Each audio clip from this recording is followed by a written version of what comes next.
ụmụ Chukwu okike abịa ma ekene m ọnụ, ekene nwoke, ekene nwaanyị, kene ikwu, kene ibe, kene nze na ọzọ, kene ụmụ okolo Igbo ji dị ebube, kene ụmụada na ụmụ ọkpụ, kene ndị chi anyị Igbo niile, ndị chi ebe nna m, ndị mbụ na ndị egede na Igbo niile, wee na-ekenekwa ndị mbụ na ndị egede mbe nna m, wee kene nna mụrụ Igbo na nne mụrụ Igbo, ada mmụọ na-ekene, wee kene anya naanị ụbọchị naanị Igbo ji dị ebube, kene mmụọ nwe ya ahịa, wee na-ekene mmụọ eke, kene mmụọ oye, kene mmụọ afọ, kene mmụọ nkwụ, wee kene mmiri niile nọ n'ala Igbo, kene mmụọ nwe ya mmiri. Ana m ekene mmiri niile nọ n'ala Igbo, kene mmụọ nwe ya mmiri, kene aja na Igbo nna, kene enu, kene ana, kene ezinụzọ, kene mmụọ niile mere Igbo ife na mmụọ Igbo na-emere ife, kene mmụọ niile Igbo ji dị ebube, kene mmụọ niile Igbo ji dị ebube, kene Chukwu okike abịa, ekenekwa mmụọ eji wee vive anyị Igbo na-echezọ, ekene Chukwu okike abịa ma ezichi m nara ekene na m ndo n'ihe ọma gị niile, nchekwa gị niile, ụdịdị gị niile, ọnọdụ ọma gị niile n'ebe ada mmụọ nna m nara ekene. Ụmụ aja anyị ka eke ọnọdụ ada mmụọ ekene, Victor ekene m, Emmanuel ada mmụọ na-ekene, Christiana ana m ekene, ike otu onye ada mmụọ na-ekene, ka eke ọnọdụ a na-emewekwe, a na-ekwekwe, ama na a na-ekwe, ama na a na-ekwe, ka eke ụbọchị ọma unu si wee dị, ama na aka Chukwu dị n'ime ndụ unu. Ada mmụọ abatago zusie ike, si ka mbịa ka mụ na unu nọọ na ụbọchị tata, bifo anyị na-anakpo, bifo ọ na-elu echi Satọde. Eyi so o nwere ife m chọrọ yeah, oh my God, akara m ịkpọ egwu mana akpọ egwu gọzie nna nnọọ obi eze nnọọ eze nwanne m nnọọ. O nwere ife m chọrọ ikwu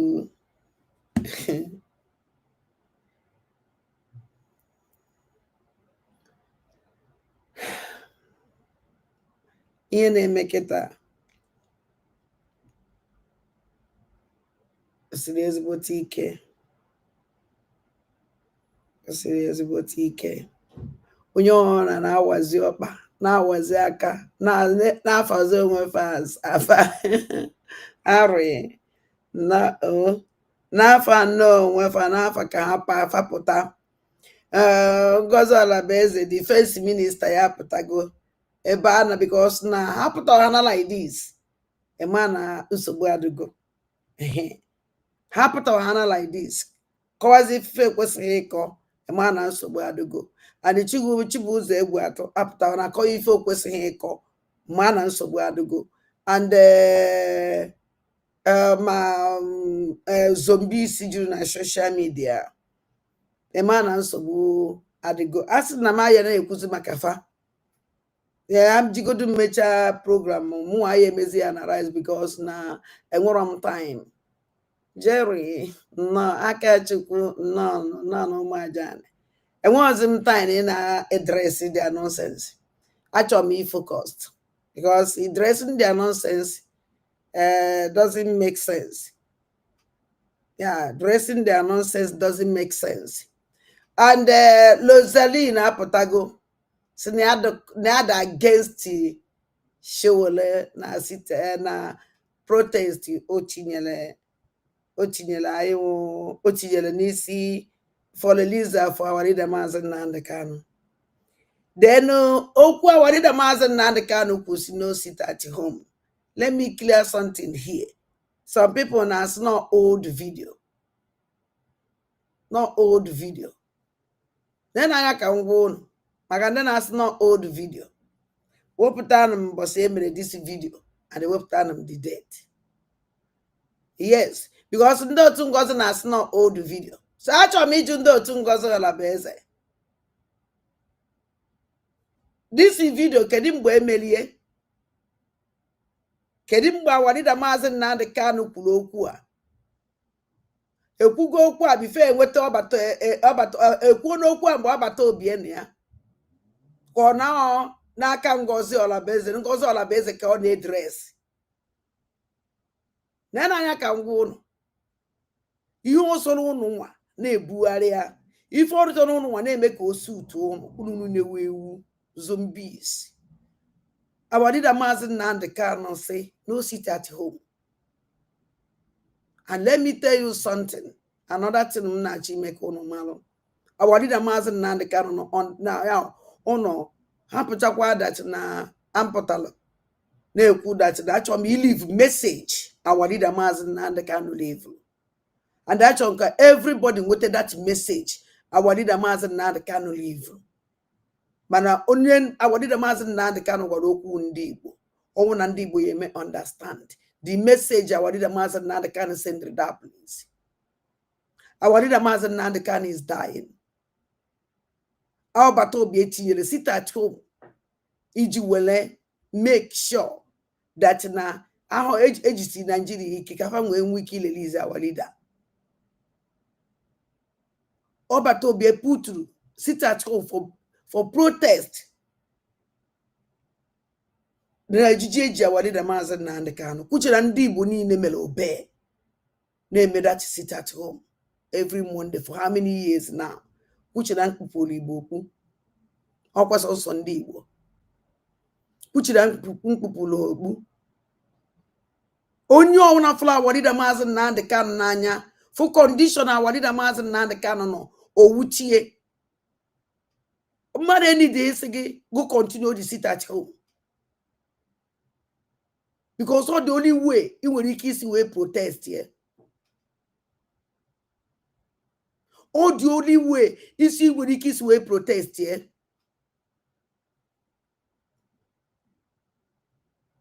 The only way, you need nobody to tell you, continue that your protest. About now, Awarida Maazị Nnamdi Kanu need this protest more than any other thing. Now, Awarida Maazị Nnamdi Kanu around here. Okita ko need the protest, carry say everything. Kita ka Awarida Maazị Nnamdi Kanu need ka ndị Igbo niile gbaa ya ogige. Instead, go one, buy moto, jewe ya Abuja. Leak say you are alive. Nke we will keep Magana, legend Abuja, Manata, Magaratana. That is sit at home every Monday. That is sit at home every Monday. Newo Pugie. Ngozi Olabeze Adeogenkele tried to stop that sit at home. I tried. Because there's no time. These people now empower that to sit at home. Onwedo. But Ngozi Olabeze chọrọ sit at home because of his selfish interest. Because of a problem yara soludo chọrọ ihe otu soludo. Ọ chọrọ ime go yara ịma aka iji aiwa wee ma aka which is soludo. It can never work. On can na send by a kupuna. Man all ma sit at home every month. Every Monday. Ndị ba wopụta kita ka ndị ba kwesịrị go see the love ha nwere ebe Awarida Maazị Nnamdi Kanu nọ. Ha nwa na-eme voluntary ha na-eme ha wopụtara onwe wee na-eme onwere onye force rofa. Mana ụlọ aka ewu mmanụ na-agba mgba agada na-etukwu were na ntụatọ ọ na-edi na wee nyụọ mamịrị. Nwaanyị na-edi nọ were anyụ mamịrị ka sị na ọ na-etukwu is an insult. for great women. A useless woman. Nedi na di na mwafo na when you mamale. Obi otinye oji ayi. Wele jam aka. Which is the politicians see beha. Oji zaye me politics. When we can support that one. So, all mokwa wadida mazi na the kanu kunu. Ngozola bweze undo mekome. All criminal kahanchani neu. Awadida mazi na the kanu si. Nobody should listen to them. No, the paid agent kafa when we keep baby if I name when ya a bad name and don't know or if a name.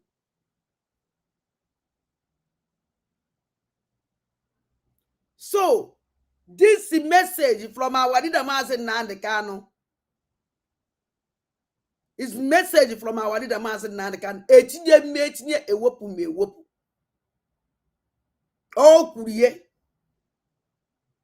And no message you send dealing when a Biafra we guafa. Be very careful with these criminals. Don't listen to them. Nanda ukwa paid agent. Onti kaka kodala nante. How much I even do chende buari na no old video. When happy agwa the date, happy agwa the month. Our dinner master na the kanu kulokwa. So this challenge can na trofa.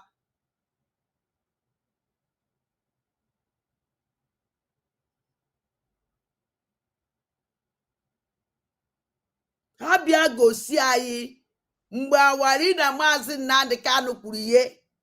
All these useless people, nebuari just not old video. Come and tell us the date and the month. Awarida mazi na the kanu kulokwa. Kemara Zendon is so sending that message.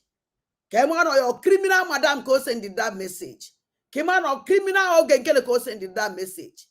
Kemara criminal and CRC by 100 men and the woman scammers go sending that message. Awarida mazi na the kanu said that now we will go to me Kemara that now anybody now go get anything now. Don't listen to that person. The right person have never come. When that person will come, you people will know. I don't know if I listen to what the master na the cano or bato biepota or chideke woptaya another person from nowhere. Very strong and very stupid. Eye nanya nazo. It will come. Oh, I believe 100%. How come how this rubbish has come as Jaye made Nigerian politics. So good denounce good denounce your identity proudly in the social media. I don't gonna say what na control 99%, 90%. Biafra land can go all best say na control. But the name with a checking point everywhere. 90%, even Ambazonia. Now marching at their main road. They may march in Nabefa. I controlled by 90% of Ambazonia. So when that Ambazonia now goes also within the Cameroon. I control by 90% of their land. How can I know? Na kanaga. Mauruze in a way no obodewo almost to how many distance magwagi enwere na Igbo Gwegbe na stop maka Biafra ha fa ebia ngozo la beze putara social media na asị na ya na control 90% and you believe him. Mana aka nwere checking point everywhere checking point ebe niile. Nigerian government offices everywhere. Nigerian governors everywhere. Police everywhere. Army everywhere. Special squad everywhere. DSS everywhere. Kezebona control 90% of Biafra land. And nobody. Although, do you know my joy? My joy that now, Ngozi Olabeze no ebe a we prove olu unu that na ndo na control on ebe a we prove olu unu that na ndị anwa na control ehinne oya ka oji atụ asị ya. Owu na imagine na Ngozi Olabeze na control 90% of Biafra. Oya ekwe na social media. Nobody know this woman in Biafra land. Nobody listen to her. Nobody. So seven Ngozi Olabeze na akpike with just na that state. No be she state yeah. I don't even this Kai television. Makaya kwa kanjo disi. Onwezi ifo on maybe on azoni make fulani man. Call Kai television. Let me tell you something. Is that na kaibe ni kuduru.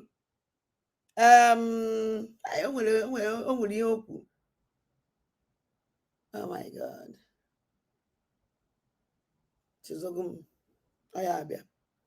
So somebody be saying na control 90%. Goes no one onye na follow you. Nobody is following him. Nobody. What do you know maka Ngozi Olabeze? Nobody. Yes, I just go me fetch Kai television. Kai television say I'm for 40 state of Ngozi Olabeze scammer 40 state. Yes. Obiara asin na mumala that na muna fight against Obata Obie. Now these 40 states were created by Obata Obie. That na munas no a scammer 40 state. 40 state in Ngozi Olabeze is a scammer 40 state. Is a criminal. Kafau is a terrorist in 40 states. Abu mili non wile kwe. 40 states in Obata Obie. Muma wa di megu.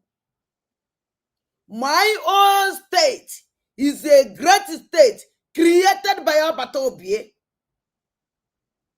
All these people info non an era Ngozi, eso Genkele, eso Himama Dabuha. All the main 40 states are Obata Obie created.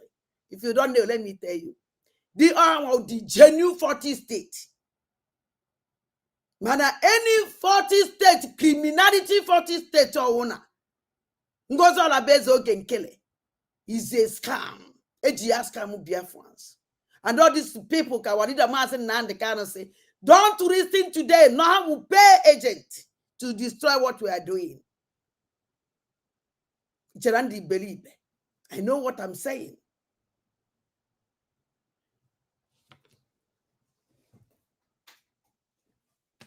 I'm a here Kai television. Cherandi intelligent. I just they watch you, they laugh. So ejimoela when I put my jana nine. No na no beacon. Do ndị Igbo. Onwelo na nwere ike isu ego si our pen. Obata Obie goes kusechili up. Sit at home every Monday. Always oku na warida mazi Nnamdi Kanu say no more sit at home. But actually can go see the whole Biafrans. Go see the whole ndị Igbo.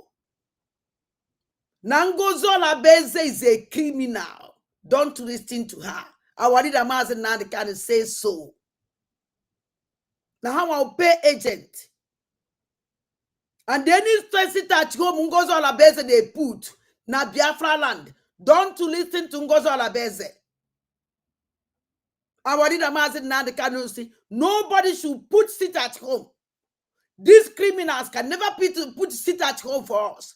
When Obata Obie put to sit at home, did our leader Mazi Nnamdi Kanu condemn it? The answer is no. You need no Obata Obie na our leader na be court. Onwene mbokunu basalo Obata Obie, basalo Obata Obie na alu. The answer is no. The only thing our leader Mazi Nnamdi Kanu say, si lelize ya, ni insecurity na ni bomuru nze mwozo. Just how many minutes to stop? When Fachor Kafaku onwere mgbe this one swear up achoro ka warida Mazi Nnamdi Kanu kwuo okwu maka Obata Obie nwebe ife okwube ka okwu gbasara Simon and the activity of Obata Obie. He did not say anything or condemn we at all. You see, Because all of us are better sit at home. What be 3 days. Man, all council sit at home and do what they protest from Jamunga. A chalk and be a campo wanya. Chalk and be a CS. No, it's not possible. I want to imagine now the kind of criminals. Paid agent. They don't have right to do anything in Biafra land. They are not here for Biafra. Onye ọwụna ndị Igbo ka nna agwake n'okwu. Our leader Mazi Nnamdi Kanu need everybody now. Everybody.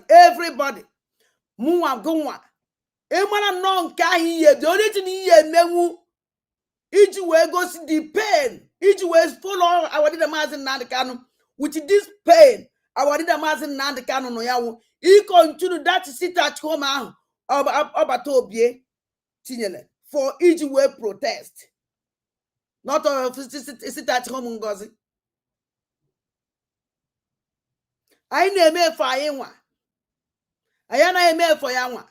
All the only way you go say that we are with you, our leader, and not by force, no with your conscience.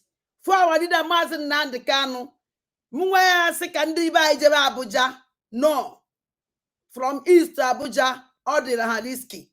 So much risky. I can never support that. Onye wezikwe ko yesi we jelu oje, iye flight je no problem. Mana onu no egba na main road. Nne m nna m aka m adịghị ya. Owuzikwe ni ma na iye eje mu jelu olo onwe gi, nsogbu adịrọ gaba. If you sure of your security, either I'm sure of your security, you can go. Or when it is sure of your security, no begi. Continue with that sit at home.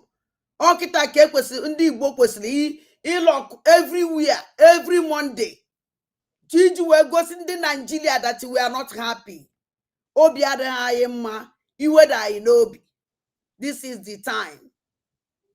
Owubo ni na eme sit at home. This is the only time in wele for that to sit at home. Iji gosi kosi we digi n'obi. Ụmụnne m biko. Ana m ayọ ndị Igbo ayịyọ. Ọnụlube nwanne agba n'ọsọ. Ọnụlube nwanne agba n'ọsọ. Onye be nwanne eso, onye be nwanne esoro ebere. Onwekwa ife ọzọ anyị emenwula awa leader. The only thing you emenwule that Saturday Monday is sacrifice. Continue sacrifice at that Monday for him. Let the Bonine stand there up, sacrifice at that Monday harder than before. Or the only protest to Niemela Walida. Aduvu duvumbe me modre order the whole mutinyele. Obato be etinyele. And we support him because we can never know if I have to protest here. Eputa protest ya abawogi. Eputa protest ya abawogi. Eputa protest ya abawogi. For sake of that, I can obato be eji sit at home. Can we save our life on Igbo? To avoid, need you make protest avoid. So munem ya can see na me agwon. Message of our leader Mazi Nnamdi Kanu, I still stand on it. No any criminal ya bet you sit at home. Never. Don't listen to that idiot. Don't listen to that criminal. Don't listen to them. They are deceivers. How can a woman say that they control 90% of Biafra land? 90%. You believed him. You believe Wonya. Ebe will a checking point every corner. Ebe will a man pass where Bubago, when Dani, when the police, when the Kodo, when the Udo operation Udogachi, when special squad. Freely. Also, they are control 90%. You believe? No, that's this woman that now be thrown on social media. Otako si be thrown on say, never am out on a court. The whole zombies now. I'm be a jacket today at Munga. Now go ma ukwo. na me kutegwu na atụ m nga na me agbago m akwụkwọ na court unu na ajụkwa madam unu ajụjụ somebody wopụtala unu nonsense today is fake news so fake news ahụ o degodiri unu kwesịrị use brain unu ọfụa na onye gbara mmadụ akwụkwọ ịsavụbe onye ahụ akwụkwọ asav esendiele n'ụlọ dị court ebe ya ekpe dị ikpe na ọnụ obodo ka nke a na-eme and still unu na-ebelieve onye ka o ji wee sị na unu nwa ndu na-esie na the most useless and the stupid people enwere in the world, in the whole world, and nobody asks her a question. As you know, na apụta na social media na atụrụ ọnụ onwere nke na-adị complete and nobody asks question. Somebody zuzupụta so unu na-agbara m akwụkwọ na court ugboro one ma one unu ajụghị ese unu na-aṅụ how many more said ife a na still unu ka na-eche mbọsị ya abịa kpụrụ m ife ndị ifere anaghị eme and nwere onye n'ime unu nwere si ka ajụgodo dis woman ajụjụ ọ kwesịrị na ịgbara ada kezi mgbe unu na-eje court kemgbe gị na ada na-eje court nobody asks her a question and nobody just say kedu ife mere o ji ochinye fake news unu niile wu ndị niile na-ebelieve this woman afọ unu niile na ozombi odo egosi m ụdị ndị unu na my platform ka Biafrans for the kind of people who na-eso Ngozi Olabeze. I'm very sorry for you people. Our leader man said Nnamdi Kanu na Ngozi Olabeze were criminal. Ndị niile Ngozi Olabeze oge nkele ajalelele na ndị otu ya na ha nche niile paid agent onye ka Ngozi Olabeze ya ọpụta ibe na afọ ya n'ọnụ paid agent. They are paid agent. They are paid agent because of na Ngozi Olabeze normal abịa onye na-azụ ka ọ na-ama mgbe o ji aga paid agent everywhere. Ọ ibe ọ na-apụ ya n'ọnụ dan ndị one na ose asụdo oyibo ahụ hey ndị onwere ode oyibo ọ na-asụ na-atọ m amụ ọbịa ha na ndị one na ose asụ oyibo ahụ o nwere ka o si asụ oyibo ana m achị ndị ụchụ na-ebelieve idiot enwere isi n'ọdụ. I'm very sorry for you. So ụmụnne m n'ikpeazụ mma kpọkwara fa okwu awarida mana o nwegodiri ife mfụrụ mmadụ si na gbasara ọdụka Showele okwu n'okwu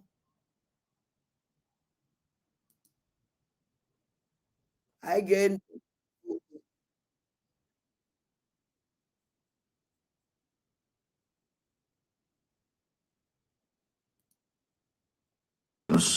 uh, 21 minutes. Yeah, the convener of the revolution. Now, uno believe na Lozalino. Uno believe na Lozalino. Sini ya support Showele na protest of our na Maazị Nnamdi Kanu. O sini ya nwa a support ya. O cancel ya.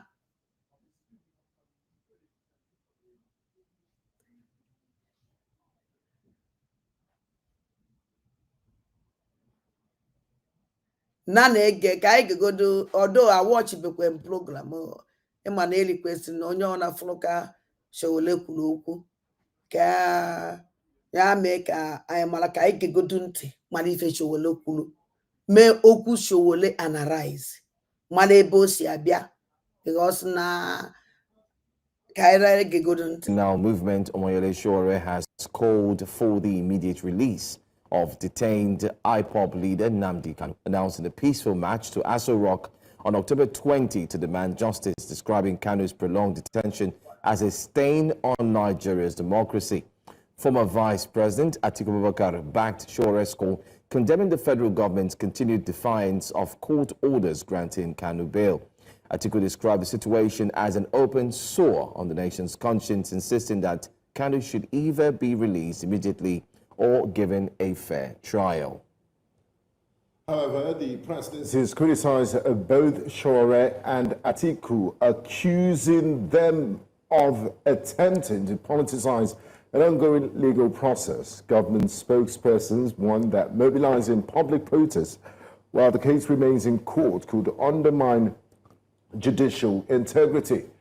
The Federal High Court in Abuja recently adjourned Nnamdi Kanu's trial to October the 16th, pending a medical assessment by the Nigerian Medical Association. The court had earlier dismissed a no-case submission, ruling that Kanu must open his defense in the terrorism-related charges brought against him. Join us now for this discussion. Breakfast Central this morning is a convener of Revolution Now movement, Mr. Omoyele Shore. Good morning, and thank you so much for joining us on Breakfast Central this morning. Thank you for having me.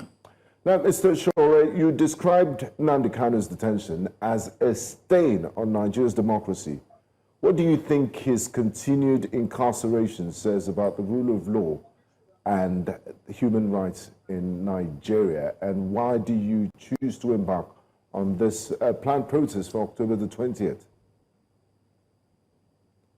Well, the detention of Kanu has lasted 10 years. If you disregard the interregnum of when he fled the country after the military invaded his house when he was granted bail, and he was then brought back from Kenya, kidnapped, and another set of trials started. And we all know that one of the tenets of justice is speedy, fair trial in all cases, but this hasn't happened in Kanu's case because there was no trial going on. It's just theatrics, and we as people who understand and have fought for and had tried our best to sustain human rights in this country, no matter how difficult it is, have a duty to let the country know that this is sad development in our body policy, and we can't continue to pretend that Nnamdi Kanu is undergoing trial. We know this is not trial. This is not prosecution. This is persecution. And that is why we're saying this should immediately be terminated and Nnamdi Kanu be released to rejoin his family. That is our goal. And we have spoken a lot of times about this, that it's just a waste of Nigeria resources, energy, and emotions to keep Nnamdi Kanu detained, spend a lot of money to take him to court to go and seek an adjournment, and all the razzmatazz that's become the shameful outing on the part of the federal government. It's very sensitive, it's inhuman, and it's unfathomable that we continue to pretend that there's nothing wrong with this. All right. First of all, let's also look at it this way. What do you make of the dismissal from the presidency regarding the planned protests? Dorogo, you served in both the Middle East and Asia. What do you recall most of that time? Believe me, you have no comment. Well, you know, the presidency or the security agencies in Nigeria have a default position on protest, knee-jerk reaction. And they won't even look at it at all. They just say, oh, you know, this protest is unnecessary. Don't forget that people who are now in the presidency made a career out of protesting against what they used to call injustice. So they're now the new perpetrators, and we don't. I'm used to them dismissing protests. It's a mental strategy to just make people feel like no protest is necessary to address issues. So there's nothing to it. Now, Mr. Shore, you've been, let's talk about Alhaji Atiku's public alignment with your position. It has drawn both praise and skepticism. Do you see this as a genuine movement of political courage when figures across divide stand up for justice? Or do you think the political class only invokes human rights when it suits their agenda? What do you make of Alhaji Atiku Abubakar's alignment with your position on this Nnamdi Kanu matter? Well, when I announced this, I think I made it public that I'm going to set aside my political differences with some people, and I'm reiterating the same. And it should be on record that this is only regarding Nnamdi Kanu's release, the struggle for his release. I have reached out to many people, and I did reach out to Atiku through his aides and said he should come on board. I was pleasantly surprised that it happened very fast, because he's not the only person. In fact, I reached out to southeastern political leaders first, governors of Anambra, of Abia. I reached out to Peter Obi, and none of them have responded until now. And Atiku has done so, even though he was the last person I reached out to on the day he started. I reached out to more people. Senator Abaribe, even though he has not publicly confirmed his intent to join, he has told me that he's on board. I'm going to reach out to more people. In fact, I've also tried to reach out to Goodluck Jonathan, former president of Nigeria, to take a position on this. So I don't think anybody should make this into some political opportunism as they try to present it. I want to believe that Atiku is old enough, is a former vice president of Nigeria. He took this position having convinced himself that it's the right thing to do. But it is natural and expected that there will be pushback against him, that people will call him all kinds of names, just like they do to me. But he's not the first vice president to engage in stuff like that. When Alex Ekweme was alive, he was one of the people they call G34 that took a position against Abacha's regime. And he was vice president. And in those days, some of them took these decisions risking their lives. So there's nothing to worry about. I don't think anybody should take the attacks on him serious. He himself must be clear about this by now, that this kind of very heavy-duty decision will attract all kinds of emotions or attacks, especially from the presidency of Nigeria. The call is on the president to do what is right, not to waste too much time trying to figure out the intention of people who are calling for Nnamdi Kanu's release. I can tell you one thing: if Tinubu were not to be president of Nigeria today, he probably would have lashed on Nnamdi Kanu's arrest and detention. So why do you think his release as well? So why do you think he's not doing that now? Is it because of a political career that he needs to save, or is it because of the forthcoming elections, or do you think he would just rather want to stay away from it completely?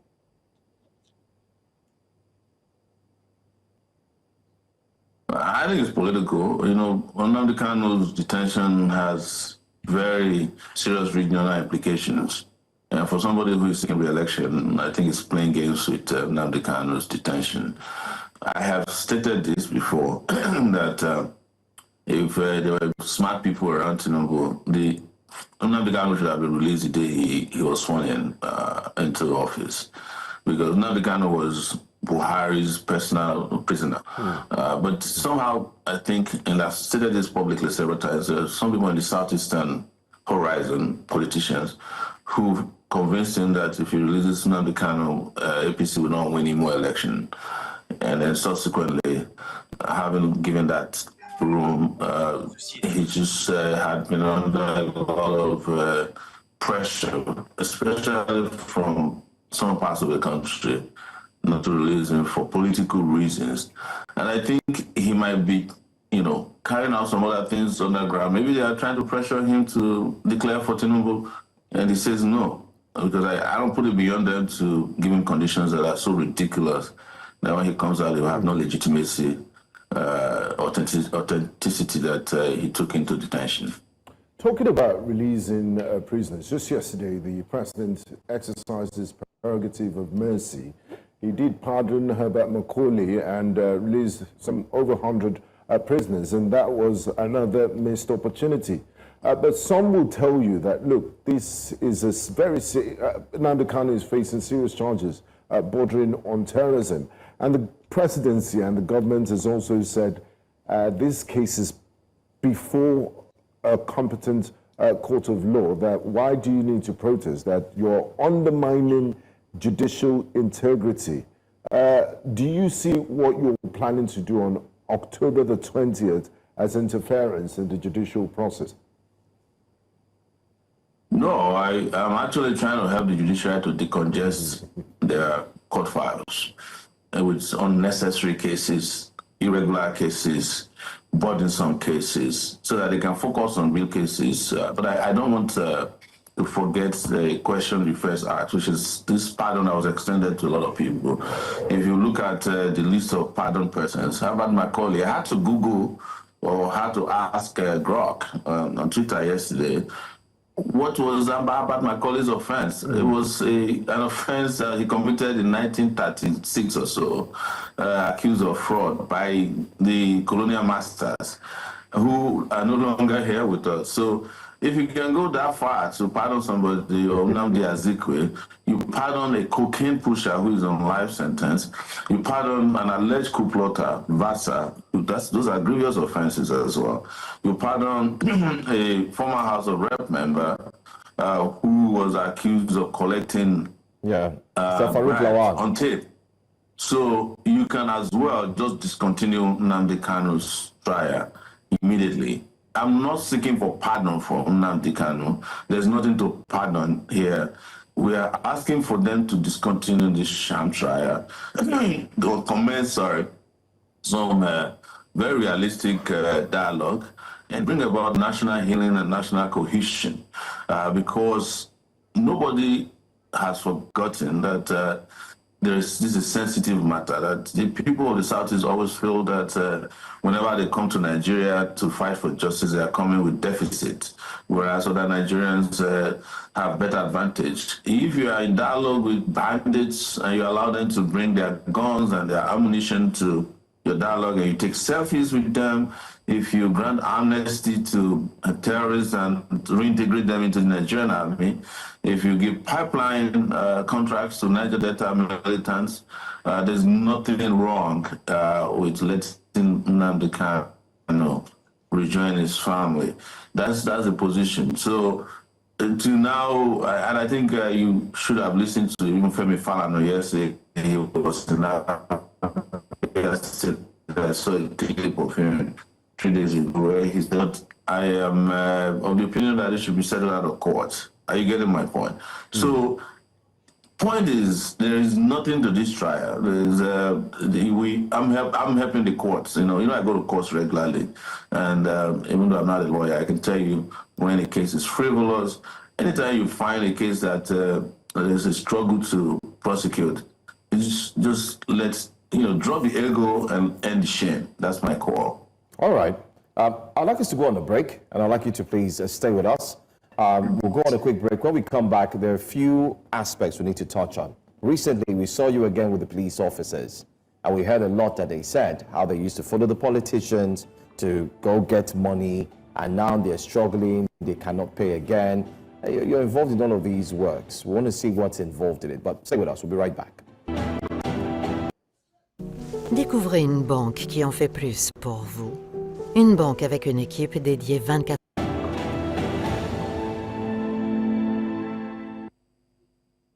Thanks for staying with us here on Breakfast Central. We have with us the convener of Revolution Now movement, Mr. Omoyele Sowore, who's still here with us, joining us via video conferencing. But before the break, I talked about, we're discussing about Nnamdi Kanu as well, but we want to focus on the police officers, retired police officers, of which you have been part of. And PENCOM has come to the fore again. Permit me to just divert a bit and just talk about PENCOM. We did see in the footage with the former police officers, particularly I did see the retired police officer, CSP Raphael, who said that officials are benefiting from the pension scheme while frontline officers are suffering and their demands are not met. Can you also tell us what's really going on with the police officers? The first time they embarked on a protest, they did meet with the police, and they were told that their grievances will be attended to. And now it seems like there's a second leg, there's a return. What's going on with that?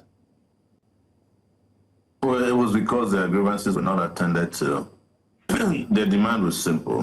These retired police officers, and I dare say serving police officers too, they should not bury their head in the sand like ostriches. They want to exit from what is known as a contributory pension scheme,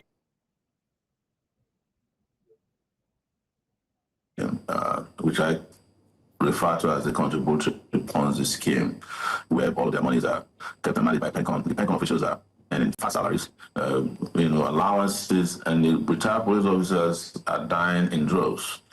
So I joined them in that protest, I think, in July. In fact, my leading them to the office of the Inspector General, the Force Headquarters, got me eventually charged with a new crime of mutiny. They said I was trying to lead police officers into mutiny against the federal government and amongst other bogus charges. So what you need to know, or what the public needs to know, is that this CPS system is so terrible that the IGP and the AIGs and the DIGs are not part of it. So if it is so good, why are they not on the CPS? So they are demanding for their own pension board so that they can be paid the same pension soldiers are paid when they retire. I mean, gratuity and pension that are paid. Well, how do you even look at this and not want to cry for Nigeria when frontline officers who risk their life for 35 years take home, as their own gratuity, maximum 2.4 million naira? A retired commissioner of police is taking home 57,000 naira a month after you're retired, after you spent 37 years serving Nigeria. Yes, a lot of people might have issues with what the police has become, but you can start to understand the root of your problems when you look at how they are remunerated and how they are treated after they retire. When serving police officers see retired police officers, they convince themselves that they must get their pension and gratuity before they retire. And that's part of where the corruption, extortion, and indiscipline comes from within the police force. And it's reached a level that you can't even say you have a police force in this country. But that's a conversation for another day. But that is precisely why they are fighting. And because they were lied to, and I warned them when we went to the Force Headquarters in July, I said, this IGP that I told you has retired and is still illegally occupying his office, he's lying to you. They had a meeting with the IGP. The IGP, at that time, also wanted me to join the meeting. I said, I'm not attending a meeting with you because, one, I don't trust you. Secondly, I don't want to legitimize your office that I know no longer exists. I mean, your position, because he's also a retired police officer. And for you to be IGP, you must be a serving police officer. If you're retired, you can't be IGP. So I never attended the meeting. But I did warn some of them that went to those meetings, and those who were attending all the side meetings with PENCON, that they're just looking for ways to infiltrate and weaken your movement to restore dignity to your pension system. Some of them have made a mistake, but I'm glad that a lot of them ya dịka okwusigo ife gbasara our leader Maazị Nnamdi Kanu. Nke ọzọ ndị ọzọ na-ekwuzi dịka ife gbasara their politics destiny, uche na demission anyị abịa nọrọ ebe a gebe nke ahụ. Ihe gbasara ihe dị anyị mkpanwụ, ihe gbasara our leader Maazị Nnamdi Kanu, o kwuru otu o si gbasara the protest. More than them and they get always oku that na onwere show ole can never do something without something. No, nke ahụ sure. At least ọ na ịmabụ since o kwuchara okwu a kịta efu ya ọ na-ewuzi everywhere. Ebe niile onye ọ na-ekwu maka ya. Ọ ife ọ chọrọ. Mana mụ nwa na onwe m mdụbais na onye lụọ ya lie. Onye lụọ ya lie. Because na ndị Igbo juru everywhere. enwere eze ndị Igbo na Abuja, enwere eze ndị Igbo na Lagos, everywhere enwere eze ndị Igbo. For 5 good years, our leader Mazi Nnamdi Kanu nọ n'aka ndị DSS. All these politicians, all these ndị Igwes, all these Ohaneze ndị Igbo Fulani, all of them, nobody is talking. Nobody. Also hapụta mbọsị ahụ, also hapụtara mbọsị ahụ. But the most important would that na emere this protest. Ominu that na una show la mecha protest ya. Ona acho release our leader Mazi Nnamdi Kanu na ye release. Ha nwere ike ba ye release ni. But this protest here mean a lot about our leader Mazi Nnamdi Kanu no. This protest mean a lot about the genuine Igbos no. Is a very big, is a shameful thing. Call that name will ndị Igbo. Ndị Igbo snafa Diego.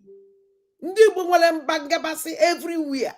Owule Yoruba man na call for protest for our leader Mazi Nnamdi Kanu. O nukuchi ifele.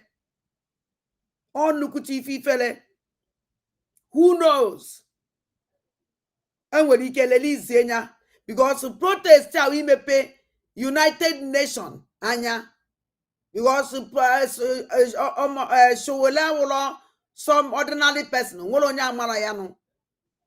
whole world my for represent not a politician, not a Nigerian by all means. And Otago Kwanafu during of case here, Munye trial, American will idea. Oh nukuti fele. That Nandi Igbo asụ ndị Igbo. Ndu ya nwa binye ndị mmadụ anọrịsị anyị. Ha nwa na-awụzi ndị mmadụ binye ha nwa anọrịsị anyị. Anụ emega anyị nwawu ndị Igbo. Anụ mele anyị nwawu ndị Igbo wu.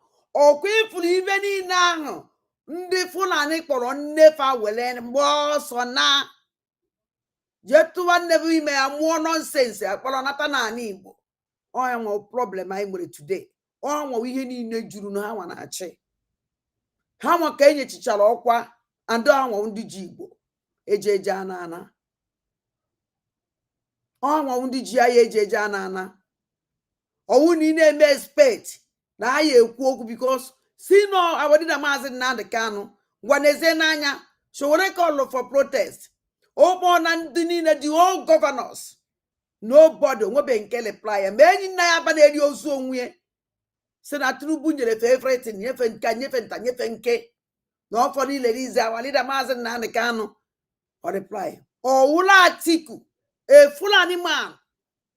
Onye reply nenu support for the protest. Kwa nwelo be otu ndị Igbo. Sinafa ndị Igbo crime to be an Igbo people. Behalala na ahụ. Una asem that na ndị awụ genu Igbos. Ndị awụrụ genu Igbos. The only thing ndị Fulani mere na ha kpọkọrọ ụmụ ha niile ha mụrụ n'ala Igbo lichie efa. Ulezie the many Igbos tinyezie the many Igbos wulu slave to them. Obi Kuba no kwa Abuja ka ono. All these Igbo the church people kwa Abuja ka anja niile no. Well, Obi Kuba na sini awo onye oba. Our leader Mazi Nnamdi Kanu no. Even the town oba our leader Mazi Nnamdi Kanu sinia. Umunna our leader Mazi Nnamdi Kanu sinia. Owozi family o sinia ka na ekwu okwu ye. Owulu nnukwuchi ife ifele. Mana achọ m ime ka famalụ. That no yadere ha supplies one day. Onu kwulu njọ ebe our leader Mazi Nnamdi Kanu no emesi akwụ mma. Iwulili iwuliti. Ikwu ye na ụtụtụ ihe ekwu n'efi. Ikwu ye n'efi emesi akwụ ye n'abalị. Ọwakwa no ebu ụzọ gbapụ ọsọ na ebu ụzọ elu. No matter anything. Ojobulu onwe. Apart from many people who blame us now, show a little political this thing. Let me tell you people something. Oh no GHO political destiny, which na Showole can never do something without something. Onya wo Yoruba man. Man, I don't after. Even after who made that protest, yeah. It's also even that. How much ya Otuvasi Weku go to Abuja, join Aso Rock, submitted the document. Ya uruze na the president emere or something. Oluzembo sa ndi Igbo ya pụta ha pụta. Ndị Igbo ya pụta ha nọrụsị ana n'ụlọ. Ha nọrụsị ana n'ụlọ. I can never say na Showole onye osokwa nyawolo onye kpọrọ this protest stand there na this protest. Ka ngwakwano go ngwamono this protest here before Showole wepụta date and the destiny. Mgbe anyị nwere idea na na-eje njem protest ọkwaka date pụta. Ọkwa mgbe wepụta date. Ịmasị nsa plan wara afa ya before ejewezi iweta date. The only thing na Chimeka Showole agwagwo me yesterday. Because someone loku a man no Showole kwuru okwu ahụ. Ko very dark man say na wakpo protest si ndị Igbo ana agba ọsọ maka fa eme nwụọ. Ndị Igbo ana asị agwa ndị be ha o ha dịkwa very careful. Ha ejekwene no ndị Igbo ka ana target, no ndị Igbo ka ana target. Ya ga na agwa very dark man. Ndị be anyị sị na agbụsị gbuo otole ọmụrụ akọ. Agbụsị gbaa otole ọmụrụ akọ. Ọwụ na ọwụrụ ka esi egbu ndị Igbo.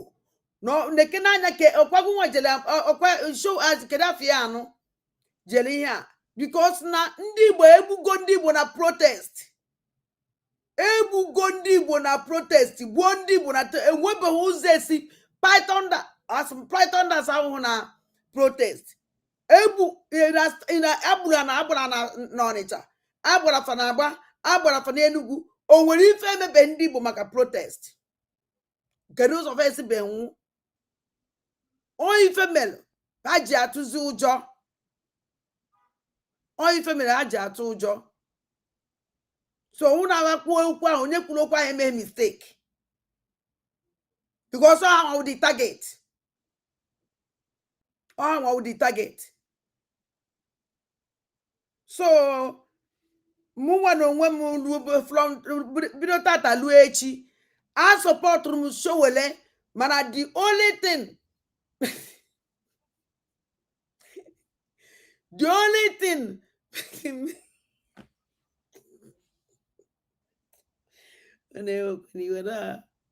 Eye batara de mmadụ woman ka na-achị ọchị. The only thing na chọ ka ndị Igbo malụ wụ anwakwa na anwa.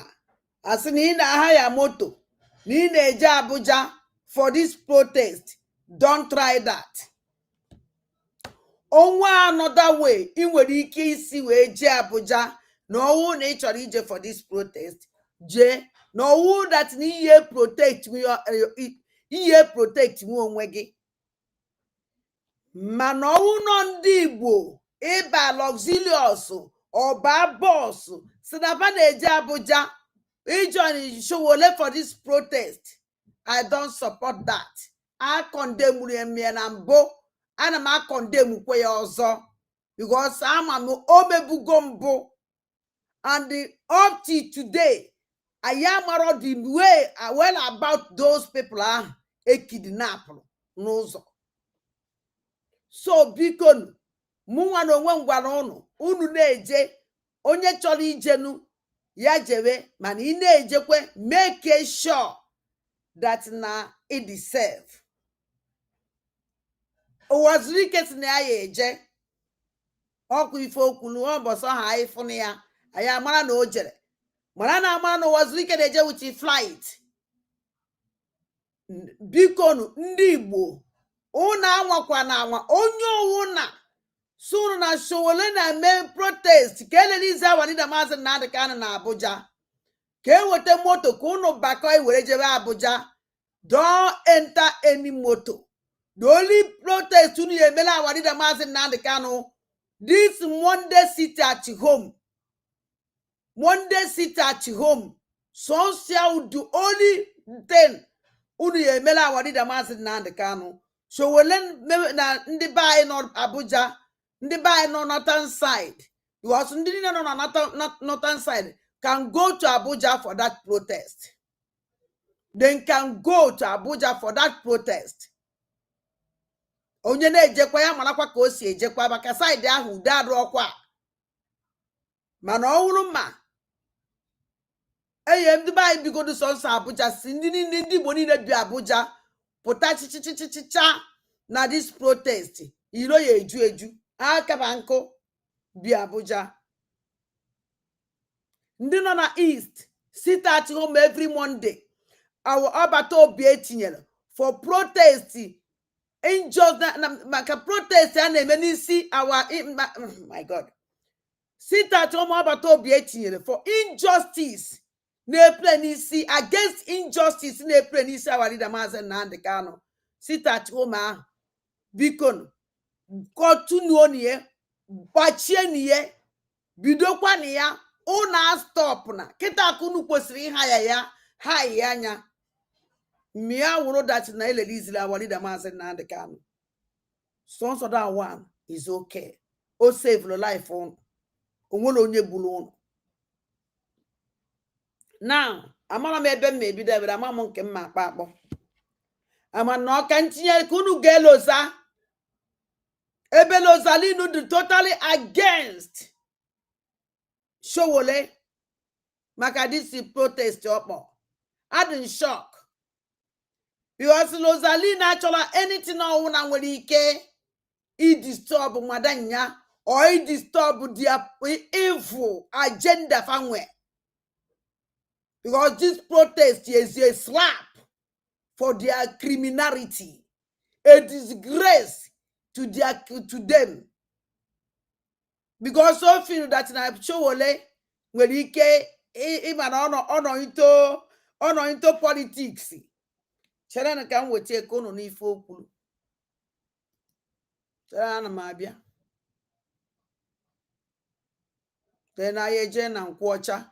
Na Nkwọcha kwuru okwu anyị reply Nkwọcha okwu ahụ. We are going to reply to that criminal. Agadi nwoke na-eme terrorism.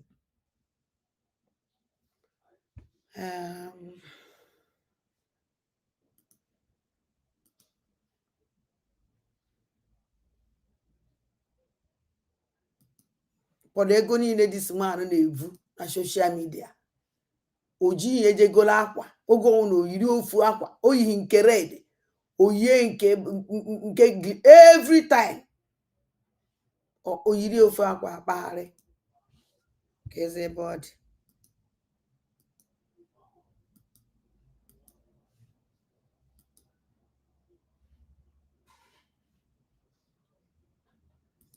Dear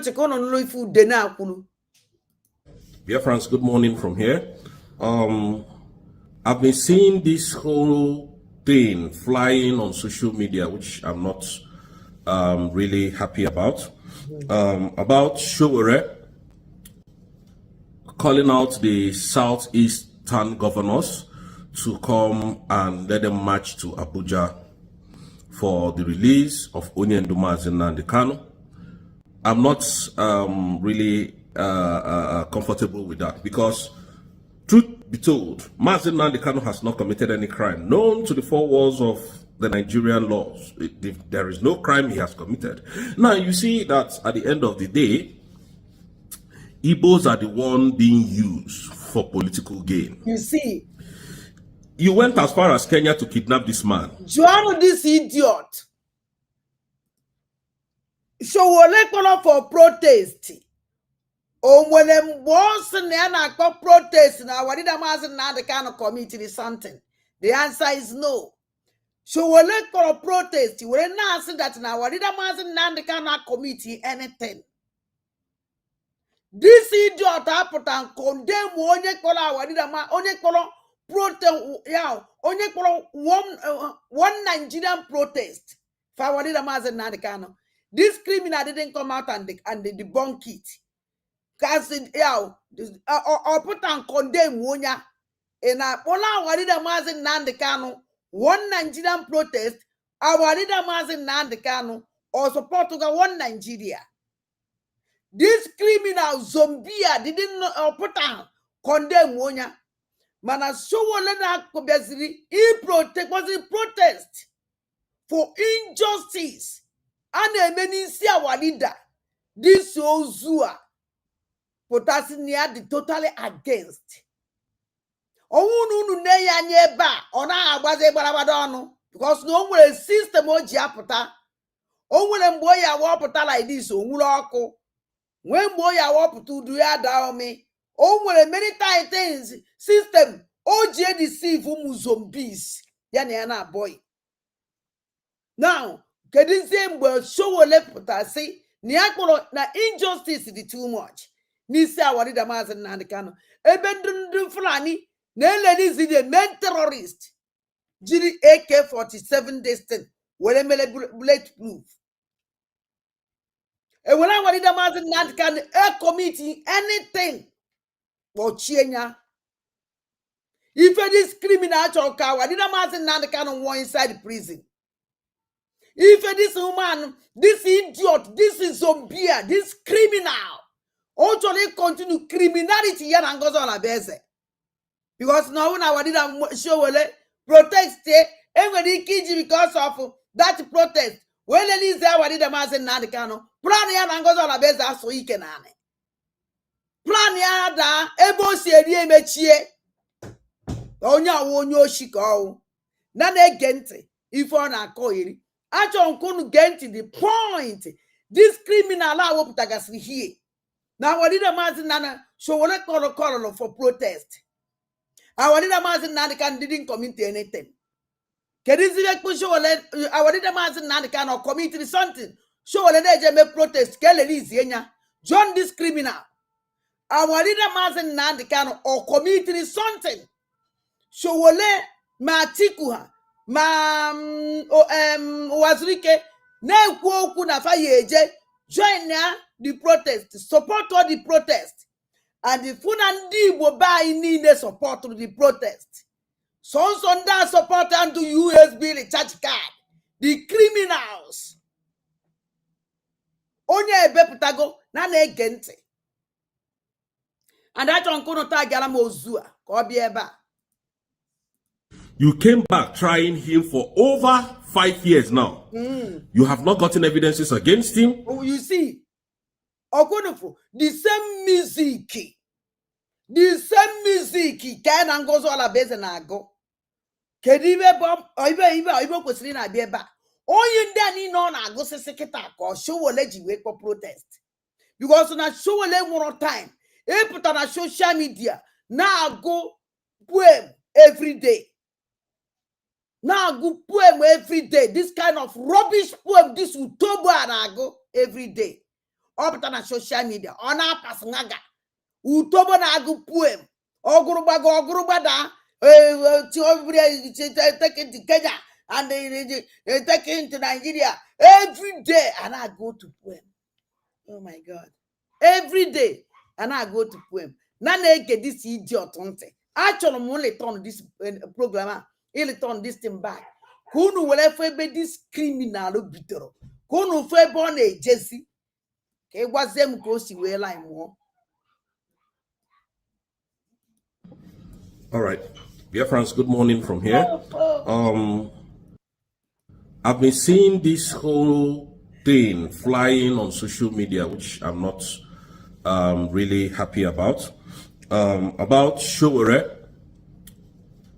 calling out the southeastern governors to come and let them march to Abuja for the release of Onye Maazị Nnamdi Kanu. I'm not really comfortable with that because, truth be told, Maazị Nnamdi Kanu has not committed any crime known to the four walls of the Nigerian laws. There is no crime he has committed. Now, you see that at the end of the day, Igbos are the one being used for political gain. You went as far as Kenya to kidnap this man. You came back trying him for over 5 years now. You have not gotten evidences against him. There is nothing you have gotten against him to nail him down. Yet, the bandits, the terrorists, are giving you conditions on your negotiation with them for peace deals in Nigeria. What does that tell you?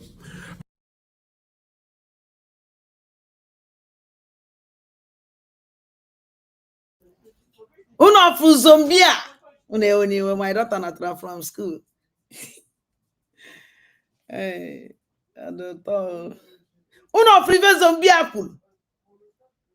Uno no ife this is zombie na-ekwu. Kuno wefo. Thing flying on social media, which I'm not really happy about. About Showore calling out the southeastern governors to come and let them march to Abuja for the release of Onye Ndumazi and the Kano. I'm not really comfortable with that because, truth be told, Mazi Nnamdi Kanu has not committed any crime known to the four walls of the Nigerian law. Oh, or don't happy now for a protest if I were the Mazi Nnamdi Kanu. Kawadida Mazi Nnamdi Kanu was inside the prison. Kediziki yesi we manifest here. Ebi that now Wadida Mazi Nnamdi Kanu did not commit anything. Kediziki yesi we protest here. Iji we go see that iji we go see the injustice in agency. Or don't happy about that. And they'll shout Biafrans. I get Otosi Kukunya God I vibrate. Ojie, your plan will fail. I tell you. Rosaline, when you must cry one day. Mark my word. The date of today. Can you give your Rosaline, today's date is the 10 November. Date Tonya, can you go time? 9:48. Date Tonya, emekona mistake. Mbosi ye beya wakwa. Look at if it your turn eku. She will let for protest or don't happy about that. Or don't happy no for the assault is governors protest. Keleniza wadida Mazi Nnamdi Kanu. O neba na gwagi that na onwere ife wadida Mazi Nnamdi Kanu melu. So, kedizi one complain look for. A protest, you a useless man, like criminal like you are not capable to call. You don't capable to organize a protest. Even if so bato be bad obodo yibo. On one anything they do my always come nezu so she criminal like you. Look at you. Ibu go nwegu manile by okwu aikwu. Among that near a coward like you are against this protest. Can even they disturb okay? Can they both say utegi? I protest because unorganized this protest for over 5 years. Our leader Mazi Nnamdi Kanu created DSS injustice for something that he did not commit. Nothing. Onye KJ made a protest. If one onye did a johi, a mere protest kelly yenya. Rosaline Biazamia. If one onye made terrorist, a protest individuals, no protest can lead any person. Onya ne protest because no one inform me. Injustice ne plain is what the Mazi Nnamdi Kanu. A man stand there, walk a quarter and your family stand there. A woman like you. Now I'm for Nana, Marku tender franny. No leba. Ne best on Sapa. Shame unto you. Disgrace ya won't kunu by this nonsense you. One gente. Kona call on a gloon poem.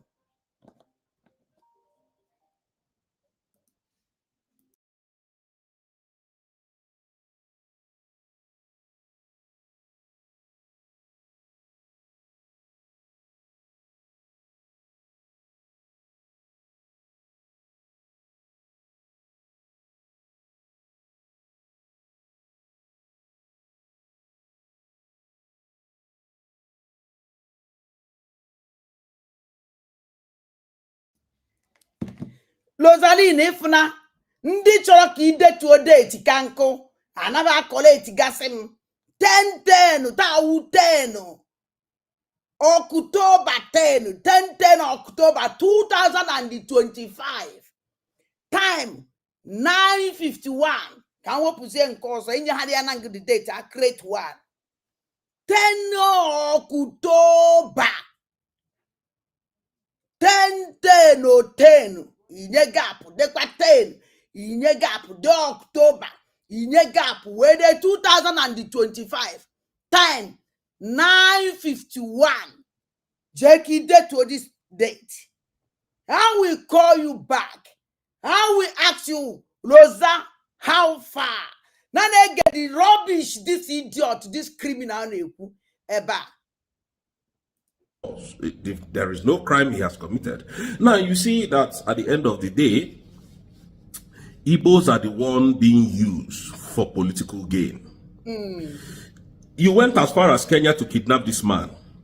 You came back trying him for over 5 years now. You have not gotten evidences against him. There is nothing you have gotten against him to nail him down. Yet, the bandits, the terrorists are giving you conditions on your negotiation with them for peace deals in Nigeria. What does that tell you? And when we say we want to go, all of you will come here and start. Rosaline, you are an idiot to tell us so. Why did you against the why did you against the protest show lekporo to ke we release ya warida aguziri na poem inside that need angry no biadon go mma there's what you were the wegi because of na show ole poro because na show ole poro protest ke we release ya warida mazi Nnamdi Kanu in eba na-ekwu that no nwere ife ome no committee anything na-eje since 5 years Rosaline and our leader Mazi Nnamdi Kanu is dying Rosa another man nwere good conscience o metru n'obi upon new government upon new USB criminal another person now will a USB member another person now will a Biafra we metu ya n'obi akwa nnebe metu nugi n'obi yo onye nwe mo udenna asu metu kwa gi n'obi yo onye nwe mo o we metu ya mu Chineke anyị we nu ya o we metu sho were aka n'obi ka ọ kpọọ na awari de Mazi Nnamdi Kanu protest Rosaline over 5 years a criminal like you na scam Biafrans na ebucha sumu ajan na igbu Igbo muru nze nwa ọzọ with your criminal madam ibeba side that na need against of that protest na use ndị Igbo o nwere ndị Igbo use use ndị Igbo kindly the use your criminal madam use ndị Igbo o nwere use showole na-echi use ndị Igbo for political destiny kindly nke ya criminal madam use ndị Igbo which you have because of her political ambition Rosaline o nwere use na-use ndị Igbo kindly nke gwa criminal Rosaline na-use ndị Igbo for your political ambition with Peter Obi now onye ka na-agwa unu abịa onye na-azụ ka ọma mgbe o ji aga let Showole pụta made that protest hence not for release our leader Mazi Nnamdi Kanu Bondi onye ọ na-abịa that day you can verse you can kwọnụdọ you can hug transformer iwekwuru ike nwụkwuo m acid we don't care. I support Showole to the end for that protest. Ouna no nuno mejie iya fu na main road Abuja. I will march with him. Are you okay? A hopeless idiot like you. No but obieke in Europe. Guna your useless criminal madam. Upon for protest. A man quarter will annual mammy show wake up for protest. I will before I show them. I don't like show at all. I fight him them program several times. Manakwebunka, I support Renya. Mana doni to no ba show ya je kwe enyi nwoke. Isi awokwa no mu ajan, ma wuroko ekofa. Na ege this zombie nte. Ebe on of course one kpi na subuye. Anomano na ni. Out in making noise. It's not as if I don't like what Showore is doing, but I think this is just political. Showore is trying to use the Kano to climb. Why can't Peter Obi use him to climb? Where is your criminal Peter Obi? Why Peter Obi use your way climb more? Ya will climb more. Me awusule ni zela ya wadida. Why Peter Obi wonibo? Awadida man said not can all one Peter Obi. Why can't Peter Obi use awadida man said not can to climb? Have you seen Peter Obi about awadida? That's your Peter Obi that you're supporting. Let me tell you something. Oh no, na we Biafra. Now I want to need to Jikoromu one Nigeria again. May I lose their political destiny. I want to come and see where show na party yo. We further than go because that's na omume tisi oku go through ne number oba go through ne e go sigom the love ebo nwere ebo ndị mmadụ no. Where is your Peter Obi? Why Peter Obi did schedule this plan this protest? Come on, shine no. Ebejia obebi showole in Oleba an idiot like you. Your Peter Obi in another place. Don't a zombie and a Yoruba man. Where try to an Igbo man. Where shine no. While name with Igbo man powerful than Showole. Are you not ashamed? Tagalan this zombie because I really want to talk to her this night. Now they get this idiot on te. Now Woka Wagune stand there. Because you, Biafran, don't know what to do. Biafrans you don't know what to do. A Yoruba man is called, are you people not ashamed of yourself? Are you not ashamed of yourself? Are you not a man? Are you not a Biafran? As you claim to be, are you not ashamed of yourself? Now, if your page, are you not a man? Are you not a man, zombie and Sammy? Iso ifu sisi kenja portota. Kedifi me puta nanandoge. Kedifi zus kedifo wifi me puta. A criminal like you. The only thing he put out that you want to be the group, USB terrorist group. No, we just terrorize our people. And are you not ashamed of yourself? If you ever wine and if you feel quaggy, he won't be no like this. Where is the Peter Obi? Rosalind, I ask you, why Peter Obi Kedafia, I wanted a man now the kind to shine. Let the Peter Obi through potager. May protest. Oh, young we jana go caution me with two malama jiri baby Allah. Oh, so say you so called after. Why can't Peter Obi? You will all use your paper on the jack one minute. That call all this protest where shine no. Can the Maritoria can you follow me? Have you seen that new one idiot? Now they get this and not Indeed, a Yoruba man is coming to address you on how you are going to go and meet the drug lord in Abuja for the release of Nnamdi Kanu. A drug lord. Yes, so. And why bandits and terrorists are moving freely in that same contraction called Nigeria. And Showore is not talking about the, complete lockdown of Nigeria. Oh, why can't Peter Obi talk about it? Oh, each of the unquote complete lockdown. Why are you going to? Why is Jamie? Oh, gonna show Olonye Toro. Rosalind, gonna show Olonye Toro. Can you even go on email Mado? No yet. Jeme yenu wabudan aye wala ka hange ya jide ye nenu. Aye kwe ko olu ane. Aye senye ye by fire by force. You see what you are talking? You have showed yourself. Kediki si we choka wadida masi nandi kanu nwo. Kediki si we choka wadida masi nandi kanu nwo.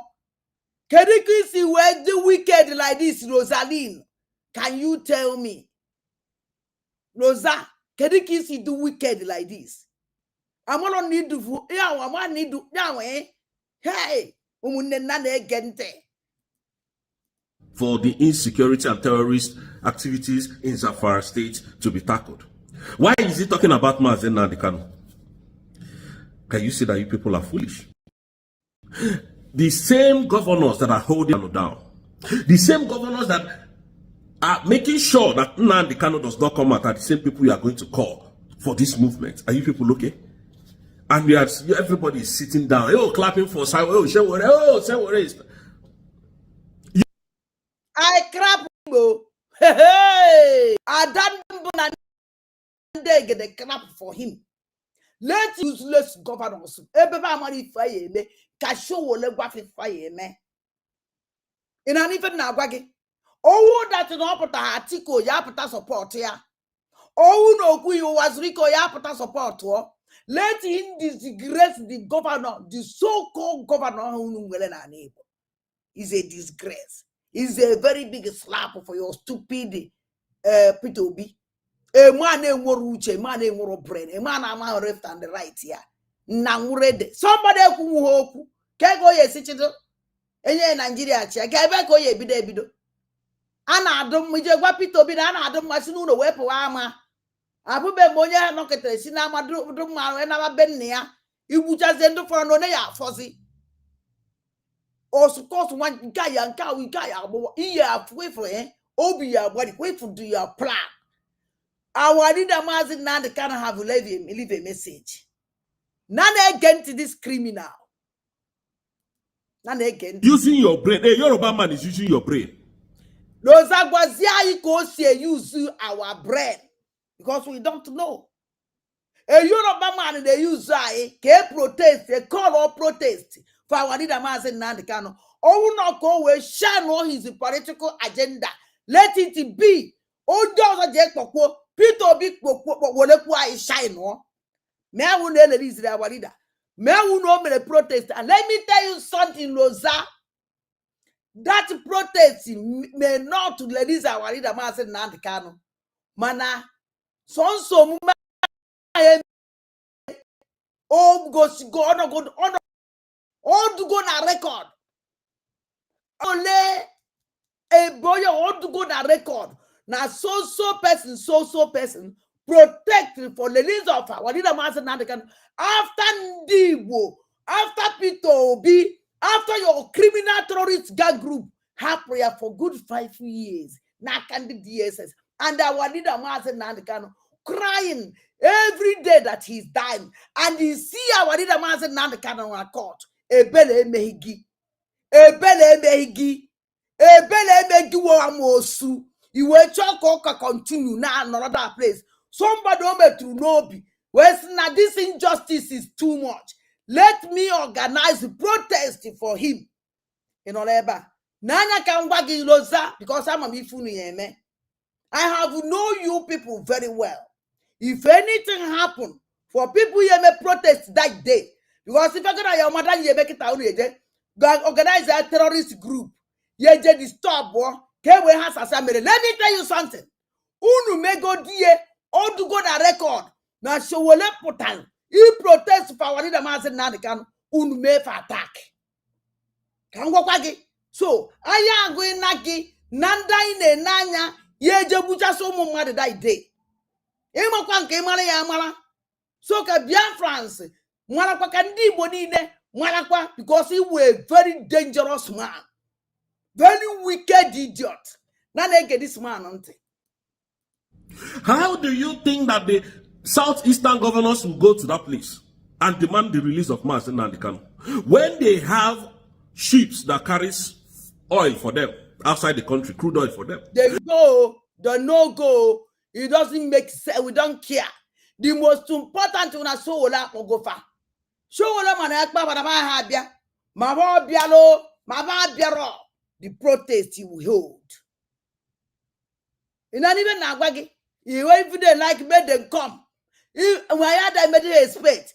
I'm on a fire abia. Can't we sure. Abe you know, Showole be geji golo for gujele for. All to golo fire won happen since happen fana ogo munde mwoloza. Pano munde mwana anusia wogo. Yawo guno fa ojigie. Ba ime fa invite chetere fa nwono na nwona kandi DSS. Come let us protest. Kele dizie nwono.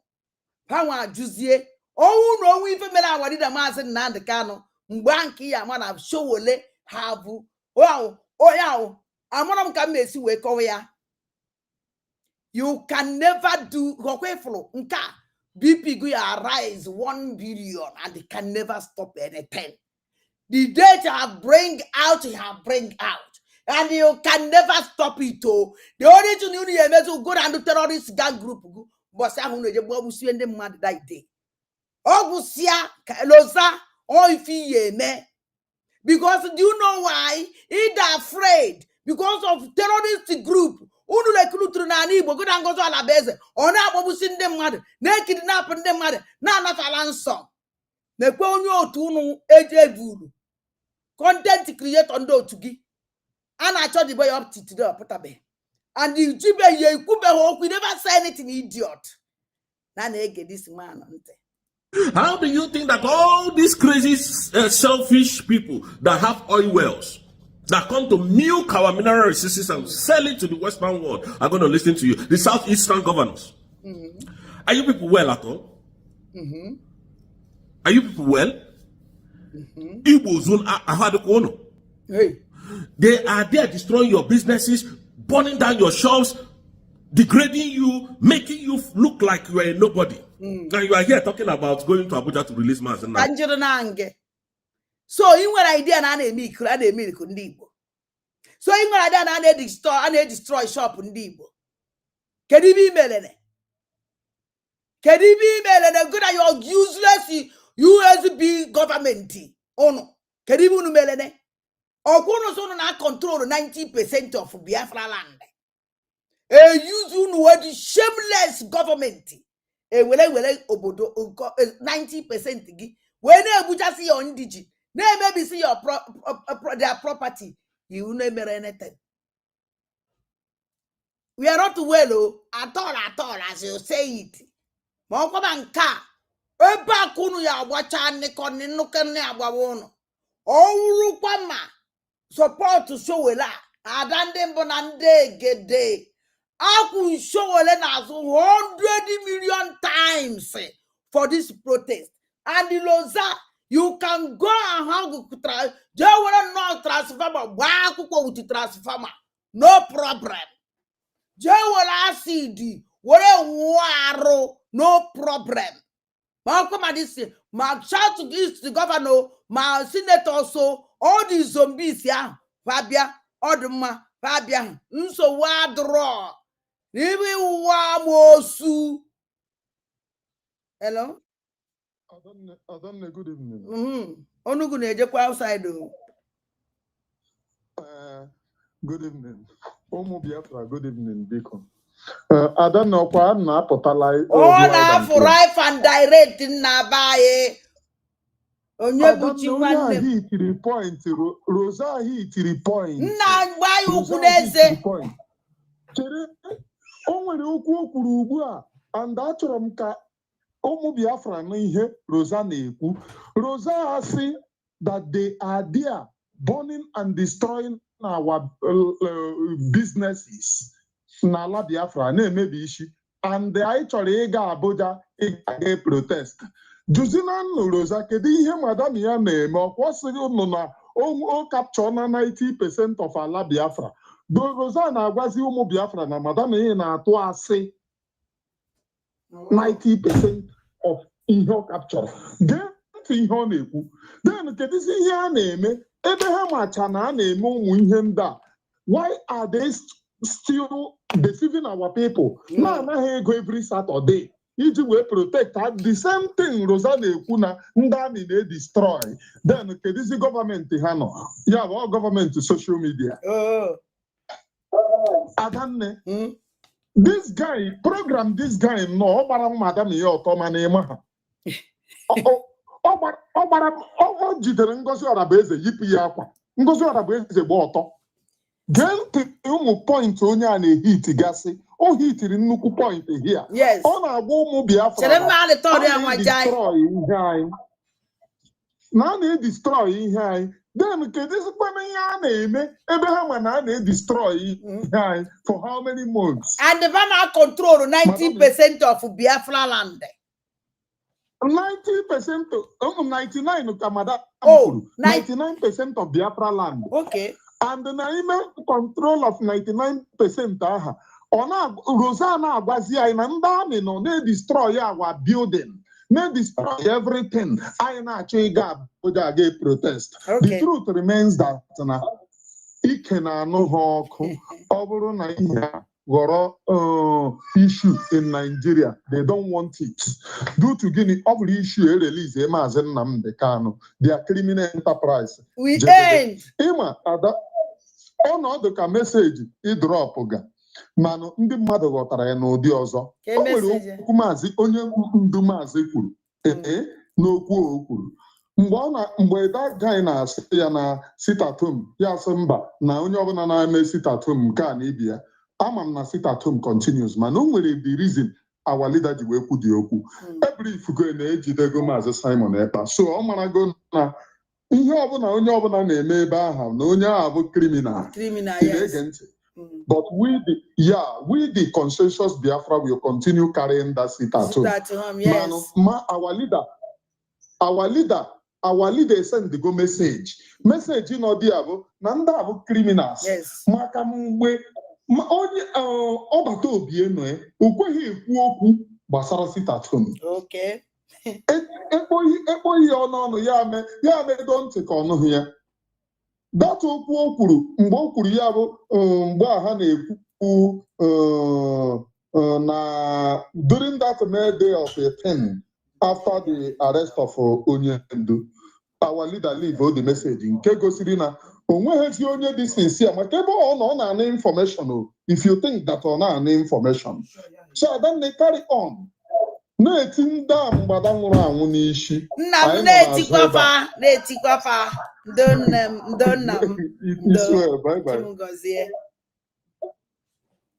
chelenu ka ndị tọnụ ọnya bikos ịmụ ya ka o ji adụ mma ede bụọ ọwụ na m anụtaghọ ịnụta na na-ege ntị otoro nwoke agbụrọ.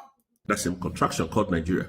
And Showore is not talking about the, complete lockdown of Nigeria for the insecurity and terrorist activities in Zamfara state to be tackled. Why is he talking about Mazen Nnamdi Kanu? Can you see that you people are foolish? The same governors that are... This is Showore that he made peaceful protest for our leader Mazen Nnamdi Kanu to be released. Koje meet nwe ya bienala treatment nwoke a were nọrọ ebe a were condemn onya were chọọ ka warida Maazị Nnamdi Kanu na nke atọ nke a na na-ege ntị holding Maazị Nnamdi Kanu down. The same governors that are making sure that Nnamdi Kanu does not come out are the same people you are going to call for this movement. Are you people okay? And everybody is sitting down, clapping for Shewore, Shewore is using your brain. Hey, Yoruba man is using your brain. Hey! How do you think that the southeastern governors will go to that place and demand the release of Maazị Nnamdi Kanu when they have ships that carries oil for them outside the country, crude oil for them? How do you think that all these crazy, selfish people that have oil wells that come to milk our mineral resources and sell it to the Western world are going to listen to you? The southeastern governors. Are you people well at all? Are you people well? They are there destroying your businesses, burning down your shops, degrading you, making you look like you are a nobody. And you are here talking about going to Abuja to release Mazen and the can. Now, if on shame they shame me. And your madam president. Oh, you're not mommy here. Your madam president is here. Hello? Hello? There. I'm on live program.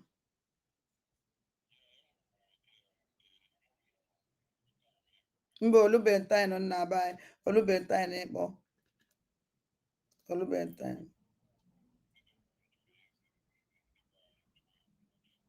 Ya no kete kponi iji izi ozi isi na through my platform ozi na mama ozi o. Because ozi ni ka na like ke through my platform onya. Onu ye eche mgbe me ayi akpọ phone ikpọ ko nwere ebe no no ye eche akpọ phone because akpọ be phone. Na yenji wenye Olemijus chance okwo our media my partner or my partner na media. So come on, olo ga-eji oles na-enapụ wene time nọ ọfụma na time nọ no side gị.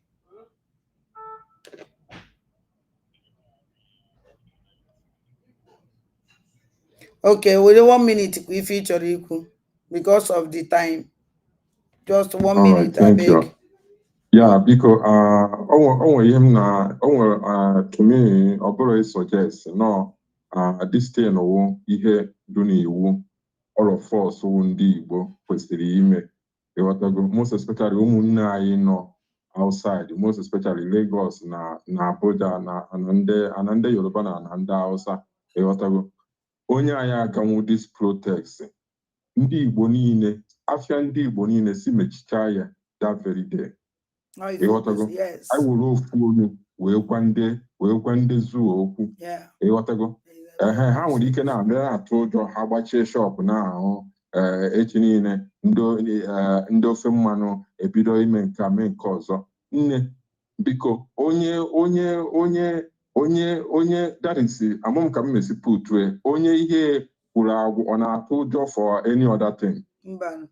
Ndị ofe mmanụ na-akụpọsị their business without ime anything. Ịghọtago? Onwere ife ndị ofe mmanụ ya eme anyị emebụrụ anyị.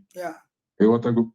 So and ha nwere ike na all this their so-called chairman ndị afịa gasị ebido encourage we ha ekwute this kind of thing now. Achọ ka cancel where ịghọtago ha tụpụ na those people ọnụ. Because a na-etikpọsị their business. Onwere onye na-ekwu okwu. Every day ka a na-etikpọsị their business. Even ndị politicians, Peter Obi abịago na trade fair, uji ndị otu emecha ihe ha mere. It doesn't stop anything. Our people are na-ezuzu na-ege ndị politicians ọnụ. No, thank you. Afia niile both mana na Igbo, afia niile mechie. Die there, yes. So the association onye Yoruba aya nọ na Abuja na-emere anyị protest, aya nọrọ na afia izu. Yeah, Chukwu Di Ya na bai. Thank you very much. Thank you. Udo. Darling for you the opportunity, no? Do. Yeah. Catch face nwanne m. Okwu dị n'okwu ya. Okwu dị ya even a very big point. No na ndị Igbo, this is time ndị Igbo kwesịrị ịbịa together. Because na okwu nụfụrụ ya a very big point. Onye Yoruba eya nọ na Abuja na-eme protest for ndị Igbo a na-azụ ahịa. Ekwesịrị die day ahụ Sowore tinyere ekwesịrị iwu shut down complete ebe ọwụ na ndị Igbo anọ na iji wee support that protest ahụ Sowore na-eme that day. Tinyere that day. Instead this ozu a ịpụta ọ na-condemn ya condemn. Ụmụnne nna na-egekwe ntị akụkọ okwu. Now, o nwere idea kaba na born shop ndị be anyị na Lagos ka disi criminal na madam ya na born Biafra houses ubudo ndị Igbo na-egbuchasịfa Uja biara faru because this protest can lead to the release of our leader Mazen Nnamdi Kanu. Their criminality na Igbo ya kwụsị. All these killings, how can harvest? Akwụsị kidnapping akwụsị. Onye ka o ji wee gbapụta. Nwoke a ọ bụ ọnụ onwe ya ọnụ na na-ege ya ntị. O nwere ndị ọya bụ by now Nigeria enwuwe n'ọkụ. Look at what Showore is doing. This is just pure political. You could see it. Why can't your Peter Obi come and do his own political? Or the political akaichoro. Let the young political young release Elia Walida. Or come walk on ye be buy Nejeba Burokule, the Yaka political or party, Yeje, the court. And I have don't condemn that. And why this man is political this thing here court. Joe will put poor protest on that man anye.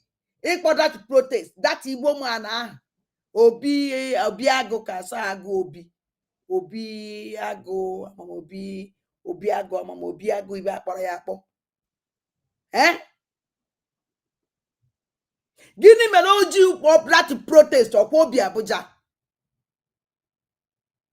Upon now, what did a man say nine the Kanu sign or Yakonyaka wager for negotiation of his release? Why that worker they political this thing ya agent court? Can political this thing go GM? So like was a protest. It's your life here in danger. Fondibo for what did a man say nine the Kanu? Because anything can happen. Agent a protest about a this show will let you go protest about a number. Upon that, or what putako we instead the Guma was we are support, yes, go. We are with you. Ibeba Taja. Ya will for pro political at distance. Ma wadida mazen nan the kind of mecha the protest yapata. Show let's shine no, or merit the honor shine in Nigeria or I shall not Biafra land. Ebona shine, una Nigeria corner shine, or that shine on a Biafra land. In an even Nago new cho. All do use as to use Zomu, Equere, let it show or let use me for his political assignment. Meunele Zilia Walida. But an agent. Very soon now they say, oh, he's the one that released Mazen Nnamdi Kanu. Oh. Why Mazen Nnamdi Kanu has defeated Nigerian government in their own court? Why Beji ladies here? Able defeat go far. Eba Wadida Mazen that you know that you are Wadida Mazen Nnamdi Kanu have defeated them in Nigerian court. You know for how many years can Wadida Mazen Nnamdi Kanu defeat Nigeria in their court? And I've ladies be here. Oh no protest show. Why can't you go and call this protest and take that honor? Why are you crying? Why you jibe this protest? Why did you make that protest? Or what Peter Obi this or call off for this protest? Go take the honor. I even a wanted to go, baby. Yes, it's true. Our leader Mazen Nnamdi Kanu have defeated Nigeria. Nigeria went the case with our leader Mazen Nnamdi Kanu. But talk another place. Our leader is dying. So will life yet in danger? Anything can happen that day. Ibieba as not or Elizia. Nah, this Ebaka Muka Michalo way if you don't way if you again. Defeated them in international courts. And they refused to release him. And now somebody from a Yoruba land is going to plead for Nnamdi Kanu's release. Are you people not dumb in the head? Hey! When December Lokita Fufa, Kalisia, Odogu na London, Chairman Ezego na Dubai, Ojo one of China. That is what you'll be seeing everywhere in the East. Manu God ebelugo na mgbogbu now. Futazie no ka eme ihe ahụ anyị ji ewulu ndị Igbo. Everybody na-adụ azụ. Why ji futa? Ọ nwụrụ mmadụ ka ewu. Ị na village okịta akpọ ga-eze ego. Ego ị na-evu na social media ozu. Ego kidnap ị na-eme na Igbo ozu. Ego organ harvest iwe ị na-eme na Igbo ozu. Ego the terrorist gang group ị recruit na Igbo na-egburugo ndị mmadụ ozu.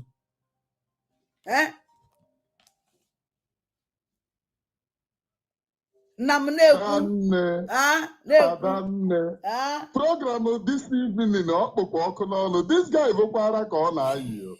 Ọ dị confused na ihe ọ na-ekwu. Ọ na-akọwa that so were etosighị ị ga-aga eme protest due to what our leader defeat na ha. Now fast forward, ọ ka kwupụrụ okwu a na now nke ọ na-ekwu ọkarịsị eze ego. He is talking to our Igbo brethren. Then kedu ihe madam ya na-eme, kedu ihe a na-atụ ego for, kedu ihe kara ha obi ha ji wee sị na Ngozi Ọrabụeze bụ ejecha ọgwụ na ọ na-akpọ ndị Igbo iyi manụ chefuzie the road design bụ atakakpum onye ọbụla akwụwa okwu ya of which is working.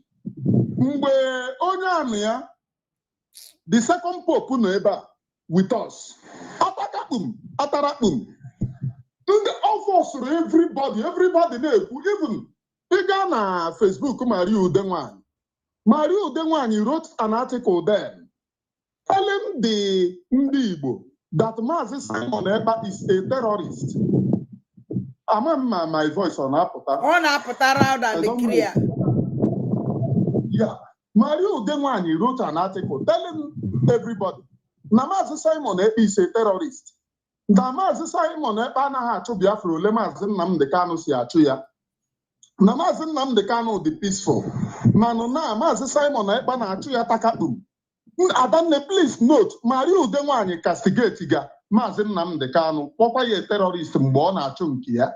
Ị na-ege ntị ejidezie ya ahụ na ihe ka nte abatago nte n'ọnụ na ọ bụrụ na ha erelizi Maazị Nnamdi Kanu na onwe ihe nwere ike stop de Maria Udenwanyị wee debe ihe ọ na-ede. Today ịgazie na platform Maria Udenwanyị ọ na-ede aha na Maazị Nnamdi Kanu bụ terrorist na ịnọdụ ebe a due to what? Ha sabotage go ọbata obi ya. Ndị niile na-edezi ka erelize before na-ede aha na Maazị Nnamdi Kanu nọdụ ebe ahụ. Mana Maria Udenwanyị was pleading sisi release ya before. She herself. Nke gosiri na Ngozi Ọrabụeze ihe onye a program onye a mere na ebe a bụ na madam ya bụ a terror to ndị Igbo. Because if your madam is the leader of ndị Igbo na ọ na-achị ọ na-agwa ndị Igbo na hey unu ala na Biafra ebe a ka ị nọ na-eblemuzi ndị Igbo for emeghe ihe. But onye na-elid sị na ya na-elid dị ndị Igbo. Enwere ife ọ na-eme. A leader of Biafra movement, the bigger than Ohaneze, the bigger than any other thing. Exactly. That is the reason why Maazị Simon Ekpa don't regard Ohaneze. Eme ya akpọ ha. Ohaneze bụ ndị na-akpọ ya na-ayị ya biko ka e negotiate ya sị na onwe anything to do with you people. Na ụmụ ndị Boy Abuja. Na ndị ọ chọrọ bụ ndị ọgọ ụnụ. Ha ga-arelize onye ndu. Of which everything na-aga n'anya. Now this guy wee pụtazie hapụzie onye dị bigger than Ohaneze wee na-akpọzi Ohaneze. Ọ kwụsịkwa ebe ahụ o bido na-akpọ ụmụ small group nke gosiri na o nweghị trust in his madam, nke gosiri na ọ hụgo ihe ha na-eme every Saturday as scam. This guy packed a lot of things. Always gonna ihe anọ time. Akara m ịtọsịsị this guy. Na-atọsịsị there's nothing like a time. Wo ife na-ekwa program ka anyị na-eme. Alaikere m ya. On ka hot program. Na-akwụ nne m na m kwu ife ị chọrọ ikwu. Adanne. Now, this guy now, ịpụtaruo ọkwa mụ na this guy bịara na your program the other time. Nsị ya na achọrọ m ka ọ correct am something. Ihe madam ya na-eme achọ Biafra. Ya sị na onwe ihe ọ ya ekwu. Nsị ya gwazi na ụmụ Biafra ya sị na onwe ihe ọ ya ekwu. Ị na-ege ntị. Now, I have listened to countless of these guys' program. On a Gomu Biafra,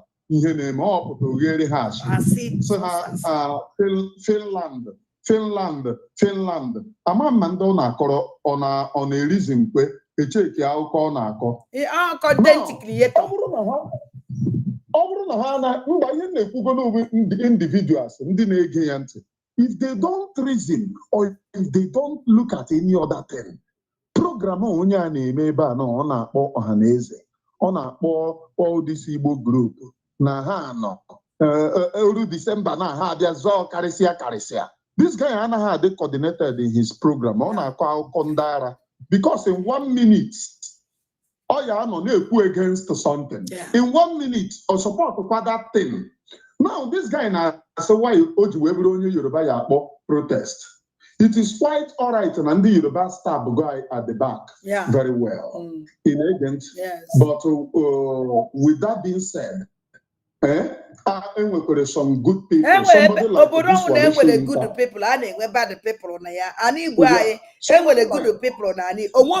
Even no somebody like this one, let's show you can I the na Bob and I Gaga going home during the war. During the war, he was going up everywhere, telling the international community and that deserve freedom.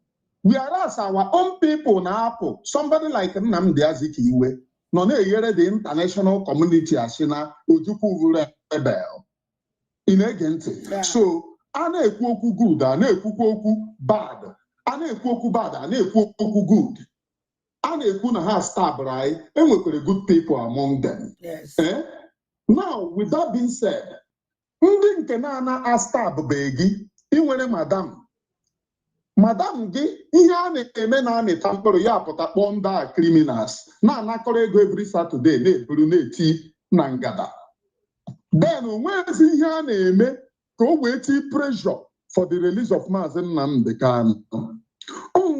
Igbo na ụna ala na nke a na ibia na-atụrụ ụmụ Igbo asị na-ekwu n'okwu Maazị Nnamdi Kanu wee remember ọhaneze kpọba nda kedizi ihe madam gị na-eme exactly madam yo kwesịrị ịkọwa ome something ka ihe Ngozi Orabueze na-eme ya bụ oruo na ego and inyere ụmụ Igbo asị unu ga-ere ụmụ Igbo asị nara ha ego oruzie na ịrụ ọrụ unu chọba ha use political blaming game. Na so were ji eji akpọ protest nna ụmụ Igbo that day onye ọbụla gaba Abuja hapụnụ ndị ihe ndị a na-achọ ọbụ ha na-achọ maka ha amarago na ha etinye n'aka na tipa bụ aja just before hook over na o nwere nke na-aṅụ Igbo nke ọnụ ya na-aṅụ Igbo o dere exposing nwaanyị isi ọcha mgbe ọbụla bụ exposing nwaanyị isi ọcha ha enweghị any program for madam ha.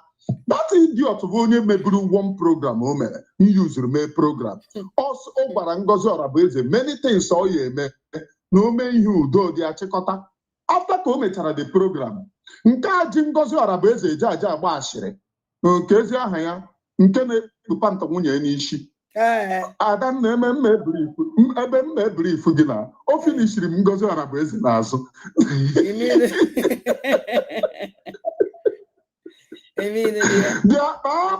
the akpa finishiri Ngozi Orabueze n'azụ wee finish chazie ya bịa na program na-eto ya mommy ọ makwa na asịrị ọ kọrọ na adị m n'aka na akọikwara m ya nwaba asịrị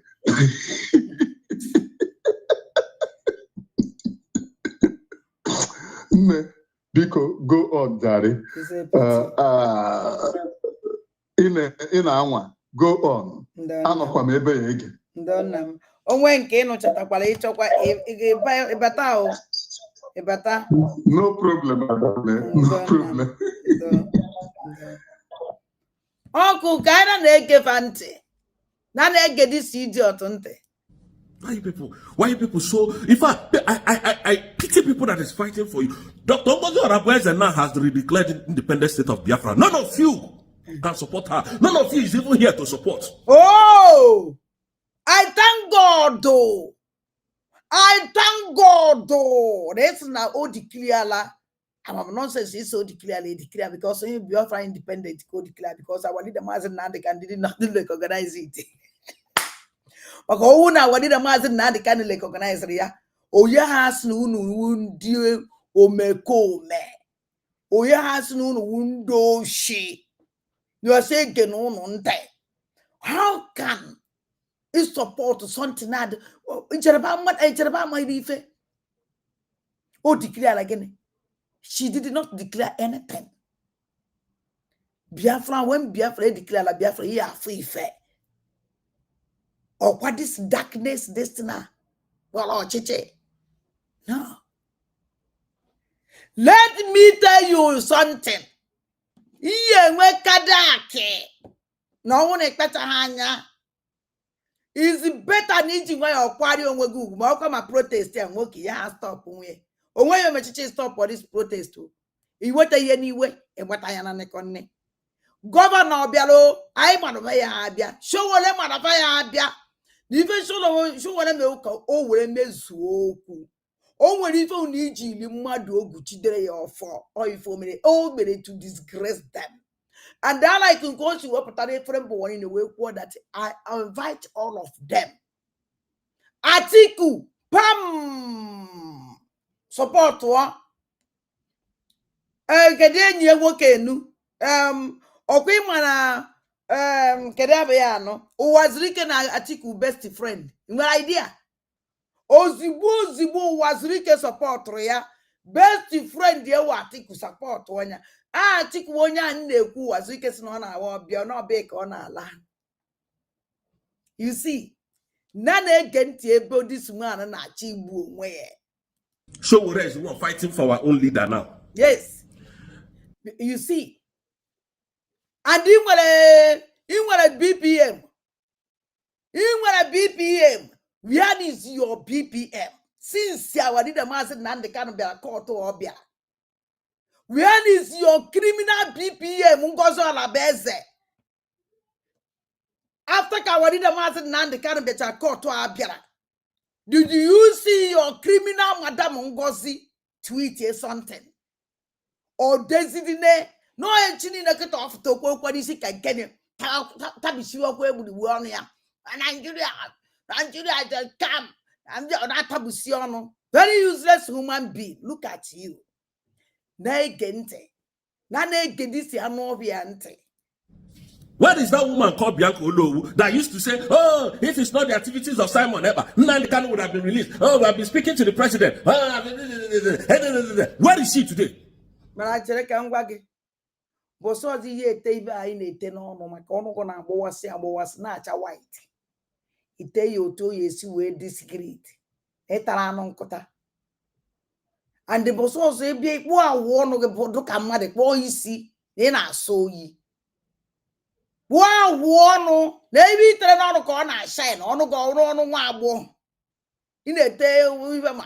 Te ye wona wo mu okete nke ba na apụta. O nwere ke ba na ete with swag. Nwoke na-etekwu ya mana ha na-ete with swag ha na swag wee tenya na ebe bịara n'ọnụ ka ọ na-acha kpọkpọkpọkpọ very useless human being. Where is your madam na Bianca kedu nke kanu your madam is a president of Umuamosu, the president of Nduzombi. Ị na-ebe akpọ nwaanyị ọzọ. Why can't you call your criminal madam? So you don't even hope on Ngozo Alabeze. And don't declare like your stupid rubbish. Eh? You went to confidence. You don't even trust her. Oh, a garant woman.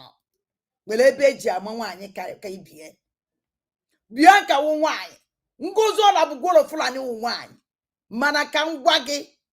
Bianca kalele ngozi karịa ya na everything onwere ebe olulu bana na ife na agwa gị Bianca is nobody. Ngozi Olabeze si ya we president.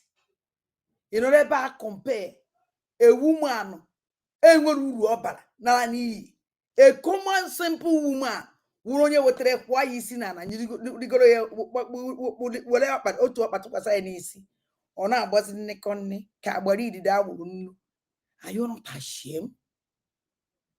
Not again this idiot on top of what's going on you poku. Tataki afọ ife. What is that Bianca Olowu today?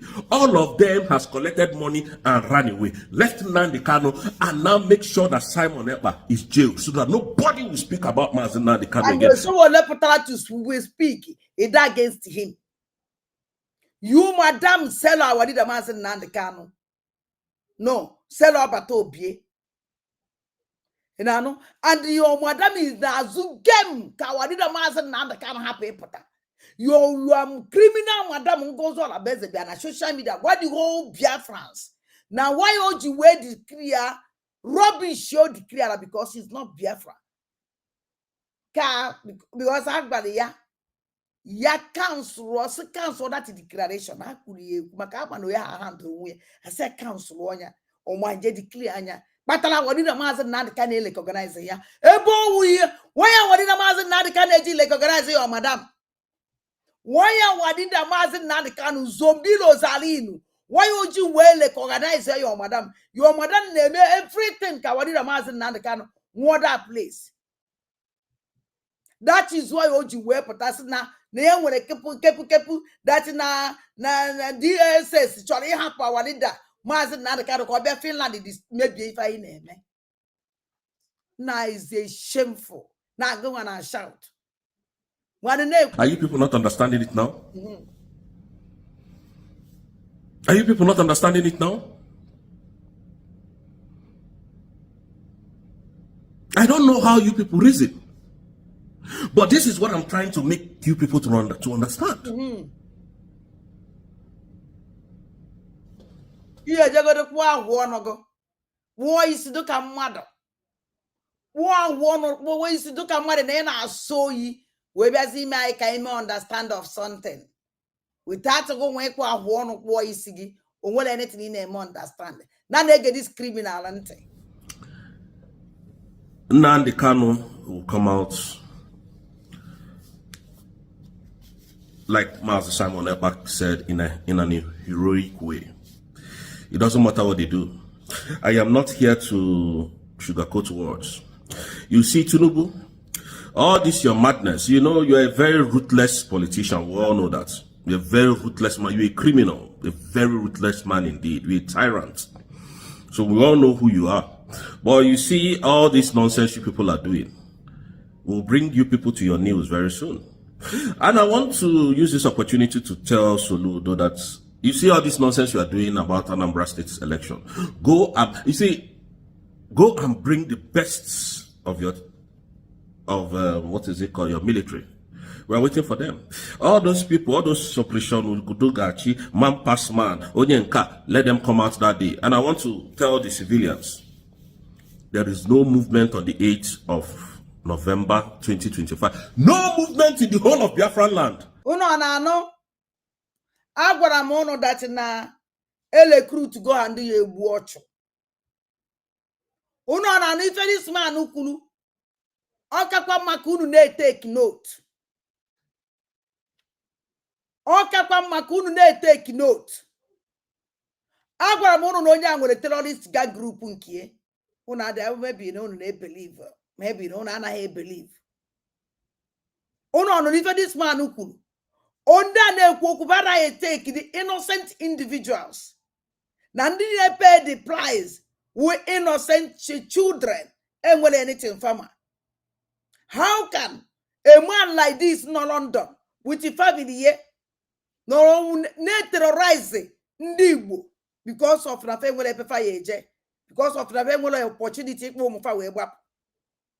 Unu afugo this election also Soludo na azụ ya. Why jinje na-ekwu okwu a na-ekwu n'ọsọ Soludo ka a na-enye this order?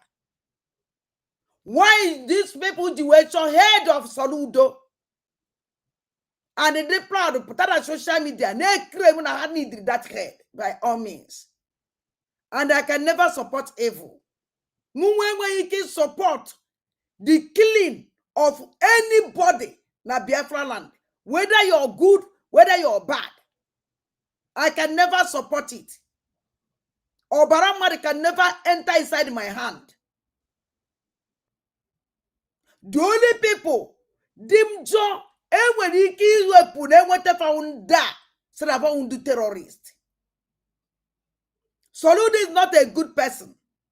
Oh, many to Konijewe, Manamuan Kino, Eba Kalankata, Iwopu life of Soludo, because they have planned it several times. They have tried it several times, but I have failed woefully. Only na choice Soludo will esibo mad.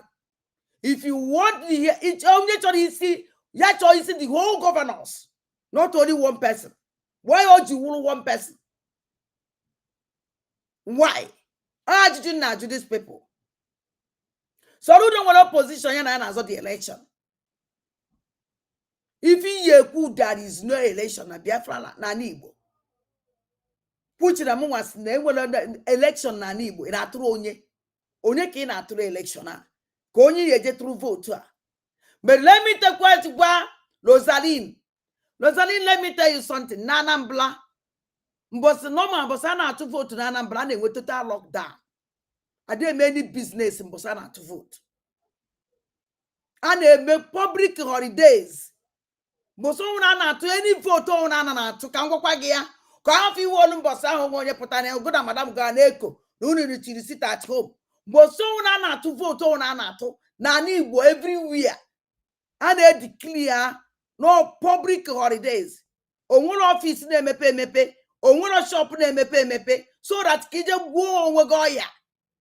Coffee lumber sound by Nasiana Nuno. On as no sit at home, Unu Tini Cafeji Wepota, while in a day now public holidays.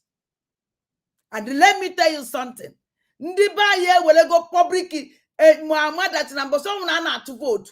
Ejidani by me make total sit at home. Not to order your madam yellow. Your madam is too small to give order. But let me tell you something. I got to salute don't know ya no. These people will sing by all means. And let me tell you something. I won't have a wogi, massacring tall, or woman is na mana, or boy when it's neighbor, or one no quick word in the Bible, I think. Nando on the joke I was I. So I just now pass my guy. Ki whatever old jaw, men the buy you coach away the Corobia. Where you got old jaw where that wobia. Mbosana to vote to now with public holidays. Come, we will Mbosana. Una bank for Chidachi, and this and that mechi, Nkamechi, all public holidays, Lozarin. So, when in our people there back, he will say, Yabule Pata, Yawelen Capita, Yajam police, God, I will get you. Only a wop doesn't there bag terrorist. Good and goes all a base recruit to Kababushu and innocent children. Because I fully remember, say, all innocent in the children, Kuria Babusi. All fully a good idea. Now, let me tell you something. Anambra State is Anambra State too. You can never terrorize Anambra State and go scot-free. You can never terrorize Anambra State. Loza, go scot-free. It is too small. Then by Impota, in your this kind of order, who do you think that you are?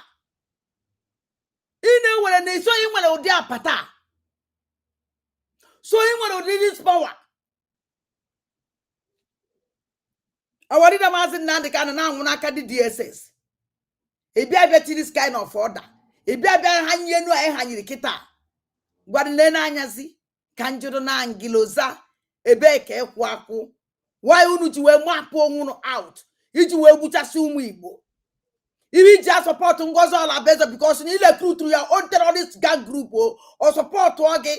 Which is Nigeria military, and every on wog, who never just so much when they never organ traffic. Now, do people ever go see no one if him. None did they wouldn't mother buy, none did I wound or buy, none did they organ traffic, none did they make it kidnapping. I did on a London. Nezeki si we are fuel. So in Murudika. Showole we stand there up. Wait to protest for our leader Master Nandikano. And then when he me water than Showole, have you yes Showole come out? Nothing I hear which I send them mother. Then you want in all on your puta. They are what I day. They are boon cause of Kifine. Because when are you doing this thing? And also Soluda Wopta Ndamia. Oh, go see that terrorist gang group have you know to go ready. No, just some bushers individuals. Unu won't blows none Or rather in Anambra State first. No movement. It is military on military on this by we want to really show you people what we are made of. We want to show you because you see we have talked for so many months, so many days. Now we need to show you people a little bit of our. Now, since I nebu mad no kigwe, since I nebu tasende mad na Anambra, since I nebu de mad na Enugu, since I nebu even na nebu since this year, Rosaline Nangozo Labeze goes bend their stuff to go and stop all these killings, all this massacre, and a massacre them mad na Anambra State, Enugu State, Nimo State, Nabia State, Nebody State. So, OJ go see their power that place. Never not just send them mad. At least all this community are control 99%. Mana only job that need not just send them mad no mana Anambra State and Imo State. Yamufu. Once on you Yamufu. I want to do now 30 Yamufu get that. This criminal never on the terrorist gang group here to go and protect life that place. Oji the terrorist gang group here to go and protect life in Imo State, Abia State, Okigwe, Alondi Zog, and Omaka. Now part of Anambra State. This criminal, our terrorists here, where they just stop war, those massacre, and a massacre them at that place. Manoya Abesikita, there was a terrorist group here and goes all abese. Yakwele Solu Dakamba, Bayibu Mundanambla, Bayi Massacre Danambla, Bayi Quachafundambla, Daile Danambla, this yow, we were each for each Sanuno. This is terrorism. And nobody is talking. Then I know this man who could ever. Okuna no go this man who could ever.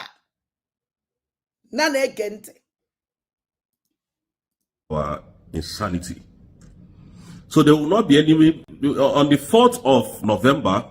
It is the day that the United States in Omambara is going to be having their very first election. And after that, on the 8th, the zoo want to conduct election in Biafran land. That is where we'll wait for you. You just, if your daughter is going for this INEC thing to come, please advise them that they shouldn't come close. No civilians. We don't want to see any civilian outside on that day. We want to see the military of. Right there, who sit at the home, public holidays. Nobody will come out to that day. And let me tell you something, Ozu. The whole Biafra Sokacha Sindi Igbo Mwana Bato Biene Tinye sit at home Mbosio wana aneme election. You ordinary day. Pasmagaling boasting can never save you. Shut up and go inside and hide yourself inside the skating gozi or like a quirky gozi or a beze. Ebi na no steady. But let me tell you something. Anambra urobodo. Yesi Bini. Bia nyoda na Anambra. Kwale na Bini ben na gena woko. Terrorists na harvest Bini. Inoreba. Abia na social media. Tele movie ono. Na buana mama. Bia ba korobish. Na ya ka ngwage. Rosaline need too small. Ye me we for the Anambra.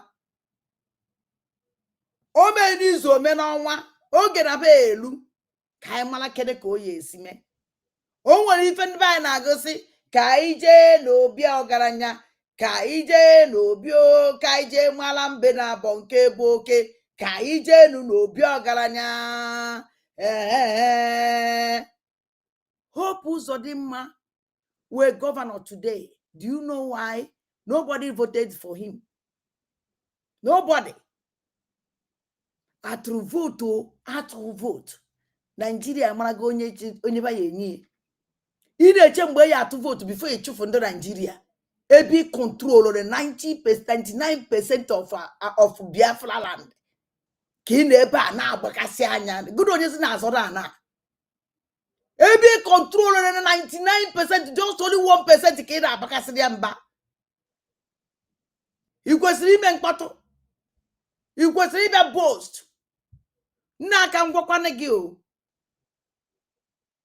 Onye ndị one ndị ba isi atụ ya n'inu.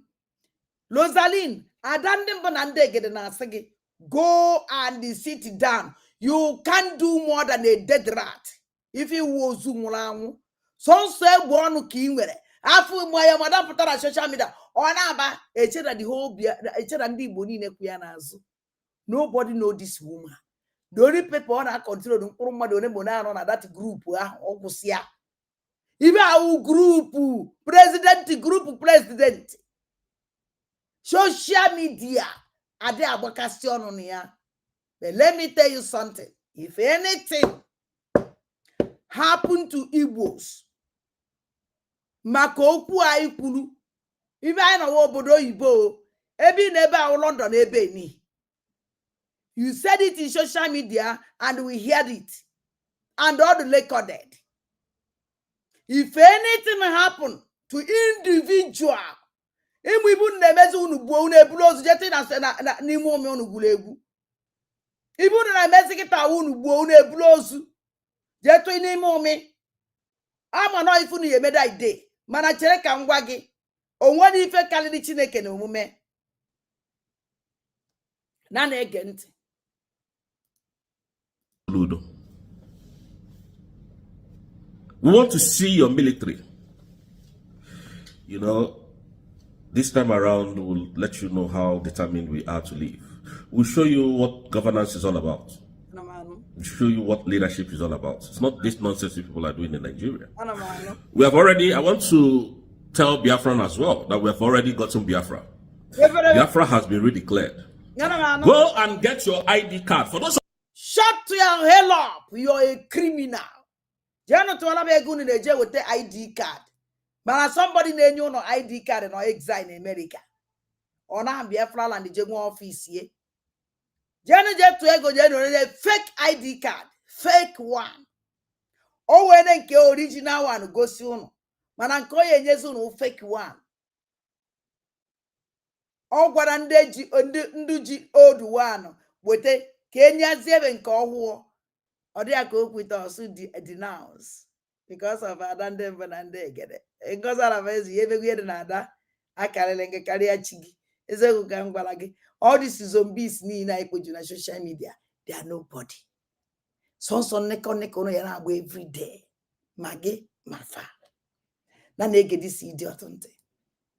of you that are in abroad, the people in diaspora, you need to contact a mouthpiece of the gods to go and get your ID card. That's Then you contact a mouthpiece of the God. That mouthpiece don't anywhere you. Nobody know that person called mouthpiece. Only you know Biafra identity. No, I don't know.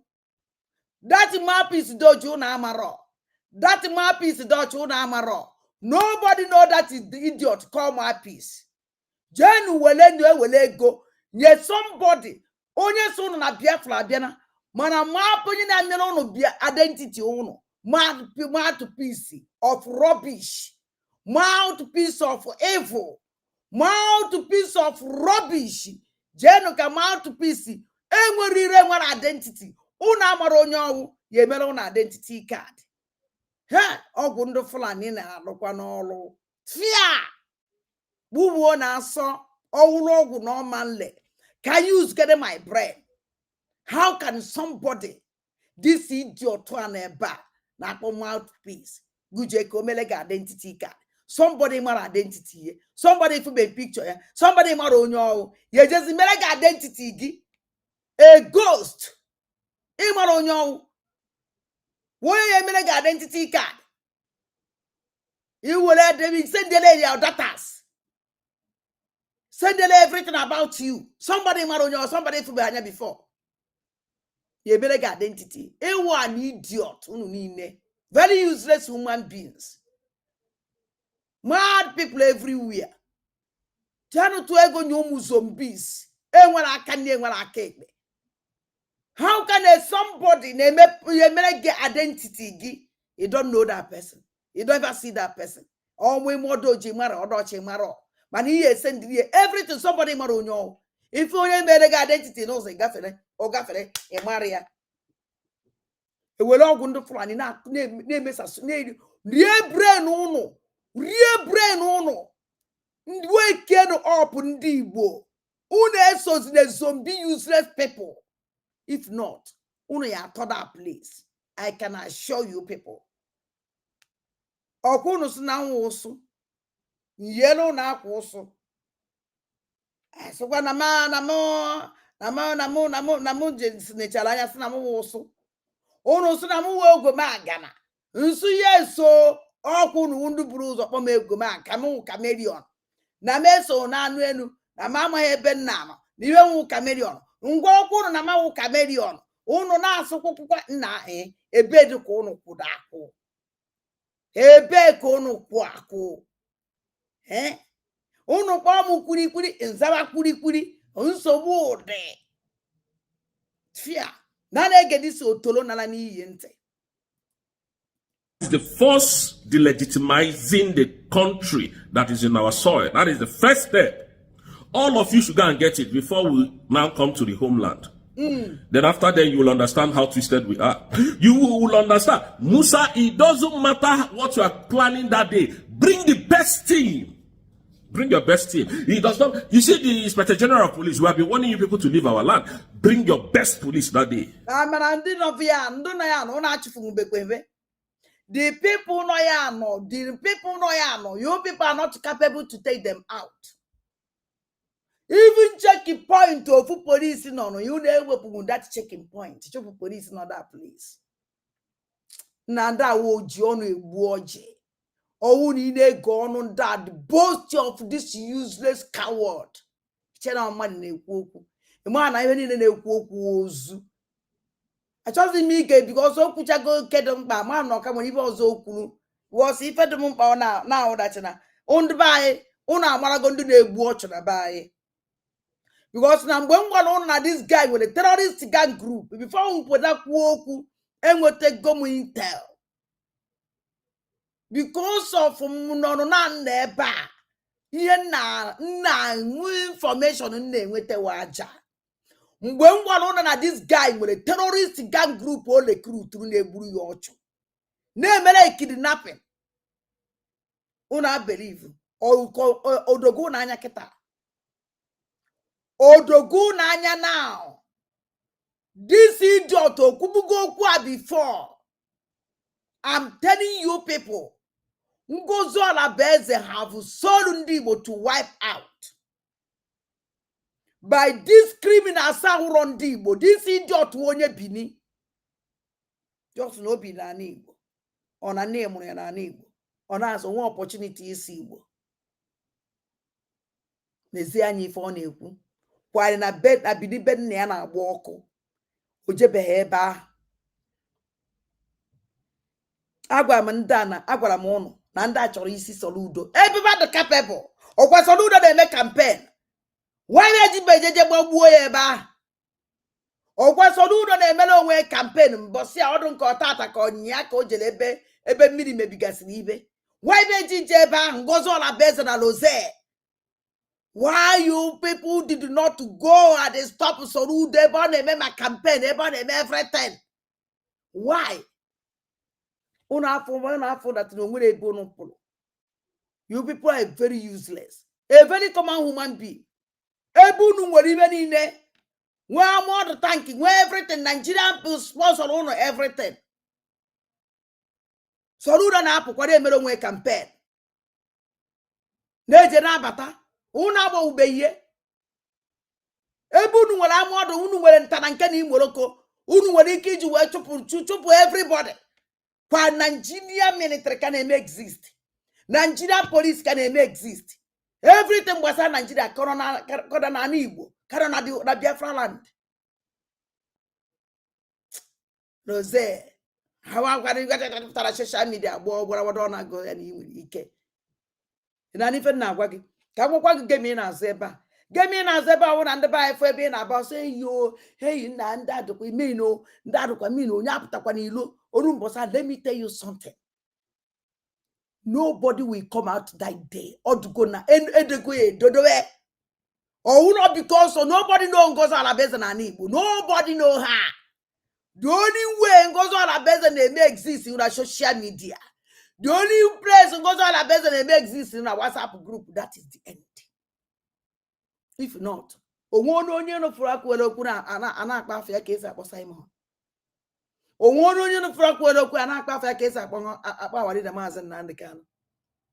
And nobody will know her. Me ha uruzie eba wali da mazen Nnamdi Kanu. Leave message to the viral. Don't listen to this criminal. They are paid agent and the Kabia destroyer if I name and yeah, a bad name. And I wasn't like on use one terrorist group Manaloze, I told you, you people can never finish us. Never in this world. Can I get to go into one of boasting corner and kick it out? On that 8, bring them. Let them come with every sophisticated armor tankers. Let them come. You see that on Anambra State election? That is where you will know that Biafra has been redeclared. So na Anambra election. Keye jimana na Biafra declare go Biafra. So na Anambra election. Keye Anambra ye jimana declare go Biafra. Without Anambra election, the Anambra Yama that they declare go Biafra, or go to go that these people who zombies. They were rich. Even down with this kind of power, why can't they use the power go and liberate our leader? Why can't you then use this power go hijack here or you well? Why can't we know that Kelly is our leader? Tampolo Melie, well, is our leader. Lose, why can't you take your terrorist gang group, Grangoza Labeze group, who will hijack all you well? Kennedy is our leader, Mazen Nandekano. The only place who will you just innocent children. They were you keep defending one wefa. Umagadi walking where you keep defending one wefa. Uno is open terrorist group and I because so much name which I say. Mana sorudo na actually uno chorigo si how pa one of they did not but an melon way campaign mani man everywhere. Uno je beba je korea. Uno je beja je one wonya. Or what we send them to and have security and apostle. No, I better social media now. Why on the day is on some could they made them boast steady here with a tie night in or a banana rubbish. Where they could go down one or get a camad. Where they could go this see the camad. They are one a man of the Kagijibu. Do chat call hango. But I'm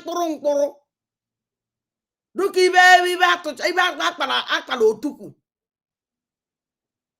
Upon a good in a bute, Manankine put a kidnapping, Mankine put an organ harvest. Mankine put on social media.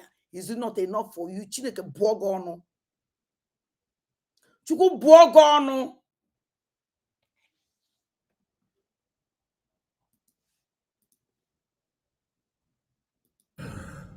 You see this flag of Biafra that was. Now, because I stop saying no, Kucha go even chono.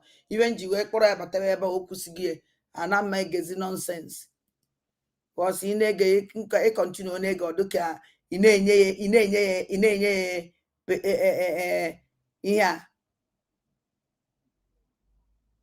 e continue na-egie ụmụnne m o nwere ife nchọrọ igosi unu. Yes, o nwere voice message. Onye kpọrọ that voice message ahụ Chibuzo Egwu-Atọ bụ onye kpọrọ that voice message. Achọrọ m igosi unu something ka unu fụ ka nchọ that voice message. Chibuzo Egwu-Atọ echi niile ka anyị mee program Ngozi Olabeze na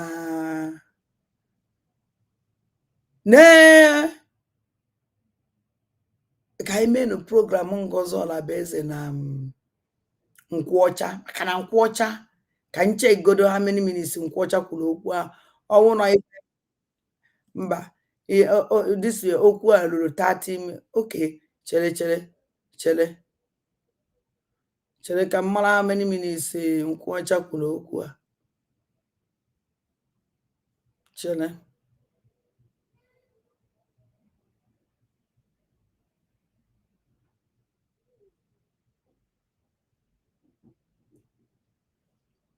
This program o hili nne ka happen echi niile. In fact, because me dress Nkwọcha and Ngozi Olabeze here because Ngozi kwukwara okwu ebe a. We are going to dress them properly. O nwere ihe nchọrọ igosi unu because ya we had the very, very important. Achọrọ nke unu nụ ya. Ọwụ na ọnwụ ebe a ọwụla ebe nke ọzọ. Get out to see my platform for idiot. Now, ụmụnne m alaikiri nke Chibuzo Egwu-Atọ ohu si wee wepụta this program. Wee wepụta mmadụ na-aba. Wee wepụta mmadụ na-aba. Unu chete mmadụ na-aba, unu ama na mmadụ na-aba ahụ ndị ahụ egburu egbu na na Amazonia ife a mere. And achọrọ m challenge Chibuzo Egwu-Atọ ya wepụta this program complete. Let us hear something. Because na mgbe egburu this lady egburu ya obigbu mgbawa obi. O nwere onye fụrụ ife mere nwatakịrị ya. Obi ya ụdị ọrụgodu na obigodu n'azụ ife mere this woman.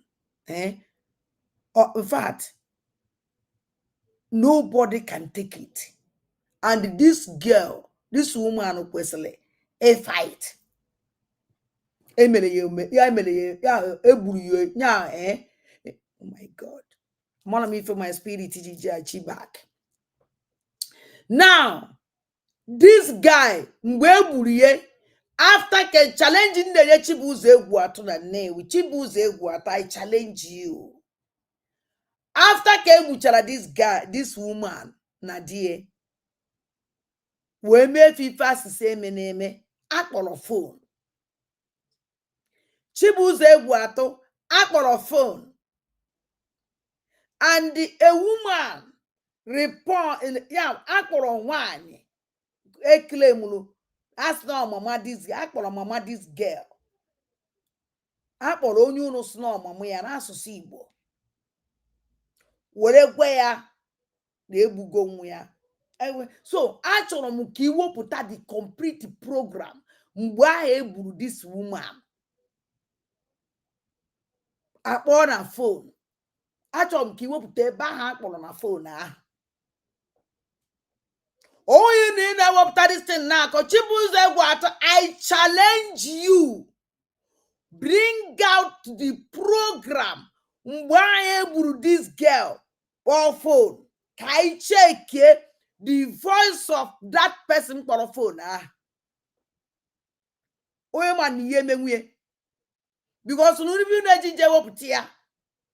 Unu ma Nunu woputia. Oh ya turn against you people. Because no na ya no the voice alo. Una ye wele no voice gentle jetinye woputa. Because no jere viral. E save this program. E save ye. I challenge you, Chibuze Guato. Woputa the original program. Why this girl, Buchaya, one mammy na phone, according to you people. Kaimara voice of Onye, on a phone. Because so bato be condemn this thing, OGMA program on fact. With that voice phone, on a phone. Ebunus no gentle, but on a phone, no gentle melenka, no gentle super private part this woman. Achoron kun wopta that voice. Achoron kun wopta that complete the program wopta near original one. Chibuze Guato, I challenge you. Challenge ebe kodi carrier. Actually, could work that the original version of this program. Why able this girl for a phone? Now when could they quote when you ask super try or super your the woman? Eku. Kaimana no gentle. I challenge you. Challenge ebe kodike. Challenge Jibu Keda for this rubbish here. Udene. Chukwu for ebu. Challenge all the criminals. Kono e watch on a buy. I challenge all of you.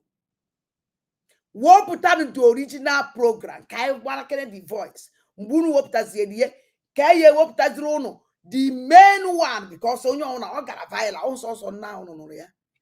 Get nonte. Kono no. Onwele. Odo ibo kule ba yenji biawa. We chota nwoke sere kianobia. Body. Isi buli isi bido make the mockery of private parts. Chibuze Guato. No man. Private parts. Why? When the voice shut up and they bring the voice original destiny. Chibuze Guato. Hence name and if you know I need the original version. Bring it up. When you will go to Kabia France for the original version of this nonsense. Ndamele, this lady. Put that now what this girl. If you rest in peace, I'm no one that always open you. And then I'm going to buy Kedindam in a Nigerian this uniform. Kedindami and a Nigeria this uniform. Maybe on a comment section, I need dream kono guamia. Because I told me you can nonsense this lady, this idiot. I just hope that this program. Kachibuze Guato, Mwana na nkuji ekwu Mwana na nyere that challenge. I chọrọ original this I will try the program. Because na fire menwe.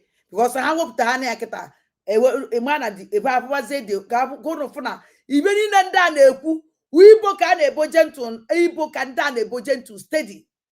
Igbo ka nda na ebo gentle steady. Because Nambu Ifame Obatobie was here. And that voice, dear viral, push Obatobie condemn we make program. So, Anamagweka, I hope that the original one. Yemele this lady, Emele Yememe. What I clear only the annual ya no before war. Man, even make the Zelemadi, make them mad. Ebelezi ebueze wele mad bepu isi or what on nekone or shake to her shake. Because now over ahoyanina go na pen. Or no jeha against the people who made that time. Yana die emana that na onwunya onwe isi. Onwere udi ogbugbo ya we gbuo gi ije obo. And I'm awake spirit of this boy, this woman. Yana die okachasiyama wada na abomination outrage for this girl me ya go against those people who made that through onyo so kwa ya woro ye mere na fe bere. So the challenge even you up there I told me get this nonsense this idiot Michael I just on whoop here can we challenge nya ko whoop try mgbe ha kporo because mgbe anda na that place we for phone or you claim emechazie n'ikpeazụ wee chọpụta na ife ahụ na Bazonia ka o mere ife award na ba anyị ka o mere nọ na Bazonia ndị award ndị Igbo.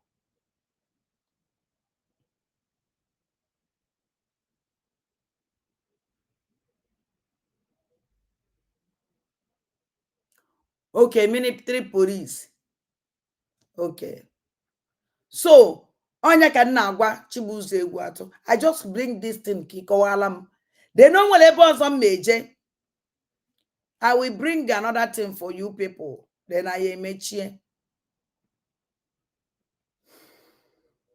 Onye ọzọ m ewetara ọrụ. Chibuzo egwu atụ jikwa that me program but achọrọ m ọwụ na nweta nke Chibuzo egwu atụ a mma like ya.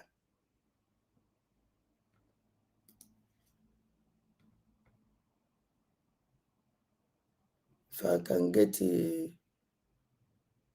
nke Chibuzo egwu atụ because I'm an unsavely. No. Mazi me borado.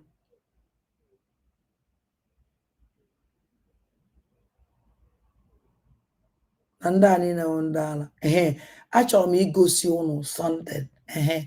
Ka ngosigodo unu ihe. I just can go see no a picture. And I'm going to tell you no picture. I have poor. Choose another thing. I don't know Wolenka about sending Chibuzo egwu atụ ka ọnụ challenge. Nenu Biafra e declare alone. Nenu anya Biafra e declare. Nenu Biafra ebe a niile ife kwesịrị ya o ife amaghị ebe o si were bịa kwesịrị ịdị hie chakepụ kpọwapụ ife amaghị ebe esi bịa nekere anya o nwere onye ịma ndụ na ebe a na o nwere anything ịma this picture kịta esere ebe a na kedu ihe ibu n'obi mgbe ị na-afụ this picture just look at the picture ebe a ka ịfụ na ọma o nwere mmụọ Biafra nọ here. Spirit of Biafra is not here. Now, agbatere aka even mmụọ Chukwu okike abịa ma gbuwakwuru ọsọ is not here. There is no blessing. What if arịma kwesịrị ime Biafra they declare about do Biafra.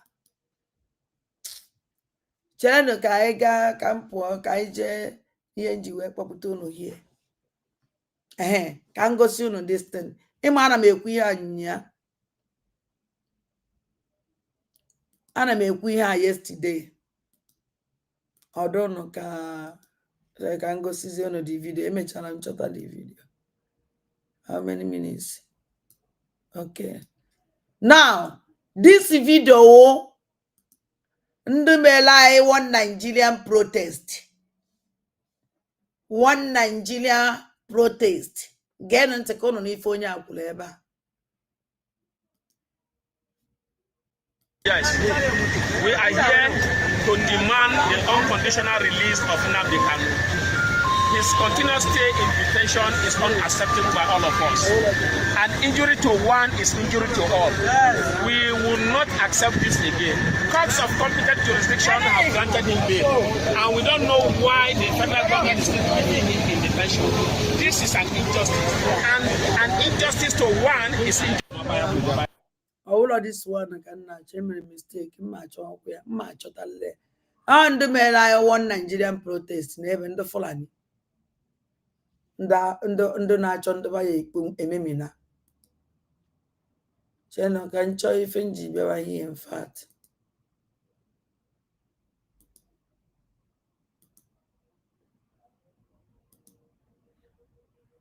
And go only voice message in that oputa na-eshia. Achọrọ m ka anyị jee na that voice message.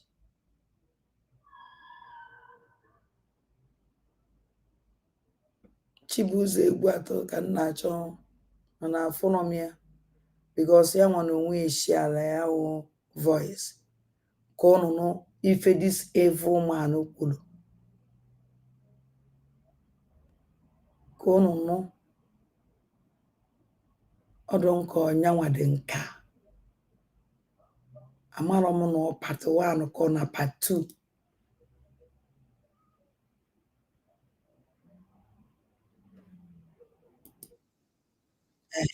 And with the gomi, I don't get it. Cheleno, Kaijen na part 1. Kaijen na part 1 of this thing. I me chan kaya nakpo.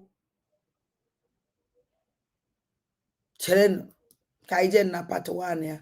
Kono foka ndasi ule ndojo. Another classic exposition. And this exposition may take 10 to 15 minutes. So, because actually kono water some of you now find it difficult to understand. Forward, because I you so much believe in his position. in the makeup. Yeah, how are you? On social media. But I can assure people that you guys are doing excellent job. And also our security guards, those of them, Binetiti, our work. You guys are amazing. And I can only say, keep it up. Now, I want you to listen to this. Hello. Boy, how far? Power. Now, and then kawazi nanda umu gentle. Ka onye na sponsor akas no onye get it on a phone. When they discuss with them, I unu get this conversation. Now, uno am even a menu. Imanda undojo. Agwaramafa. Hatchina had intelligent. But as intelligent had intelligent zombies. Hagwara and a Facebook gentle. Whoa, Panchanine. Yen the poison. And then the poison. A man of no, don't do a man of one was also about one. Makoba wa undu ne bunu mwandava buru na ndava ebuho. Mwana kwanu mbweba jiri bu na mbweba eji ibu. Mwa wa adande mba na ndegera na na buo. Abia anokwa na buo. Akama ya aba na obara mmadu. Cha na ndoma. Now, this in the criminal sir. Imo na onyo ona nwele group. Hanchani ne nwele group o. And the group fa nwere ege kwele nkwa. Onye owu na buru gentle fa. Na eye nyefa the money. O nwere program Chibuze Egwatu mele. Acho na program a for me. Kucha na ma onye owu na free ya biko. Eche na save mgbe a mama ye na save me mgbe nchozi afọ me. Ebe Chibuze Egwatu na asị, owuru that na isi na ogu nwa buru gentle. Kedi na ona asise nyekwere ni group owuna. Sirafa bu gentle ego na asị. Ye kedi group claim lunu no fa nwa undu buru gentle. So na akọ ife na buru chifa na akafa. Okwe otago. Guys kedi group buru gentle o nwere program o mele okwuru okwu a. So ha nwere group gas. Group ngozo ala beze. Group ogenkele. Group va na ndotu ha. Ma group all this ebe ko dike ha. Group achani ne ewele a very huge money. Ekwele fa nkwa. Na eni obodo achani ne ya group ona burunu na yenye fada ego. Ya group Jovika wee pụta were kremuo na Facebook ye. Chibuze Egwatu at initial time no believe at all. And the thing bia says botoku o sekwele ezigbo okwu. O selebe no ezigbo okwu waji we declare go wanted na social media. Instead ndaya bia gba the reason waji declare onwe wanted na social media. Ngozo ala beze declare wanted. If I'm going to declare ndo tu ngozo ala beze wanted. I just they laugh them. Now, come the group one. There's a quote say that na kachibu ze guato. There's a clear muruzie no group ye guru gentle. Kenye ze ye ga. Ne na anya bege gentle chibu ze guato. Jizri we potasie. Gen onte. Achọrọ kunu welewe uchu ya achọrọ m ihe ahụ a very intelligent destiny.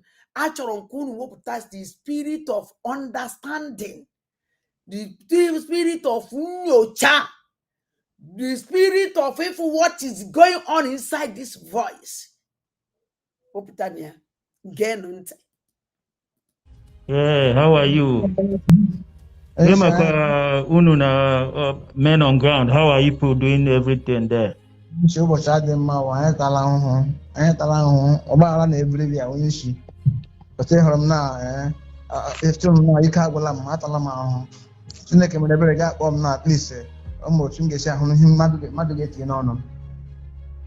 I had wanted to send a little thing through my boy to you guys, but I'm getting a very, very disturbing story that that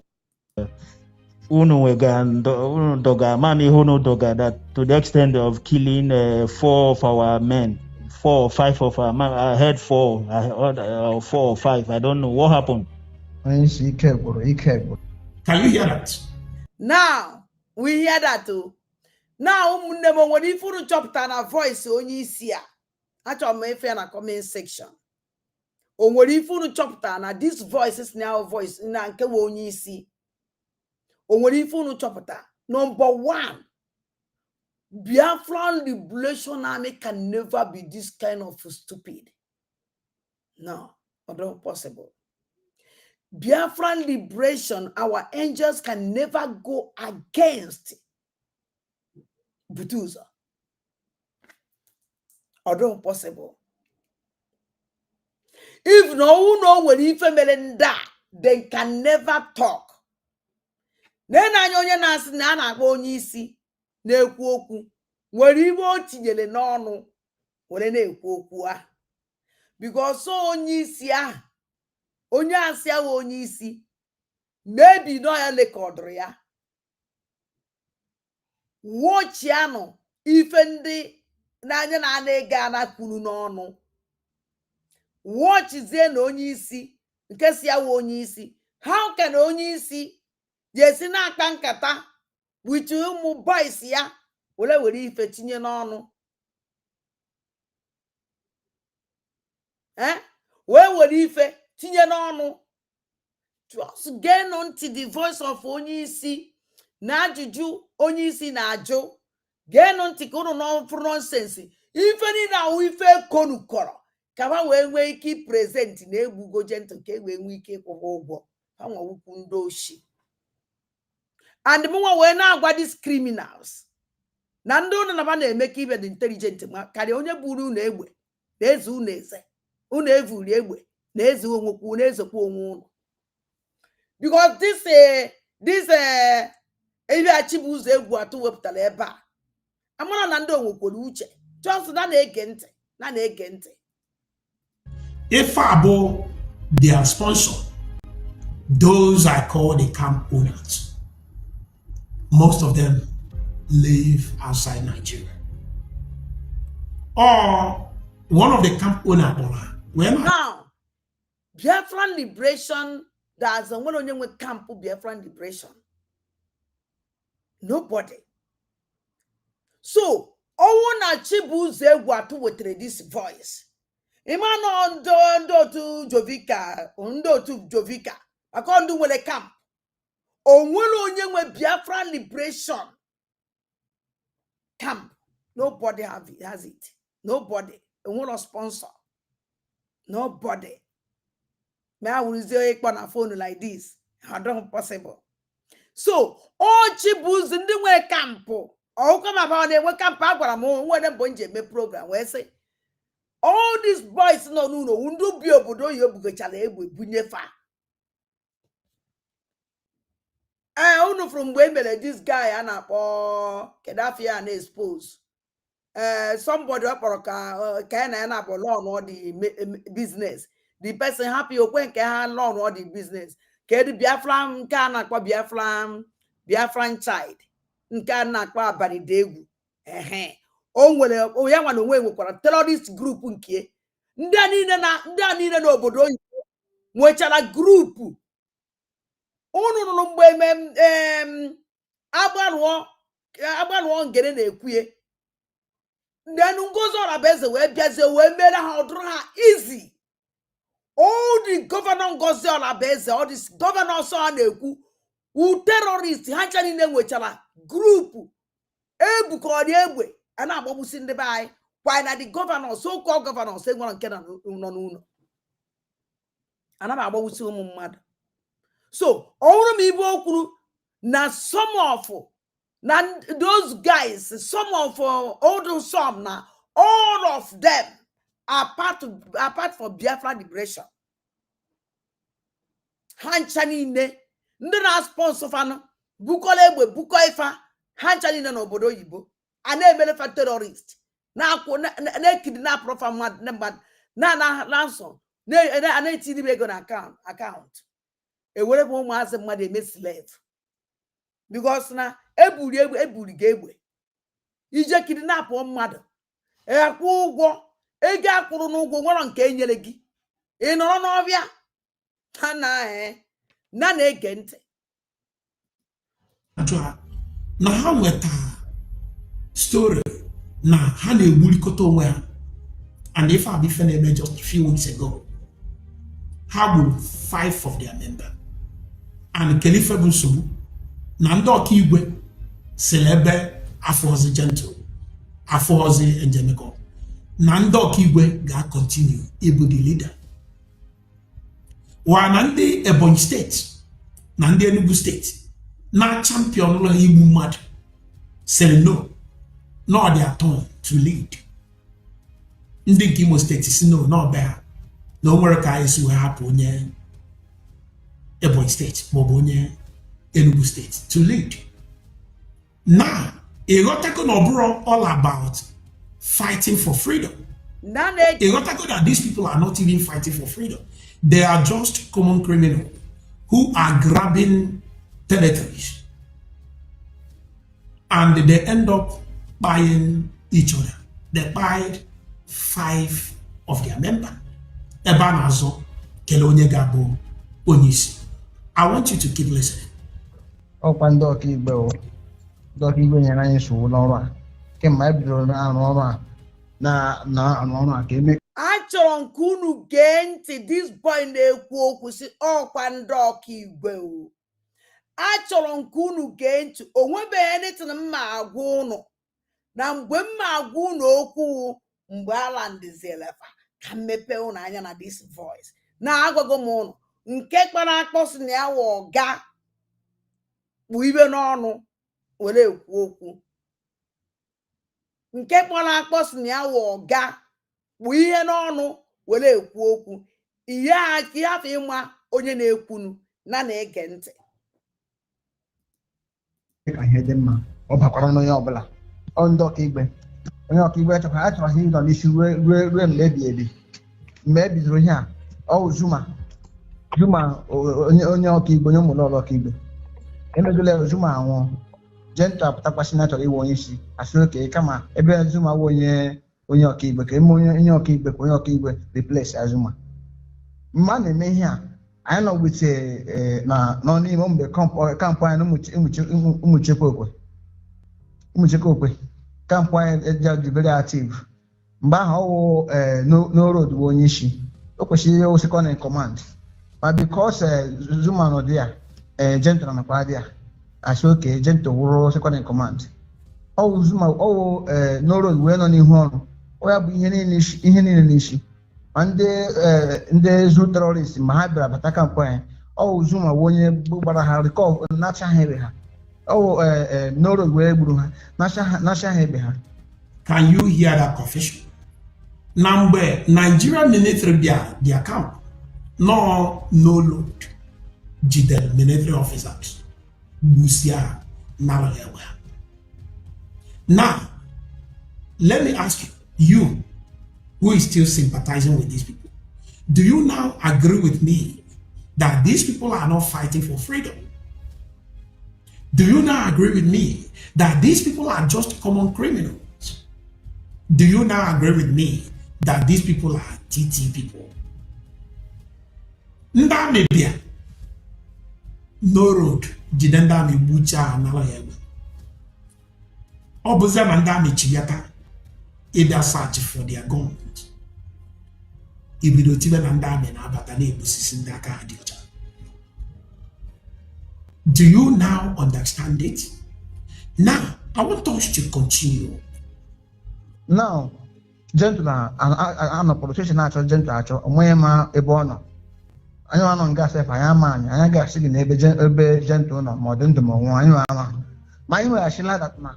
Ebe gentle, no road, when you question second command to gentle. But you know, the make up with you know, oh, my canoe was spokesperson. And the bar can on a fumble, he can go. And today, another classic exposition. And this exposition may take 10 to 15 minutes because at some corner what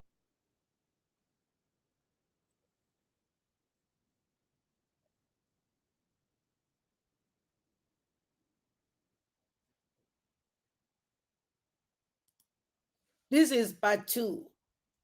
Kaijen and part 2 Majab. Same camp with the gentle. I said, okay, yeah, not coming. Now, I'm not sure how much. Can you hear that? Now, after careful the gentle, into more about God, he held on about gentle. And I will not keep repeating it. Obon gentle say no, to let him show his face. Obon and Jamaica passing all to let them show their face. They can never show whether they have about Dundum of Gosina Yozube, Chibuze Guatona, Unu Bunezo, Unu Buru gentle, Boy and Jamaica, and all the purple Zulu Jijera Abo Kigwe.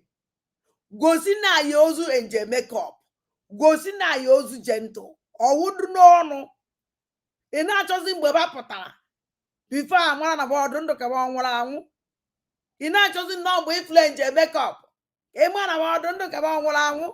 So if I attack, I will prove what do they bugofa. Or one of Apata by weapon. Nana can waggy. Biafran liberation, they are very intelligent. And I even now waggy.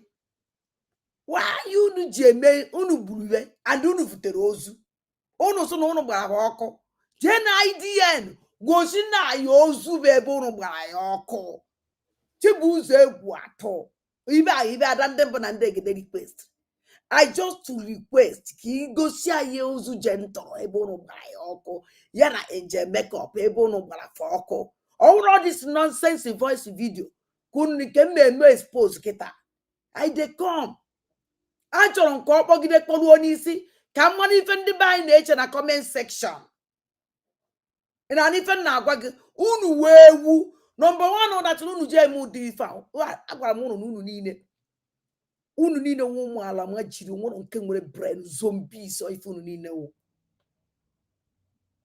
Amono no na unu mechi unu na emi ifu na echekwa na mmadu ka unu na agwado. Ka unu puta no unu ewu ọrụ ka rubbish puta. Open your eyes and use your brain and do whatever we mechicha onye no your sun ka wo dache. Da munu ne buo munu agwago munu onwe iwe mechichichichicha no wa unenwete gentle ready handed. It's not possible. Okay, if gentle, you people can never get that boy. Me I will lose angel makeup life or don't possible. Unu ne mi beni unu ne bu I have a bed at their camp. Una don't capable to near. No, na ban melo, na was say because Nigerian government fire on with Ewe, fire on with Timbo, every UNSS. Unu will have innocent children, na gare. Na nega this idiot on faith. And by the way, it's a hard endo.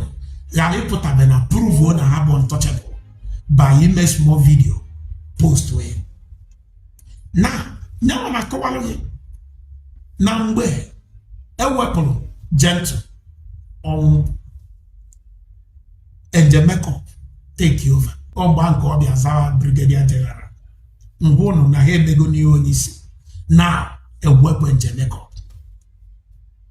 Now ndi Ebonyi state no there. Na ndi Enugu state no there. Say no at all. They see from Imo State or Kigwe to be precise. See no man war between them. The one that claim that they're fighting for freedom, they don't be where. I want you to keep listening. Oh no, road when I push you know, you won't issue. Then no more about the shashi. More about the might be the law. Get them one. Oh, 2002 or 2003. Come more pattern na camp. Now, more with my same kigbe, or you mulola. Yeah, that's now actually ewo onishi. Nde okigba so now ga onishi. Ebe anyi wa unde oni mo no here. Even in Deboy, then Deboy, on Deboy, unde damage. Who is that man that was just saying Ebony? Who is he? One of them about this. Oh, onye boy. Oh, they na ta. Is he in your camp? Look at if I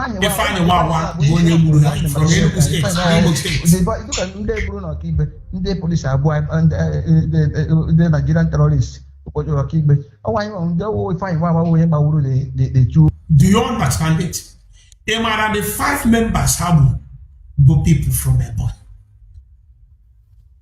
Mbem say they are using our brothers and sisters from Ebonyi State as a scapegoat. Some of you fear that I'm talking down on them, but I am not. I want to get if this boy na call here, una for that na this small boy na kakoko. I'm waiting woji weworo Biafra liberation. Okay, that is the other one na apụta ekwu okwu.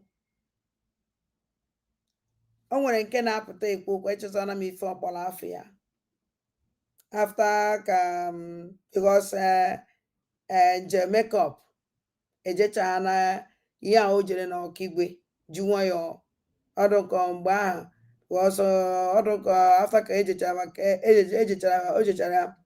licha ji ahụ oriri na Ọkigwe ama m na ebe ọgbagbuo na before ọpụtara eji ka oricha na ji before ọgbagbuo onye maka na o so na mgbe egburu mgbe egburu gentle echekizi m nke buru ụzọ menụ owu na ide na ige ntị this boy na fight na-asị gị na ya na-achọ ka na ọ na-ekwu nọ ndị Enugu steeti onye Imo steeti ọkwa onye na-azụtara ndị Ebonyi ọnọdụ ndị Ebonyi kwesịziri ịpụta kwuo okwu zọwazie leadership ka ha wụrụ ndị isi adịghị ekwu okwu ọ wụrụzie onye Imo steeti a Biafran liberation onye Imo steeti wụzi onye dị against ụmụnne ndị Imo steeti mara na Biafran liberation ha ncha niile nọ under oath. All that oath ahụ ka Ngozi Olabueze jere break nwunye onye ka o ji wee sị no more taking oath na ihe gbasara Biafran liberation. No more taking of oath. Because often because of oath ụmụazị a take nobody. Onye ọna nwere idea na commanders ya anọkete wele junior anaghị eme na iwu onye obodo a ọ na iwu onye obodo a. Anaghị eme na iwu onye obodo ọ na iwu onye obodo a. Na na-eme ya according to otu o si were dịrị. Ọnọdụ ka this guy bịara bido kwuo okwu mgbe gentle mgbe Basfa gburu Angel Makeup. After this guy after Angel Makeup or this guy to kwesịrị isiri and otu aka si welie and nobody will settle this issue no one know something like that Au Igwe. Because all of them are under Igwe. Kedizi ka osizi wulu Igwe. O wuruzie ihe ni na na-eme unu onugo onu o nwere mgbe like o nwere mgbe this guy na-apụta na social media na-ekwu okwu kedu afọ ya nọ nke egburu ha egbu Ngozi Olabeze na ndị otu egburu kedu afọ this guy Holy Ghost o nwere mgbe ọ nọle butu ụzọ wee nye warning say apart from social media na ya chọsị ife na social media again o wee gba break ana afụzi na social media you are order enyere enye don't come out in social media again poor from social media or poor from social media emesia obido pụta akwa mana o mere that obey that moment ahụ because onwe ka o si wee deje for order because of itra akifa and ọ pụtakwazi na the second time ahụ ọ pụtara gba nka akụtụrụ wee ọnwụ na ogere ntị pụọ ọ pụta cha again nwere ihe yere eme mana ogeghị ntị now ọ wụrụzi onye bizi obodo oyibo na-esetụrụ Biafran liberation army's problem. This idiot a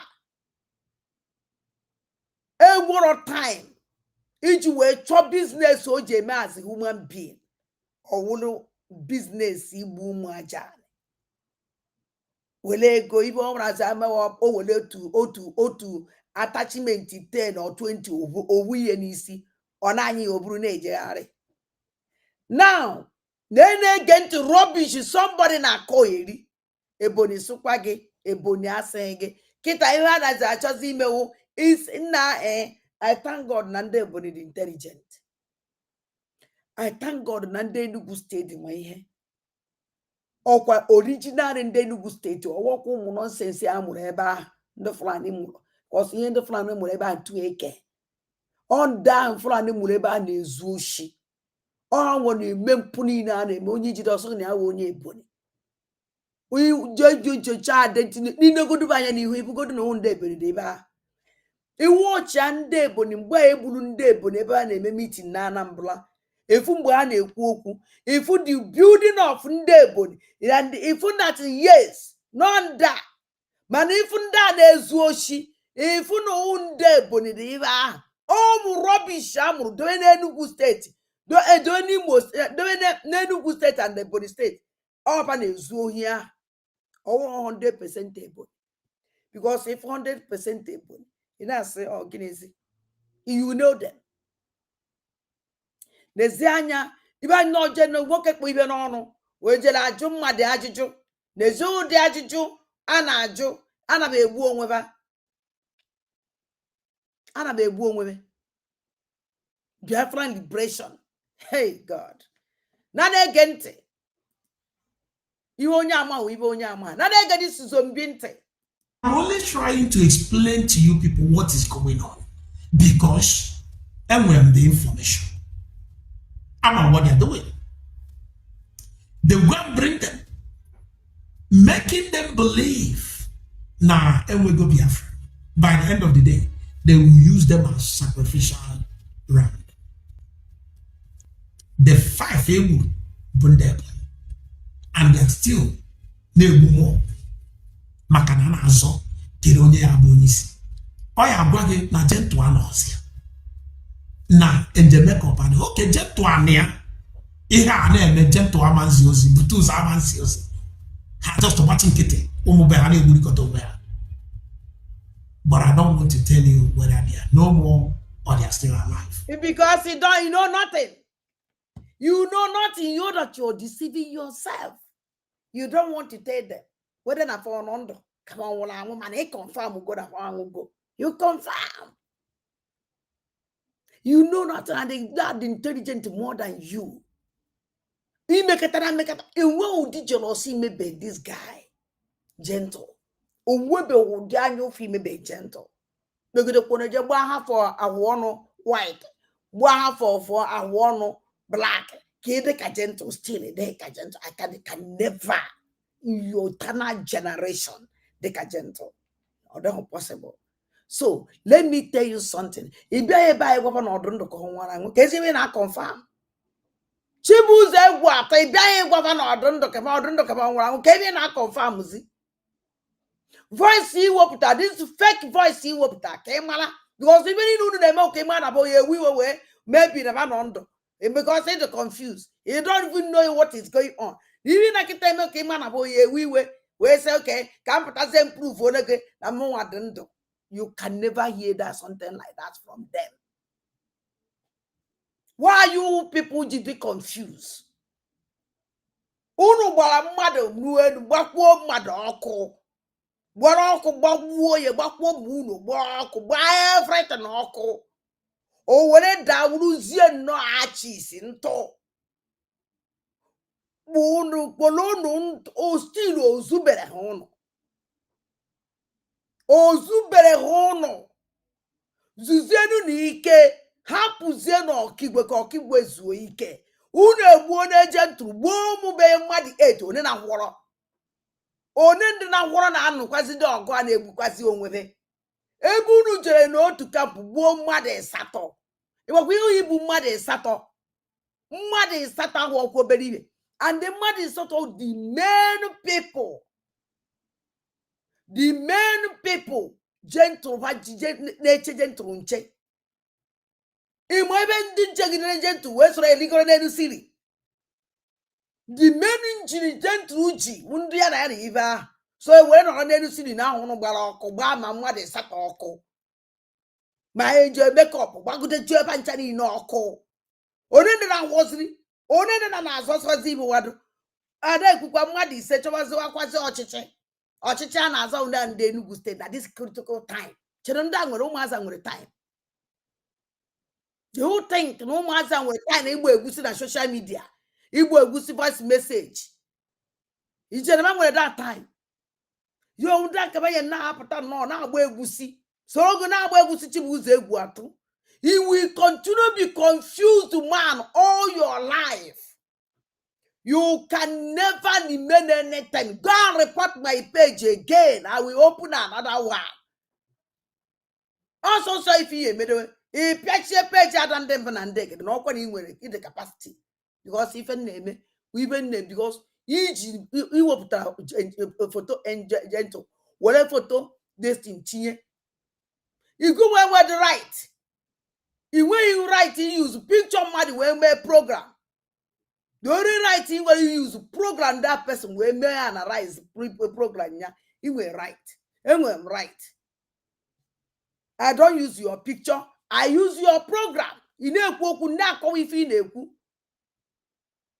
so come we you go page in concern on Just enjoy Chrogaja. I just enjoy Chrogaja. Aja can choro give her. Come work that know how my life. Because each other in me and Gana my age is me program again. Chibuze what you will be at the confused Nando go every time confused. Now they get this idiot on time. Just well that from the first day. Far will never change. Let's continue. The 2 policemen not had that AK. So when they in 5, then no nobody. On this now, you need not keep on talking back. Okay. Actually, bravo. Capono can they don't him or him or ebe wounded ubidro. The first count on this now, you need not keep on talking back. Actually, bravo. Capono can they don't him or him or ebe wounded ubidro. The first camp. Oh no, Nemo. Oh, Nemo. Even this ambassador hand on issue in one ambassador now, yeah, although when you can, Nigerian terrorists are on with them. But look at no roads. When you put an issue, my mother, how many Nigerian terrorists no road do bow? Oh, bole, so many Nigerian terrorists. Oh, well, but oh, no, be one will be. Can you, Mama? Na basara men on ground o mo wonye ihe obula ranchi mo ama o no road we mo obula ranchi ya bagwo So Nishi, even Obiletiti. Oh, when you will lead your operation now Obiletiti. No road. Yeah. Nishi, Unchira. Elenu. Ana cause no onye isi maka na onye isi enwezi anything ọma. Onye isi ba mazi anything. Onye isi ba mazi anything o na akọwa gadu zuru ibe. Onye isi enwe no anything ọma. O mazi ibe ụmụ ya na-alụ. Onye isi. Hey, Chineke nna. O mekwe nnọọ. So, na hey, na una amara ndị a na-akpọ Biafran angel. Unu eme mistake. Thank God that na Chineke nyere m brain onye m wee nwee ike nye mkpu m is a blessing. If not, eyere m believe nonsense. Eyere m believe rubbish.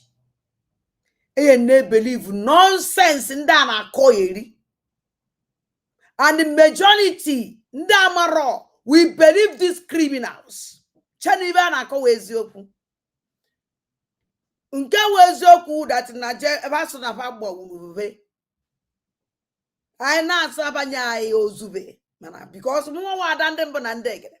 Hence na mabụbeghị ozube egosi anyị ya. Anyị may believe ha. Nke eziokwu na anyị nọrọ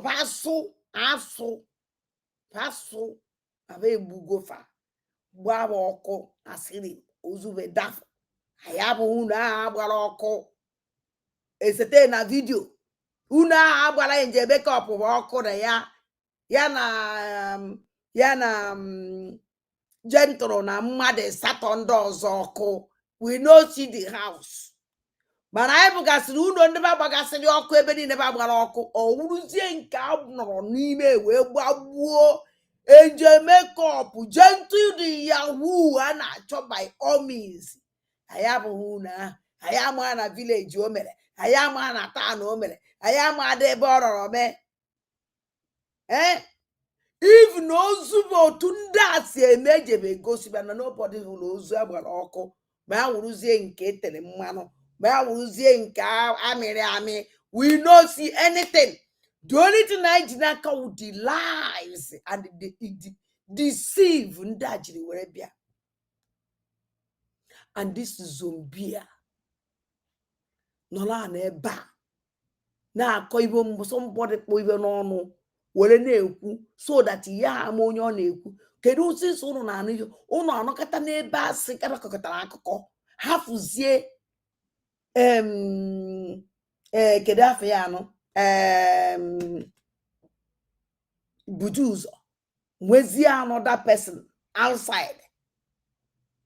Biafran liberation enwere person na sponsor fanu nobody ya pụtasị na Biafran liberation no afọ ya nwawo the support no ya nwawo ọga na-enye fanni fafa asị ka ba na-ehe ọdụrọ. Number one, that Umuaza can never even allow that. They can own about me such a thing allow. Betray fa. Just since itself and a butchasiana, ne kuzo self. Hana abaje nebenine. No one were such a people. Then trust to nobody. Nobody. How did need to confuse? Because Napana and when's anything farmer. Okwa sidike, and nobody will give them that information that they need. Goes on a base, ebugisi. All the informant ya auto pluja lady informant, and chani ne cripple all of them. Go and war. Or you can a bay in a social media. And I can assure them, aka Chukwu Di Ya eme ụmụazị a awụrọfa na anụ ọgụ a na ndị na-anụzi ọgụ mmụọ nwaanyị ndị na-anụ ọgụ ndị niile unu gburu egbu ka spirit ha bịa na anụzi Ndị na-anụ ọgụ akarị can see them. Ebe aka ya mụ na ndị Igbo mụrụ ụzọ mmụọ ọzọ na mmụọ anyị Igbo karị powerful. Ọ dị ike karịrị ike. Ọkwa Ebuka Obi ka mmadụ gwara sị ya na iyi aṅụ mmiri. And ọ ṅụrụ mmiri ahụ. Ọkwa jos ibe ọdịnala nkịtị igosi na mmụọ adịnala anyị ka na-arụ ọrụ. Kuchina ma sọpọtụ onye jere ha mmiri wee gbagbusi ụmụ mmadụ were mmiri maka datị na adịrọ mma. Believe na ihe believe mana ihe Ebuka Obi na-eme adịghị mma because Ebuka Obi na-eje na grab ahụ na ndị mmadụ na-anakọrọ ndị obodo anafa ọjọọ ka mana ana m ekwusaịdị ya mana kpọọ ibe ọjọọ ibe a ka o ya megide one day a na-achụ Ebuka Obi ọsọ. Don't do that. Don't take your opportunity na a town or na hope ụzọ alụlana jidere ndị Imo State na wipe her out. I werezie the opportunity because ịma hope ụzọ dị mma wee na grab na ndị Imo State na grab na ndị individual without their consent. Cheno ya adịrị gị mgbe ihe awụ ije na ọnwụ na ime ame a na-achụba gị because ebe this boy hara mmiri a ma ntụ niile bịara that place o gosi na iwu a na iwe dara n'obi ana iwe na-ewe ana and iwe na-ewe dị mmụọ nwe ya nwaanyị. Onwe ibe niile ka emetere n'ike, onwe ibe niile ka ekpetere n'ekpere. Jide ogu na ọfọ n'ihe ọnwụ niile na-eme because I can never support that madness. Na na-ege this otolo ntị zombie. Can you hear that? No only lead that operation. Mmụọ na-ekwu okwu mmụọ nwere obi ka ihe mmụọ ma na gbasara men on ground. Ọ mmụọ onye ihe ọbụla ranshi onye mmụọ ma ọ n'oroad wee onye ọbụla ranshi ya gbagbuo. So onye isi even n'obere etiti ọ onye a wee lead your operation na obere etiti n'oroad with njem onye isi onye chiri anya ọnụ n'okwu. Can you hear that? No only lead that operation no be etiti bu no load and then Jamaica. But I said it. Ndị a na-ekwu okwu anọkwa n'ime unu ama na unu mere understand. Ndị a na-ekwu okwu a anọkwa inside bush ha nọ inside the house. Na ọnwụ na ịgwụ ọcha dị echo. Efu na ha nọ n'ime maka onye nke na-ekwu iwere fụ na ihe ahụ ihe kwukwara were wepụ and na ha kwuru this thing wee wepụta ka ngwakwa unu dị listen eji wee mee this thing. Ha firu na bakpọ ha na this voice now na iwuriti na ụmụazị anụ ya because we enweghị any information ha na-enweta from this from Biafran angels. Ha maazị ife na-emenụ because information ụmụazị na-anọkịta apụta ha bịa kwuo na-enyere fa ezigbo aka. Ọ na-enyere fa aka were na-eme mpụ. Ọ na-enyere ya ezigbo aka mana since ma mozi nke na if the other one na-apụta na anaghị abụzikwu ya confusion juru arụ. They don't know what is going on. So ebe a na-achọzi ụzọ ime ọnwụna ba ya eme when we keep push her out ka anụ onufa oya ka ji wee kuru this rubbish aba kuru wee wepụta ndị ege na-ege ntị ụmụ aja. Some people be do Ikenga, how do you know all this? How can you ask Ikenga how I know all this? My job is to expose criminals. If you like, you take it. If you don't like, you leave it. The operation on no road and then Jamaica. Oui, bonsoir, vous êtes qui? And some people are still clapping for them. Comment? Calling themselves sympathizers. No, let's continue. Ma ihe dị abụfo oge mere ọrụ ma ha ikpe ka n'ụlọ ozugbo onye isi mmadụ ga-ada anyị na-agbago onye isi mmadụ ga-ada men adịghị happy onye isi men adịghị happy. Okay ọkwụ na anọ ya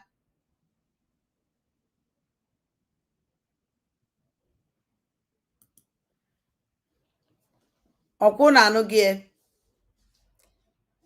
ife Chibuzo egwu atụ kwulu. Odogo na anya ife Chibuzo egwu atụ kwulu.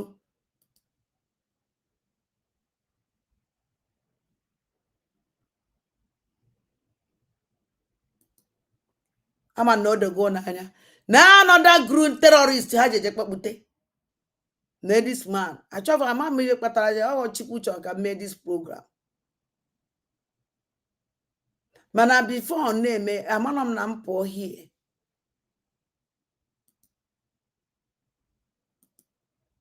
Amana m na m pụọ this program or ya because I want to say something at this program. Achọrọ m ikwu okwu ma gbasara ya. Mana achọrọ m ka ndres chagodu Chibuzo egwu atọ. Let me dress him. Ọfụma. Ndres chaze then now. Ezuzu puzie me here.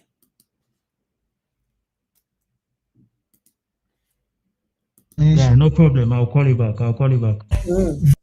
Onyeshi mmadụ ga-ada. Mmadụ ga-ada. Pressure.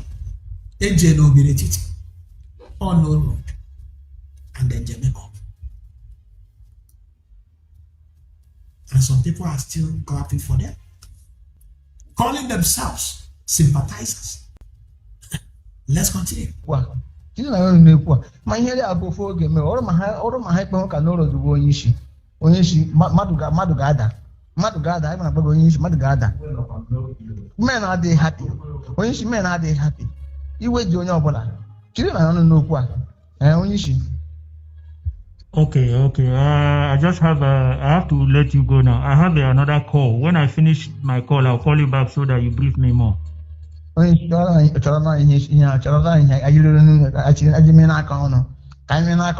Yeah, no problem. I'll call you back. Very good.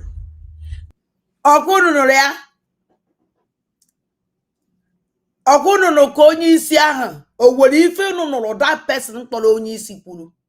N'ihe niile this boy kọwara ya wawa onye isi from A to Z. Kwuo nke kwado mma okwukwu, kwuo nke adọ mma okwukwu, onye isi a nrụgide ọkwa onye isi na-ekwu ha kremu na this person onye na sponsor then iwenu na your boys na anụ ọgụ na-egbusizi onwe nke ha gburu mmadụ 5 all within themselves ebe a na-azọ ọkịka na gụnwa onye isi were nụ ya nugide ọkọgide kochichichichicha. The only thing you will leave that I will call you back. Go believe for good more. That go believe for good more. Which means na even in now call again or cut a blanking KG will buy yoku. Now mother on yours and a baggy and a pocket. I know you want another call. Can you call here what they call it na campus in Melu? Ndi buru egbenye na nazi ogu na ebuchasi onwe ha the capital the danger nwere ike ime expose after any time. Na we not continue like this. Gụnwa onye isi bịa ya esetụrụ ya ozugbo gwaba because ngụnwa onye isi inwe right ịgwaba because onye isi ka ewu onye ya wu the leader. Na ọwụ na ọlụọ na nke ona. Now gụnwa onye isi gegide nnọọ ife niile a nwatakịrị a kwuru gechichichicha. If you were igwarafa ụdachi, you will call them back. You will another call. Always say go nyisi na agụ na-egbukwefa. Agụ na-egbufa. Iwe sizie nya, I will call you back. Achọ nkunu wolo ntunu we mere oche here.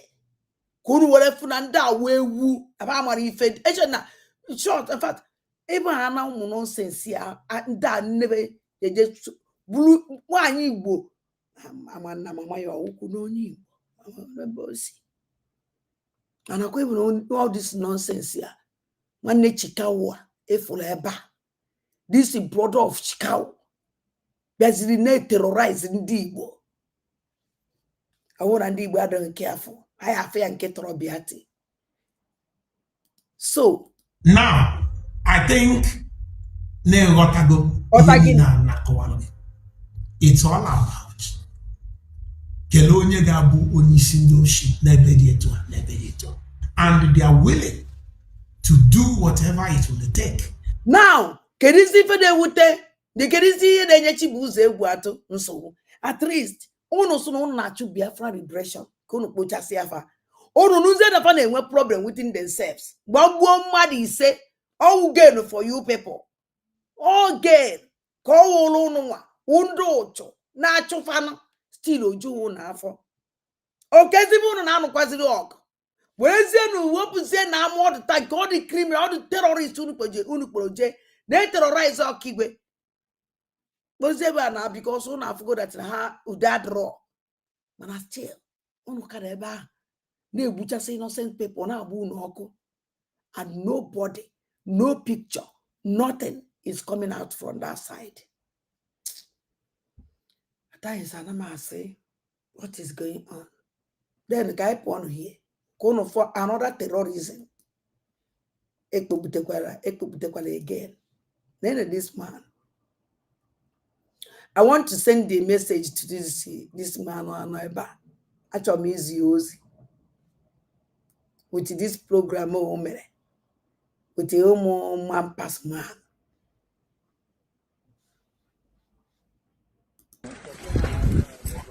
On inspection from the state command, Aguna Chamber, non-Iseki, on inspection by the directive of the governor. We are here on ground, seeing things talk for ourselves. Yen na Gandhi Iseke, see how Batawolo. As far as things are going to Iseke, Udo Achigo. And anybody I put a hakita, anybody Jihaka put any more here, Bia surrender. Njidonya nne na asinam no surrender. Ana ma na ego. And onye asinam na no jikwe surrender no jimenka. Okay. Anybody ewude enwu obi surrender. And onye mara nwa enu n'ime ọhịa. Izu ka na agụ. Onye ọbụla enwetara. Shut up. Sorry. Shut up. Shut your hell up. Okwenda bịara mbosi a na-egosi anyị ebe ndị mmadụ juru n'Iseke. Na-egosi anyị everywhere n'Iseke na ndị Iseke onye ọ na-aratago. Gosi anyị mmadụ ka nkọ everywhere egwu na-akpọ n'Iseke. Ka ekwesịbe a na-asụkwara ndị Iseke natawa ebe ndị Iseke anatago my question. I saw it. Anama akụ na ebe niile juru eju n'Iseke. Si n'Iseke na ndị Iseke anatago na youth Iseke don juru n'ilo. Everybody na-enwe aṅụrị. Now Iseke have deserted again. Why? Oh, my question. Kedu isi ife ọ na-agwakwa ndị Iseke nataba mana ha pụrụ I go say na social media na ndị Iseke anatago. Enwechakwuru ahịa ebe egosikwala ebe a na-azụ ahịa mbụ ndị Iseke. Enwechara baba ebe a na-ele akwụ, ebe a na-ele akpọchara m ibe na-abịa anyị hụrụ ya. Ominuru na akpọchara mechaa ndị gbara akpọrọ ibe gwakwa ọsọ. I want to know. Achọm ka ndị follow this criminal. Ka ha fi kpọm criminal. Can you follow this man message? Our problem is the Fulani terrorist, not ndị Igbo ibeke. Go and tell that your stupid governor Udo. That's our problem. Udo's terrorists all were nazu government house. Terrorists nazu government house. No, those people is our problem. Go after those people and kick them out from that place. Oh, how the problem? And all those people, so who don't know government house, Anambra State, Lolo Funo, all for when they terrorize in Anambra, how when they kidnap in Anambra, so who don't protect Tifa, Eban can a mele so who don't harvest. Eban can they kidnap so who don't them mother. So who don't protected them with their government house. Because I never see ebe government house na azu government house ka Fulani bi. Kedize ebe ndị ba ibizi. Ebe Soludo nyere ndị Fulani this kind of privilege. Ha nwe bịa n'azụ ụlọ ye, n'azụ government house, lụọ ụlọ, biri. Nwunye Soludo dị proud igosi ya na social media. Na ewepụtago onye a. Ohezi ọtụ ọnụ ụkwụ na iseke. Thank God, mma like kweta ụkwụ na iseke ka ndị iseke nata. I will be very, very happy na ndị iseke natara. Ma nwụna kwana na ekpegbutere gị ka ịbịa na terrorize ndị iseke ndị fọrọ afọ na ụnụ nwere ndị fọrọ that place. Because you people show us that na ndị iseke anatago egwu na-eji onye ọna na-agba egwu a na-enwe aṅụrị. I saw it at ndị mmadụ ka nkụ ma nne ma nna ma ụmụazị. And when goes there, the market of iseke na obi lokwara ya na azụ n'ahịa. Ka ezi ife na-asịkwa ka ndị iseke nata ụlọ. Oh, my question. How can ndị iseke ịfụcha this kind of people natawa? Obodo udo dị a na-enwe ụdị mmadụ dị ka ụlọ. Ajụjụ na-ajụ. Obodo udo dị a na-enwe ụdị mmadụ dị ka ụlọ. Our problem, go inside bush and comb the bush and chase the Fulani terrorists. Not inside that bush out. Ụmụnne gị wepụtara onwe fa iji wee sacrifice onwe to protect the land. Why unu ji enyere ndị Fulani aka to terrorize us? Why? Oh, my question. Only these people say boast to when we agumike. The boasting is too much because they boast a lot and they do nothing. In a boom, ne boast no bala. One negi na quaff. No God, one negi na harvest. Now one negi working they kidnap. You're terrorizing your people. In a boast by terrorizing them. Which kind of nonsense is this? O say tiene. Actually, can you follow this man message? Na ngozi ola beze. Na terrorist gang group ye kwere no na aka mgba. So, aya mbere abụ nke woke. Soludo. Aya manu mbere abụ nke woke mana the only thing na chime ka ngozi ola beze. Na kedu afa ya idiot a. Nwe idea that na ha nwakwa na anwa na ndofa emeto abala nwa aja atona again. Enough is enough. Get on to ebe on a pass. Sarah. Pass me more. They have rendered us useless enough. Yes. Look at a very big market. For Iseke. The land like this. Emana this idiot awulo onye Iseke. Akpotara ya akpota. Watch ya oku this man. A man and this guy is not only Iseke. Akporo this guy on Bata Iseke. He be terrorize this land. Chena abgatara ya na dimba. Chena ahotara ya na akpu obi. Agadi nwoke do otua. Agadi nwoke do otua. Ha! Na ibe egbe na emeduru. Hello, to see there. Trailer 20 na hello do they shut it down. Oh, so trailer. Ana azụ ahịa akwụ here. NB and trucks. Ana azụ ahịa ji. Ahịa akwụ, ahịa ede. Everything. Enwere slaughter market here. NB anu here. Na anu here. Then you got the other side of Iseke. If we ever live car. What if you we like kwa ndo tu because they watch nda anokete eba.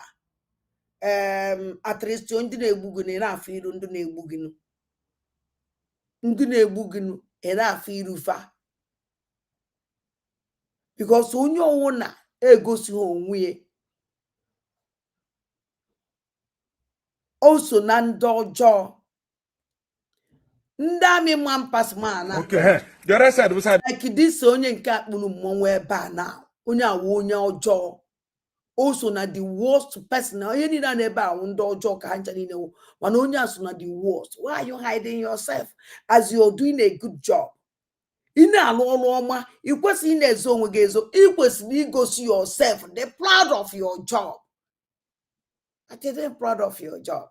Ị na-eze ezo gosi na ife ị na-emewe ife ọjọọ. if you name me for job. So now battle have draw against Ndo to Sorudo and Ndo terrorist ngozi. Terrorist Sorudo na terrorist ngozi. Terrorist versus terrorist. Opposed to terrorism. Ka ndị ya win. The mkpụrụ akụ na side ma ọkụkọ ma plantain ihe niile ebo na-esi ya na akọ. So una no go if kwunu. Now can leave Olom Chibuze Egwu to the last message. May leave then I am on phone. I am up more. My daughter Natala from school. On a bono la money and abo just a kinen kitten jim mak godie. On a bone. I was a chinina, was in Malako CJ Malako was here for how many weeks in separation. Wow, what look at if I from Enugu State. Look at the Bruno Kibe, the police are boy and the Nigerian police. You watch ya, if and then a cheap proof.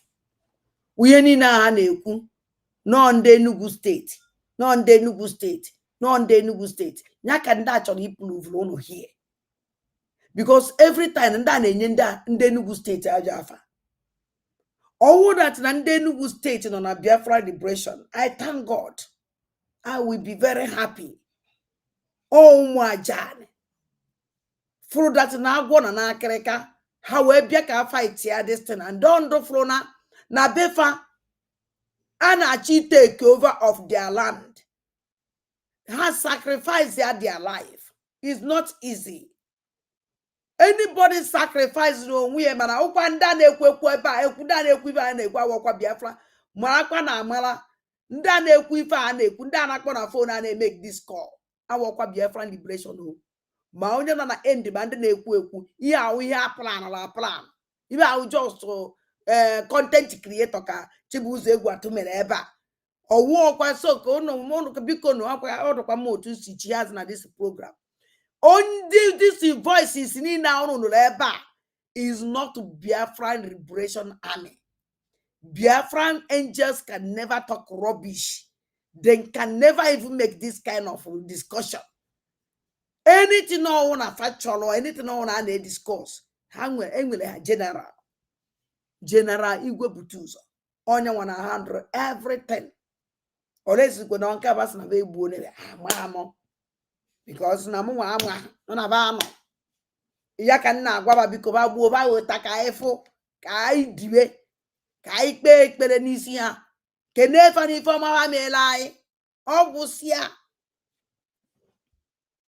so because do you understand it?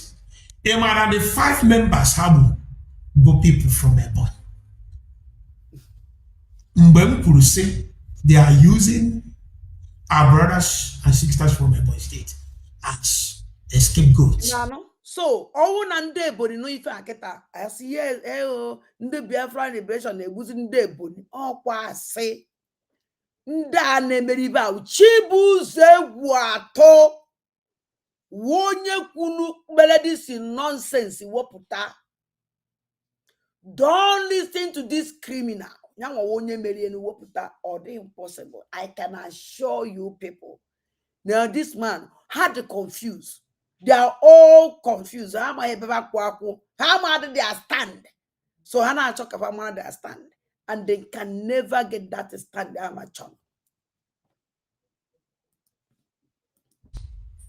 Some of you fear that I'm talking down on them. But I am not. Just watching Kete, but I don't want to tell you whether they are no more or they are still alive. Just well that thing from the first day, fire will never change. Let's continue. The 2 policemen, not had that AK. So Biafran liberation, the echo. Cogide no even no cogide kocha. The only thing in Chorokunu will end the matter. Oh.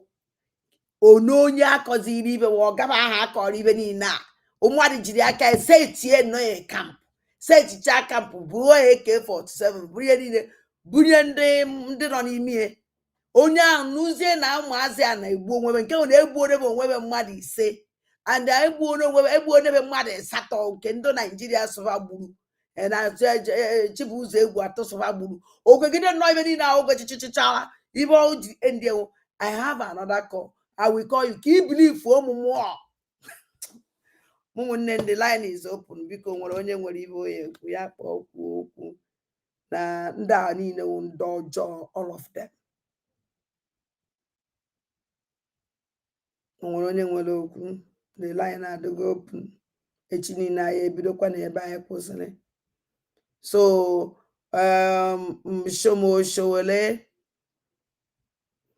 Showele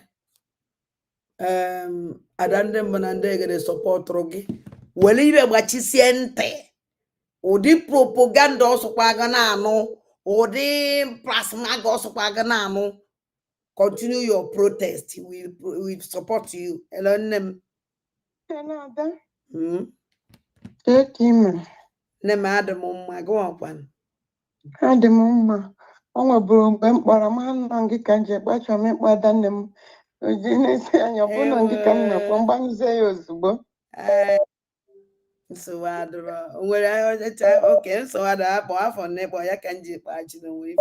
Yes, afọ m program ị mere especially na nke Kemafaya Rosaline ịghọtana. So isiokwu m n'ebe Rosa nọ bụ for Rosa to say that na so Showere onye Yoruba chọrọ ime organize protest for our leader so that echi go take glory no onye nwere visa our leader. So that means ye mena ye taking a glory our leader chonya no reba hu. Oh yeah no. I want so because of ye taking glory man no since bosa ihe unu na-eme oche na-akwa asịrị unu bụ ndị Igbo eje organize aya somebody fu na agwachi nkịtị nwoke a nwụọ ka mee something ebipụta ndị dịka Rosa si aje attack bịa ka ewepụ na ka ewe si na ọya emezi ọsọgo ya bụ na onwe benefit ọ ya enweta our own benefit bụ ọbụkwa na-eme ya release our leader. So problem Rosa bụ onye ya na take glory. Okay, why madam ya emeghị organize to take that glory? Thank you, Nnem. Thank you. Rosa dobara nonsense o bụ n'okoro n'oche. Instead of your address Ngozi Arabeze say, what are you doing? Iji nọrọ onye Yoruba na-eme organize man is no gwa bụ leader Biafra. The same Biafra Ọhamadike ji maka ya nọrọ na prison. Kissing Igbo leader now. Then, Madam Ngozi, what are you doing to set our leader free? Okay. Or happy ya problem ya brony ye take glory. Okay, only one USB, many take the glory. What is stopping you? That means Nandia Nine Atoka our leader, Mogobato Biaputa. Because Nahajisi. Our leader no bate obie Rosa Gia ego and make content creator. Ne create lies. Ne tinye na spotlight ya cause no gini. Even at you na na Showele me protest ya elelize our leader. Their criminality na Igbo akose. Business ha aka ya nutu maya ma madamia Oshumuri ka Rosa ya bịa na address ka Rosa o kwesịrị ime address Ngozi Arabeze nna ma juzie ma ka mmala na onye na-achịzi achị ọ Rosa na-achịzi Biafra na-ede Rosa ntị na-eso USB se nwere ihe tara uche ha to ask questions say Rosa anyị na-eso unu because n'unu si n'unu nwa kịta na-achị na Biafra liberation. Now our leader, because of this Biafra coach in a prison. Now, ihe dị otu a oke kedu zi ka unu si gba nkịta bụzi onye Yoruba ya bịa organize arụ ndị Igbo ka esi ebuo onye nke unu eche m na onye ndị na-eso Rosa ha kwesịrị ịdị na-ajụ ma Rosa Kalenna dara ibi gbanye platform ya na mgbede a ihe ọ na-edres bụ nwaanyị isi ọcha na France arụ nne ihe na-emekwa so ihe niile na-ekwu maka our leader ma protest Kalenna enwepụtara time to talk about it na ihe ịbịara idres bụ ihe nwaanyị isi ọcha kwuru so nwaanyị isi ọcha bụ onye na-akọmentị unu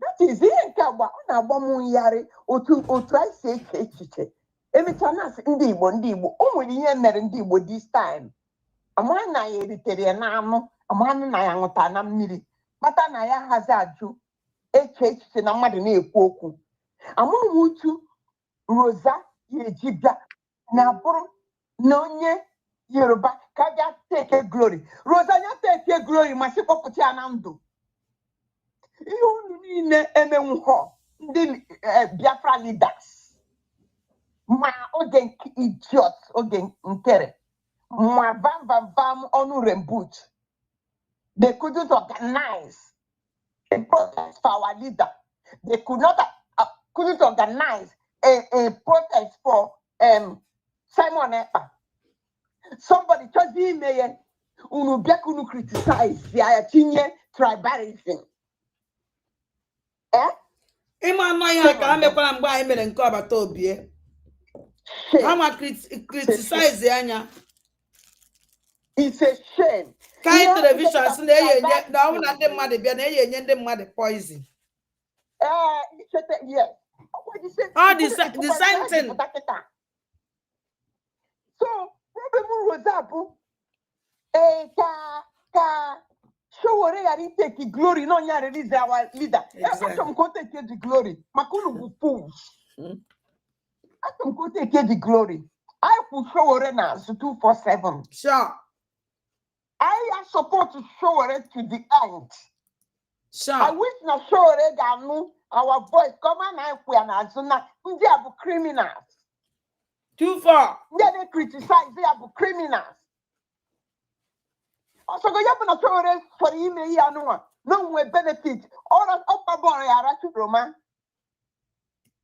o mee ya nweta benefit fine ma si release ya fine Rosa bịa na-eme onye chi ime organize ke release our leader attack in internet na ike gwukwara down ike gwukwara amaghị m what to think ike gwụ nna ka hapụ ike na kpojezu ike do n'Igbo n'oge too much you're not gonna line out too much ike jezu ike ka chifo nne m arụsokwa ezigbote arụsokwa ụmụ amoosu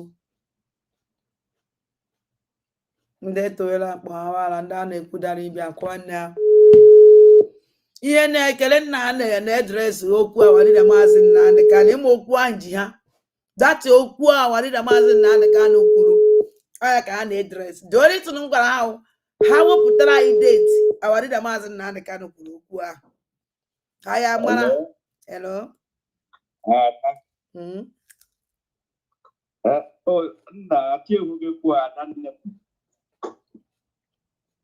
Hello? Nna m mgbede ọma ụtụtụ ọma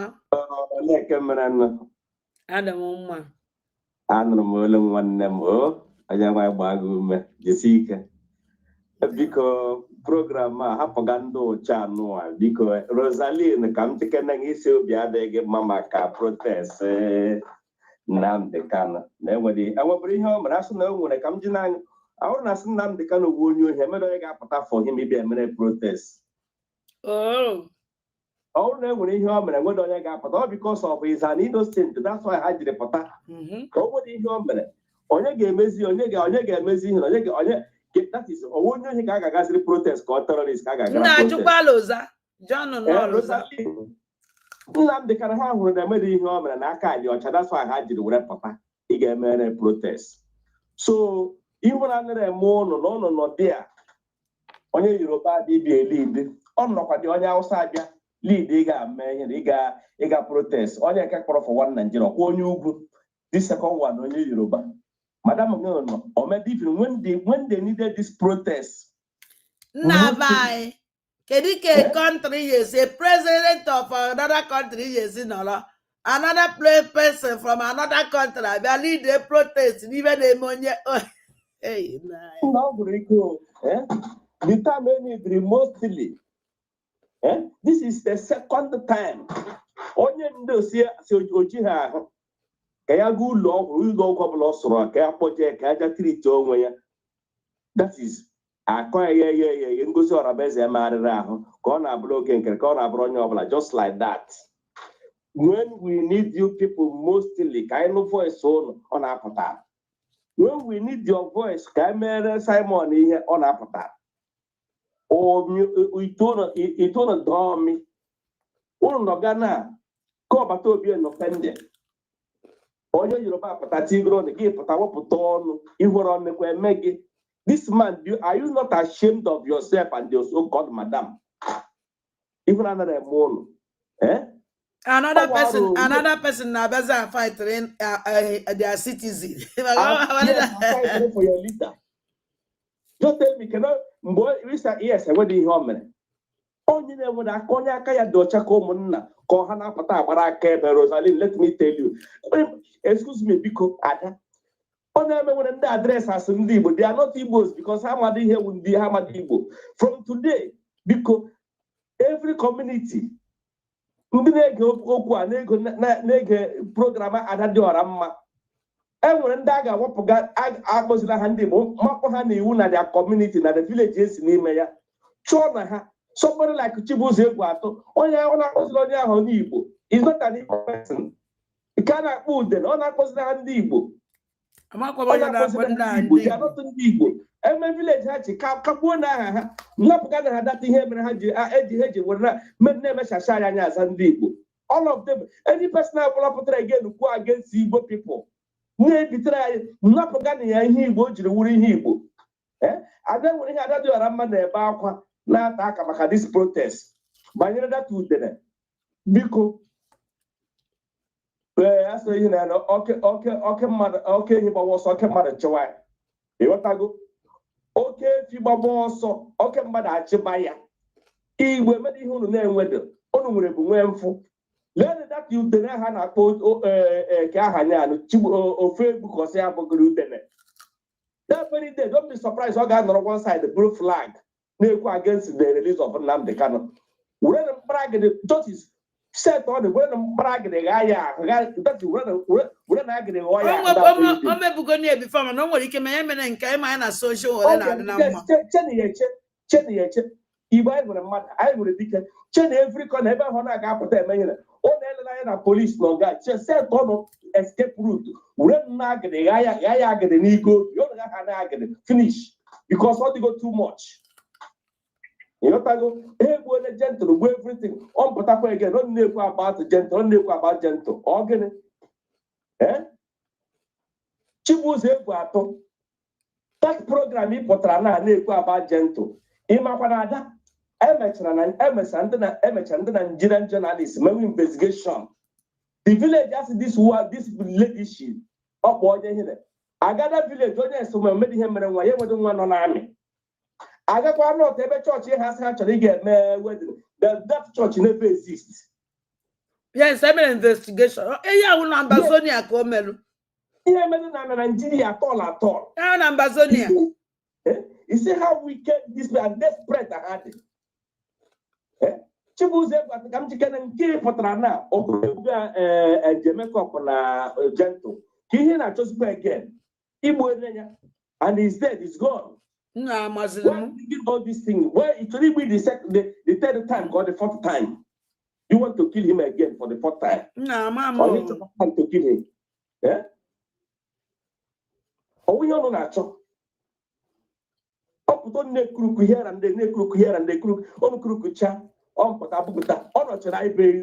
Thank God that he had the o mere even all the food m jiri mee here na all the food I made here na m gara iwepụta every the story my everything concerning that lady even emekwere some ihe ọgụ ihe mere some all this other part of Biafra na ndị ihe were na-ehe ma ndị n'ofe akwụ were na-ehe ndị Igbo na-akpọ ndị Igbo asị ama m ihe megide mere mgbe cover that is na ọ bụrụ nne can you imagine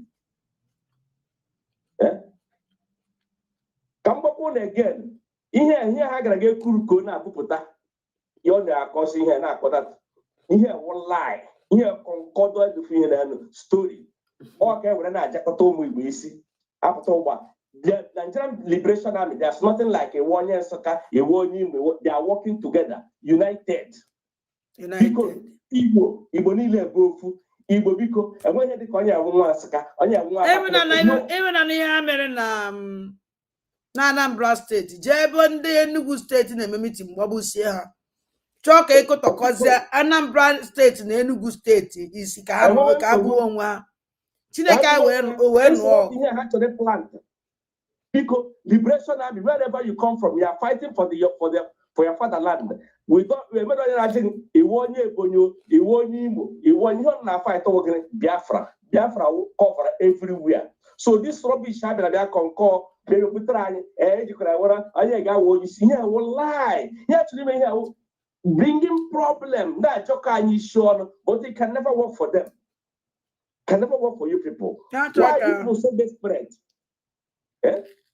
Okay, no, this is like in a change Jamaica, in a gentle the Yahoo government program. Don't be surprised one day they are young Prague in South Africa. Susman, on a Roma as Aposigo, on a Haposigo, one don't get nebo on a target, Hamilton Ebono, Yon Prague in Nobi, on the Gazika. That is this many on this. All of you, Biafra Liberation and work with Hagar. I'm on a buy now fighting for their land. Will be Hagar. I'm on every day. Okay, this is what you other do. Then when come and had her life. I'm going here go. Okay, at that time, how you can now? I will kill you. I will get you arrested. Oh, we're gonna. Oh, you go with the problem. At that time. Go with the problem. Yeah. Oh no, there because I have a man past man is rike. Ewo agane chemba. Okay, through your red can the flag like go one young boy, Macassi, Maguro 1 day lodge. You are there. On the Sirika, he won't the seeker where woman no. Good for all the need. No, I got chasing money more. Or one neck had all my colleague Hakronode.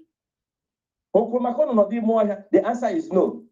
To open under that two no, have gone on my aka. Mama can't soon get bone on one by one. I can't soon get a two on, have on my aka. Or American churu nuzo. In here will liberation at the ham and the hanachi. Leave them alone. Chukwu what come along again. How many military men have Boko Haram killed in the north? Boko Haram even the other day. In a quarter and a half with 5. They lose in the Nigerian police now. Kwara State lose about 30,000 these rounds of ammunition. Mambo tank bagiri bonda mi no ni menya. Nka yo ga disi che. Elion jiri poro ndo ochuoro ochinyero onwo no. Nka yo ya disi che. Akwa me one man no jiri ya ajiju a block or the person. Chibuzo egwu ato na ndo otu ya. Kwara State can come and you know the day you never Kwara State, they never na Igbo. You know South Africa, Uchile can bogio, a person bogio one kebe. Na buy. Ihe na-eme na buy kalekwa ihe na-eme na Kwara State. Ka mkwa ga-agwa. Because mba ha na-ebu mana ihe mere no na enwere little defense. Na they have the local government bụ ọsọ. Onye ha chọrọ in a Sapa Abraham 5,000, how many Nigerian military, how many thousands can do Boko Haram board, bandit to Guru? Why can't you go there? When you want Nigeria? No, if I analyze that one, Oh, Nali, Boke, Nali, wait for time. Actually, mind yourself. Chibuze Egwuato, mind from your local, even his reporter. Don't prognose, you don't know Kurundibo. Okay? Chineke Bogion, you don't know Kurundibo before the make mind your locality, mind your village.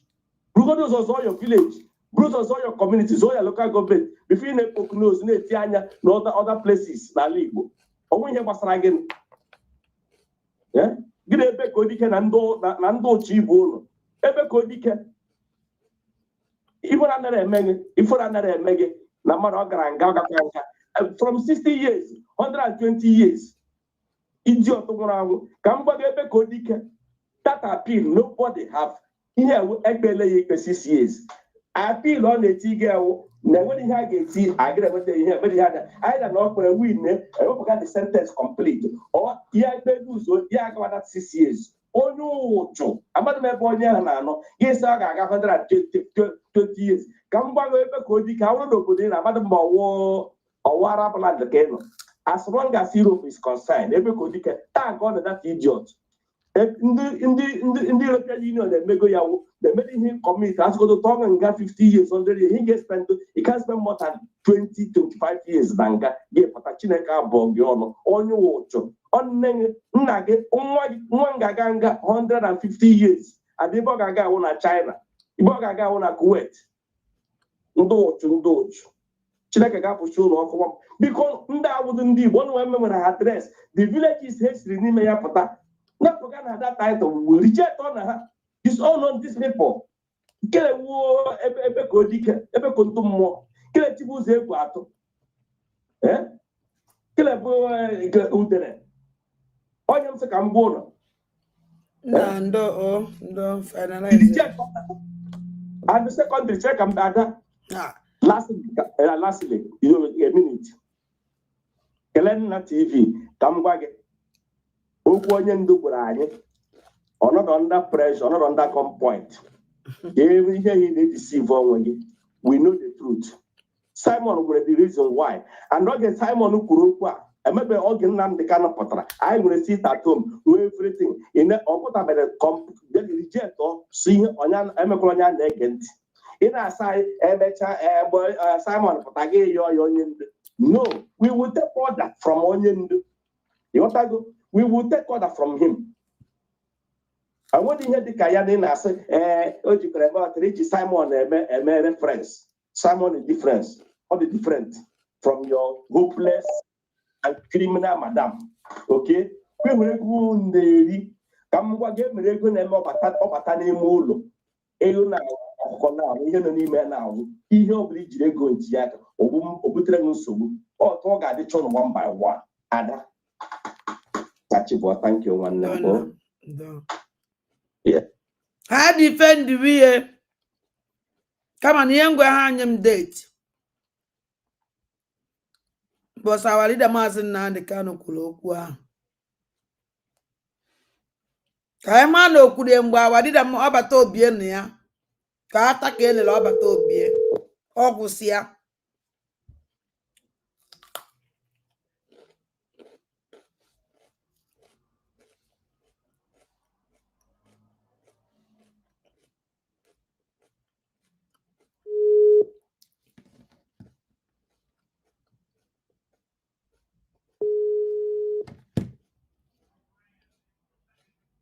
Ada ndewo. Ndewo ezingana mbodo ụtụtụ ọma. Ụtụtụ ọma.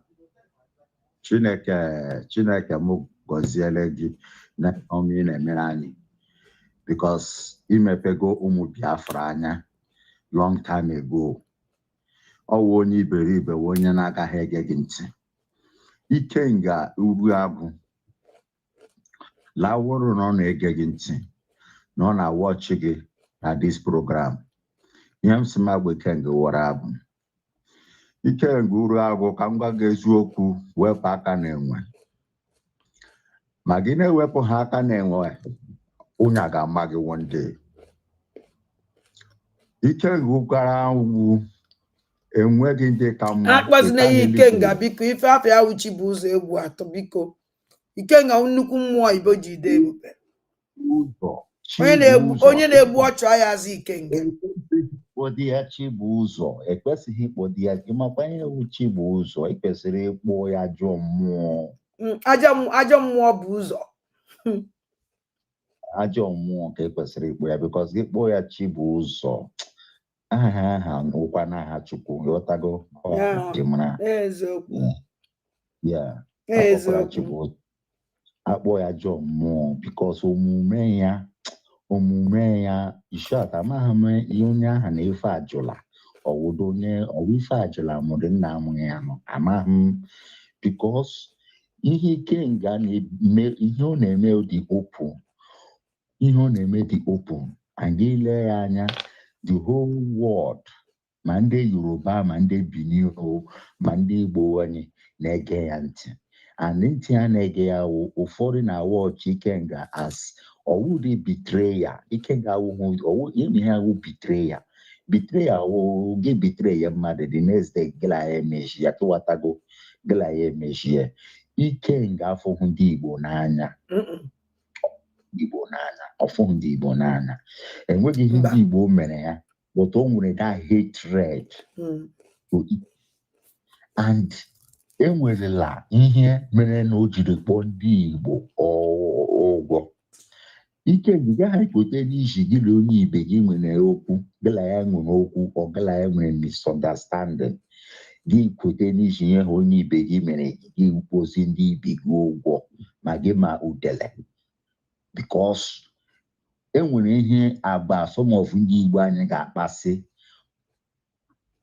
mlecha anyị anya mee wepụ anya m si were ọwụ obi nwanne but aga m adị careful with that person but gị bịa were ihe onye Igbo ahụ mere gị hate bịa nwezie obi ọjọọ ebe ndị Igbo niile nọ Ikemga ka m na-agba gị wepụ aka na-enwe because onye ama gị nwa ajọ mmụọ aga m akpọ gị Chibuzo iwe ajọ mmụọ Ikenga ajọ mmụọ ka m kwuo ya ka m kpụọ ya ka wụọ mara onye m na-agwa okwu ịdị wicked and ịdị heartless ịdị heartless ama m ihe m na-agwa gị wee eziokwu afụgo m ya Ikenga wepụ aka na-enwe wepụ aka gị na-enwe because nwunye ama gị you can never regain coming back to exist in this planet ana m ekpere gị ekpere ọnwụ but tupu ụzọ gị nwụọ ị ga-ebudo ụzọ taa afụfụ kara aka afụfụ ị ga-atagide afụfụ ifeatụ nwoke gbarala 100 years ga-aka gị mma ị ga-ata afụfụ like this eji aha ịnọ ikwesịrị ị na-eshọt ị ga na-agba aka na-eme okorobịa ifeatụ nwoke nụ 100 years ga-aka gị mma ị ga-adị ka agadi nwoke 100 years ga-adị very stronger than you because you are wicked. You sold your people to the caliphate. You betrayed him. You were members of supporters of IPOP, Biafrans. End of the day, game up your jaw, no evil mind. Imendi Bego, Gangwa, the Ono Kena Boom with Ikenga. Ihe mere mmadụ Ikenga ka a ga-eme Ikenga otu ishiri tụọ mmadụ aka ka a ga-esi atụ gị aka ana m apụga Ikenga mụ a na-agwa gị akpọzina nwoke a Ikenga na ma akpọzina Ikenga biko onye ọ na-ama n'ọya kekpe ọya Chibuzo egwu atọ onye ọ na-ama n'afịa Chibuzo egwu atọ Chibuzo egwu atụ aha ọdụkwa achọrọ m ịkpọ this guy Ikenga biko Ikenga mmụọ Igbo ji ide ebube Ikenga ahụ nke eji akpọ ya because ọ dịrị mmadụ ekwesị ịkpọ Ikenga but ana m akpọ Ikenga ka mara na because ọwụcha mmadụ niile ma ị na-ekwu onye ọ na n'afọ na-ege ihe na-ekwu mana ọya ka ị na because ọ nọ na this platform ọkwa onye a na-ebe ọ dị wicked. One day aga m agbalị ka Chineke na-enye m ikikere aga m agba flight jee South Africa ka m ga-ahụgodi Ikenga face to face ajụjụ jụọ ya ajụjụ because I know I can enter South Africa.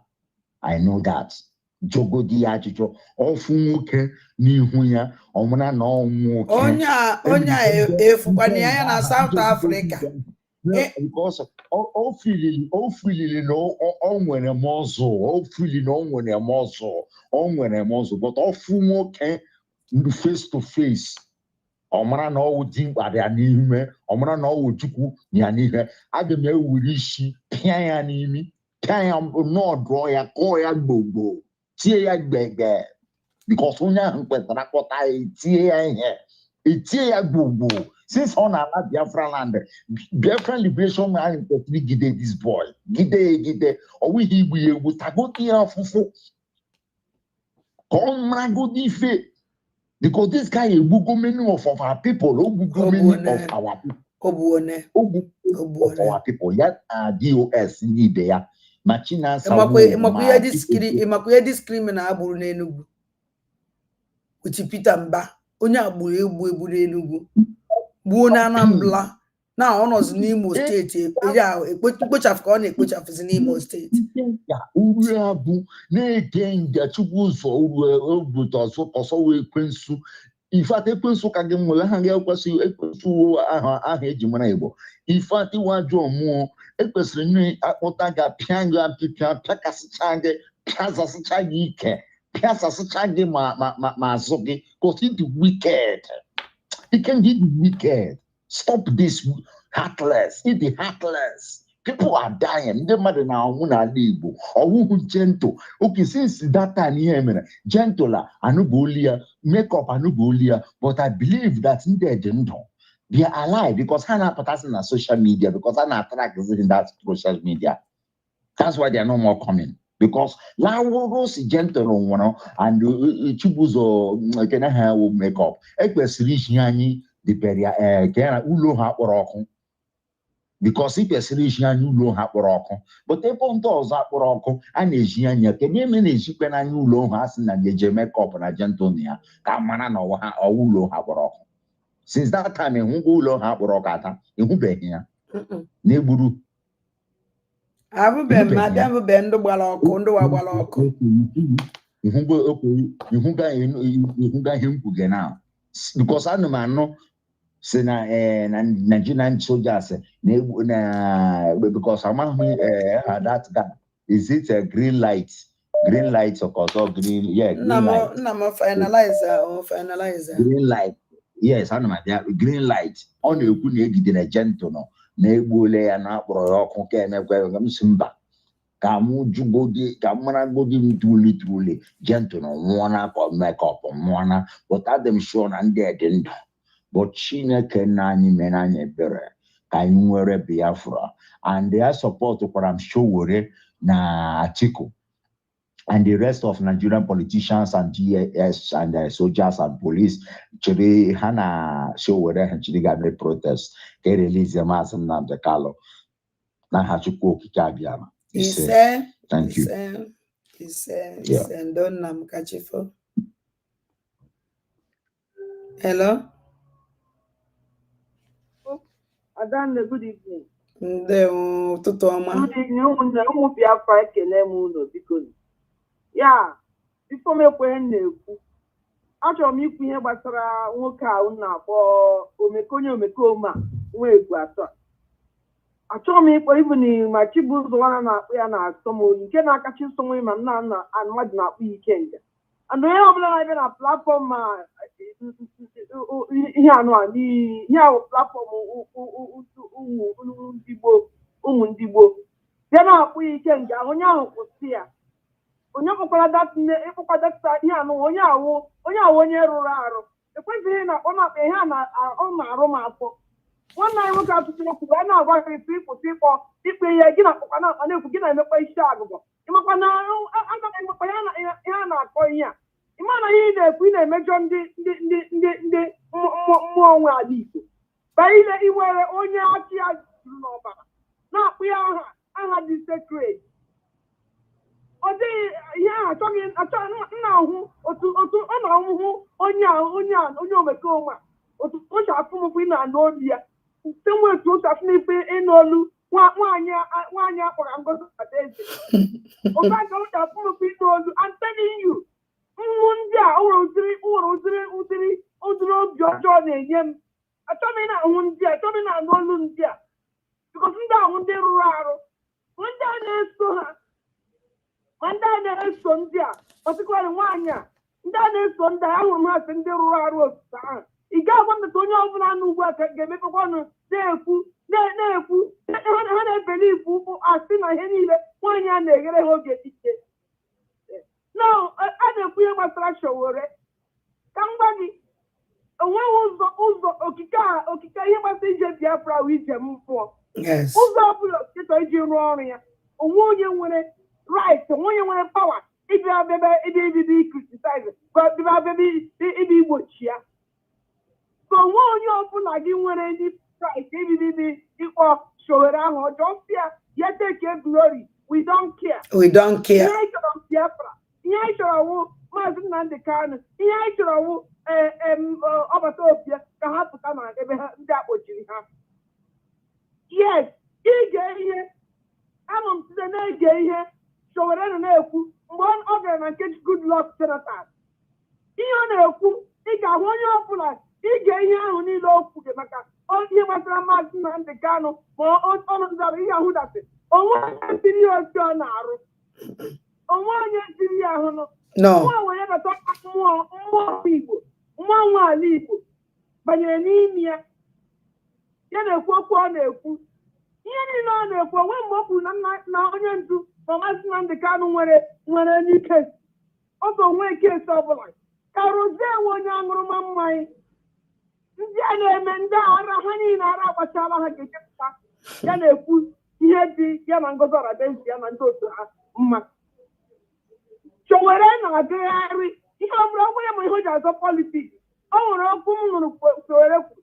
Sowore si na ndị zoo Nigerian gọọmenti emejiela ndị Igbo too na-ewepụkwa maka ihe ndị a na-ekwu na ya ya nwụrụ nha nwụ ndị na-achị ọchịchị today, na ya ga-abụ na ihe mgbute ga-emewe ịkpọ ndị Igbo na ihe apology maka mmegbu niile a na-emegbu ha ma gbugbu ha. Sowore nne ahụ ma nke afta Sowore nwere ike iligoro ebe a mee worse than these people. Jụka aka mgbakwa gị eziokwu.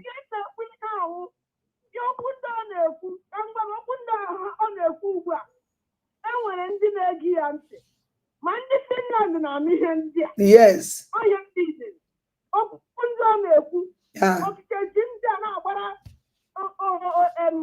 Maazị Nnamdi Kanu agba, na-agbara ọbata Obie akaebe. So ihe ọ sọrọ ya dịgoro ebe ahụ kwuo ihe mmanwụ enwere ihe ama mgbe ụfọdụ mmụọ na-etinye mmadụ okwu n'ọnụ. Eziokwu, mmụọ na-eji mmadụ eme ihe. Eziokwu. Ihe ọbụla sọrọ ya I don't care, mana ihe m gwara gị wụ na ihe m na-agwa ụmụ onye ọbụla nwe onye na-eso, onye ọbụla nwere mmụọ mmasị maka ndị gboo ma ndị gbasara ndị ndu anya, onye ndu ma ọbata Obie ndị eji eji ga-enwe onye ọbụla anyị kwesịrị isi okike ihe anyị chọrọ. Onye m na-agwa okike mgbe esi a okwu Sowore apụta, onye m na-agwa okesi biko ihe ọbụla ị chọrọ, ụzọ ọbụla iji rụọ ọrụ a, were ya rụọ ọrụ a, rụpụta ihe na-adị rụpụta otuto nye onwe gị. So Sowore otu ọ dị ugbu a, ihe gbasara ije a na-ekwu okwu niile ndị okwu gị ahụghị m ya otu ọbụla o sitere, ahụghị otu ọbụla o sitere, ahụghị m ya asị okwu mba afọ m okwu niile o kwuru, afọ m ya azụ okwu ọjọọ, afọ m ya azụ okwu ọjọọ chaa. Ahụ m ya ọsọkwu ya wụrụ ya wụọ prezidenti ndị izu tata. Okwu ahụ o kwuru n'okwu ahụ ga-agọrọ ndị gboo na ndị Biafra, ụmụ Biafra. Ebe ihe ọzọ anyị na-ekwu okwu ya ugbu a wụ life, ndụ anyị na-ekwu okwu ndụ Maazị Nnamdi Kanu. Mmadụ apụta na-abịa na-ekwu na onye na-eteki glory, onye na-eteki glory na onye anaghị eteki glory because of ọnọdụ dasị na onye ndu pụtara tata na onweghị ka ha ga-esi kontinu ihe mere na ha na Ngozi Adaeze ya ezipụta ụdị na-ekwuru ya ha agbapụta bịa bido kwuwe gbawa ka nkịta ara ha nwụ.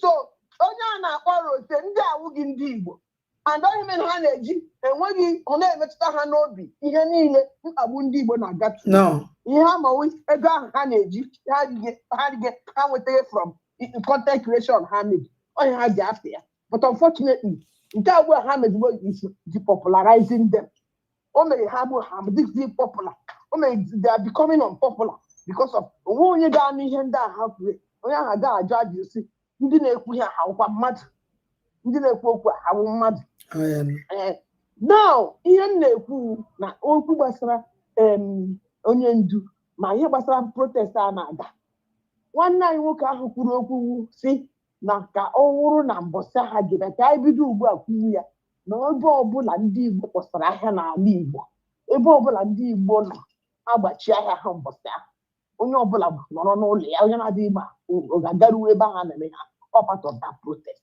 anyị chọrọ ifeelu the impact of anyị chọrọ ịhụ the impact of njegharị iwu a ndị a chọrọ ịga na ya anyị chọrọ ebe ọbụla hụrụ ndị Igbo onye ọbụla nwe onye Igbo ebe ọbụla onye ọbụla nọ mee observe that day if possible anyị nwa nọ na diaspora ma o nwere ka ị ga-esi mee ma ị chọrọ ịhapụ ọrụ ị na-arụ arụ make sure iji flag makwa na ga-ejiri akwa that day wee gaa ebe ọbụla na ya aga na-egosipụta onye hụrụ ya jọrọ nso onye nwe ya sị ihe ahụ akwa gosiri ọbata obi na Maazị Nnamdi Kanu otu a ka ọ kwesịrị ịdị ka anyị mee ihe a ka ọ wụrụ ihe a ga-eji mee ihe anọ a ka ihe ka wụrụ ihe ga-ewepụta ihe ya and ka m gwa gị ụlọ okwu lọya Maazị Nnamdi Kanu bụ bụsọsị na unu mee n'ime ala n'ume na ma mmechi Nnamdi Kanu Nnamdi Kanu papa today ọ ga na-emepe agitation ọ ga na-emepe agitation ọ na-eme ọ pụta ọ ga na-ekwu okwu Biafra so onye ọbụla and then ha na oge ha nwụ ndị ọkaikpe ha rụrụ n'ọrụ ha na-eji na-ekwu na ha nwa n'ụwa na ha nwụ ndị Biafra na onwe onye na original na ha obiafra na onwe onye ga-asị azala Biafra ka m gwa gị njem a na-eme ngaji ime ma ndị na-enweghị ọrụ ha ga-eji gbuo ya na public andị nke ka nke akwa ịhụrụ ndị a niile wu ndị politicians South politicians ihere mee ha ahụ mee ihere mee ọkwa n'obele mee secret ha elikigo secret ha gọsọ ihe ige na social media bụ ihe a na-ekwu nọ ndị a ndị dowere Maazị Nnamdi Kanu na ndị ile anya ọwa eziokwu ọ nwere okwu Soludo maka election ya na-abịa na ha bụ Soludo dị against protest a na Guinea Soludo si na ndị mmadụ agakwala protest ahụ because of ihe o mere mgbe ha ejidesiri Soludo si na ndị kwadoro mee ejije jide Maazị Nnamdi because of election ahụ na Chedo icheki 2021 ahụ onye mere Soludo jiri aghụghọ ha agajiri aka ya na ihe a na nwude Nnamdi Kanu nọ na-eme that JSL ruo ọchịchala first time ọ chọkwara echi second time na nwa ọhụrụ na protest agbụ gaji kpọfta Maazị Nnamdi Kanu ya sị mba ọ gaghị adị so ha niile wu ndị politicians agajighị ibe akwa n'ụbọchị nda lọya ahụ kwuru ya n'ihe ọ sị na ndị politicians nọ na South East na unu gaji ịkwa mma bara ha ga-ajekwa mma bara ha ga-ajekwa mbara gosi otu ahụ ha chichie na ndị akụ ga-esi gaa ọ ga-agazi otu ahụ ọma nga otu ahụ ha ga-akwa mma bara ị ga-afụ ya so ihe anụ ogbu a na-ekwu maka elekshọn Ngozi Orabeeze lukata anụ ọfịa Ngozi Orabeeze onye nkwana nwa okoko onye nwe ya n'ala Igbo ọ makazi ọ chọrọ ọ na-etinye sitato onye mere ozie nlecha Ngozi Orabeeze ntị kedu ebe udele ihe onye a na-asọ m ya sorry to say it nwaanyị ahụ ọ na-asọ m ya hapụkwa nke ọ na-abịa ebe were pawuda na na-ete n'iru ya dịka iche na mmadụ na ya dịka ili etere nzu onye ahụ eri ihe anọ pente sepụlka onye anụ ọhịa ahụ na-eri ya ma ndị na-esu ya ha niile ndị na-ezuzu anyị na-eso anyị Ngozi Orabeeze ihe niile ihere ga-emecha ha niile ihere ga-emecha ha niile n'izu a ihe ọ sọrọ masị were kpọpụta Maazị Nnamdi Kanu ya dị popular more than obi dị otu ha so na-esogharị fine ya ha nye ọchịchị ndị nye ọchịchị ebe ihe anyị chọrọ Biafra and I'm telling you based on okwu otu ihe na-esi aga we are going home. We are going home. We are going home. All my other home as Igbo. All my ndị nke na-asụ asụsụ ndị Igbo ndị na-asụ bịa ndị ke bụ ndị si ha wụ ndị Biafra ndị na-asụ Igbo ha nọ n'ebe ahụ ka ndị na-asụ ha nọrọ anyị na-asụ bịa ka anyị niile la anyị lazie ọha ga-aba chọọ anyị ọkwanụ ma ha chọọ anyị fine ha nọ n'ebe ahụ ha sọrọ ha nọ ebe ahụ mee so nke ahụ agbasaghị anyị ga-ala so whether they like it or not anyị ga-ala zoo agwụgo zoo eme agwụgo ka ile a ga-ahụ the outcome of ihe ndị a na-eme n'oge ndị a otu a ka ọ ha m ka m kwupụ otu a thank you very much ndo Chimugozie kachifo ndo wow ụmụ aja ụnụ afụgo ka o si wee gbara ọdọlụ anyị akpọzi ya echi niile anyị emekwa ka anyị emepụga bikos anyị eje iwulite na anyị ege Ngozi Olabugwolo Fulani commander in chief of terrorist ya na terrorist commander minister of commander Nkwuọcha terrorist Nkwuọcha echi niile ka anyị ege ha na-abụ ntị ka anyị mara ihe ha kwuru ụmụnne bikos now ha na-ebuild gazi kampụ iji were fight Soludo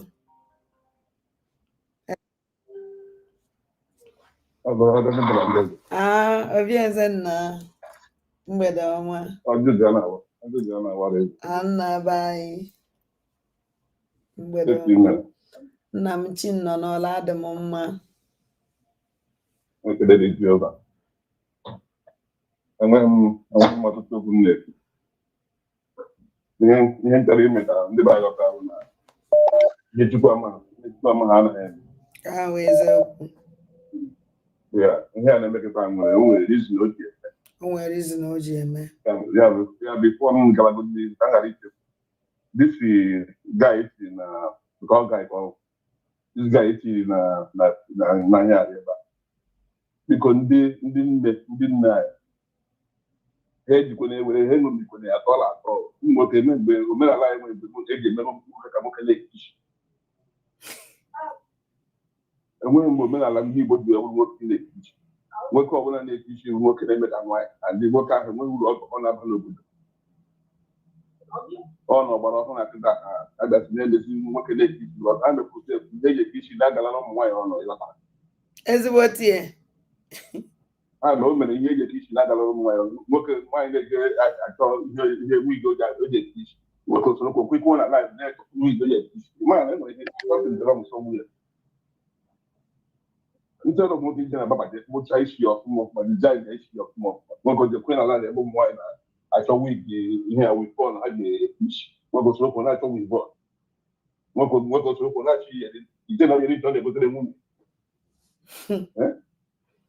mana nsogbu obodo ka anyị hapụ nke ahụ ka aha nwere nke ahụ ihe ndị ya na-aga bụ dịsi okwu sowore a awa anaghị agba ọsọ ihe na nkịtị na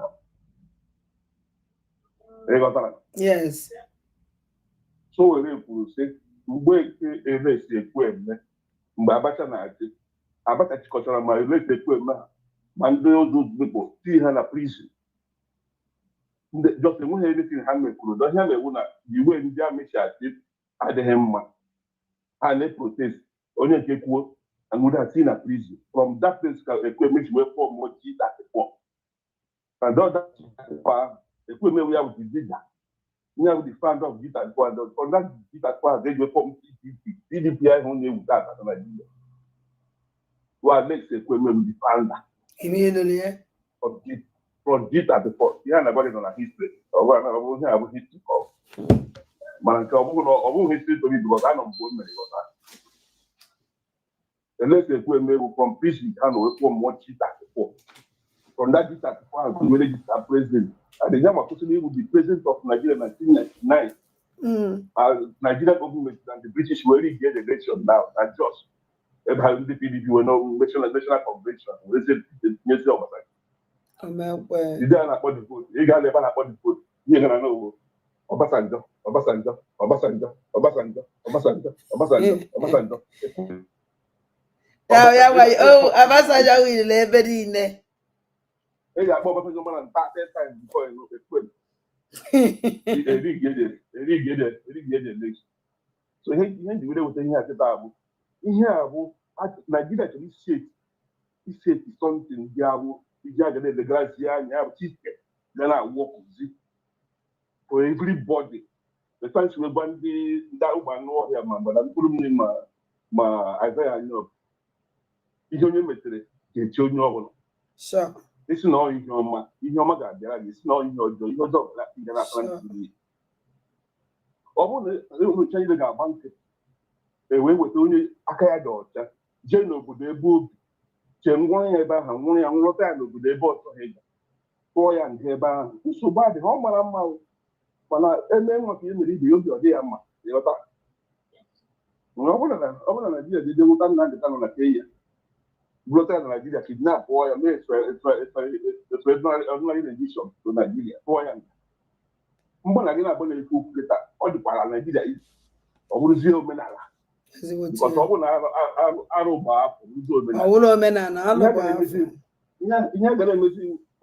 of them most of them they are no about America. You can get to I want to kidnap for a private gate, but in Nigeria.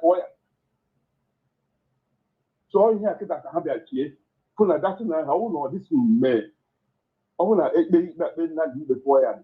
Oh, give me every human being for the following in Nigeria. Yes.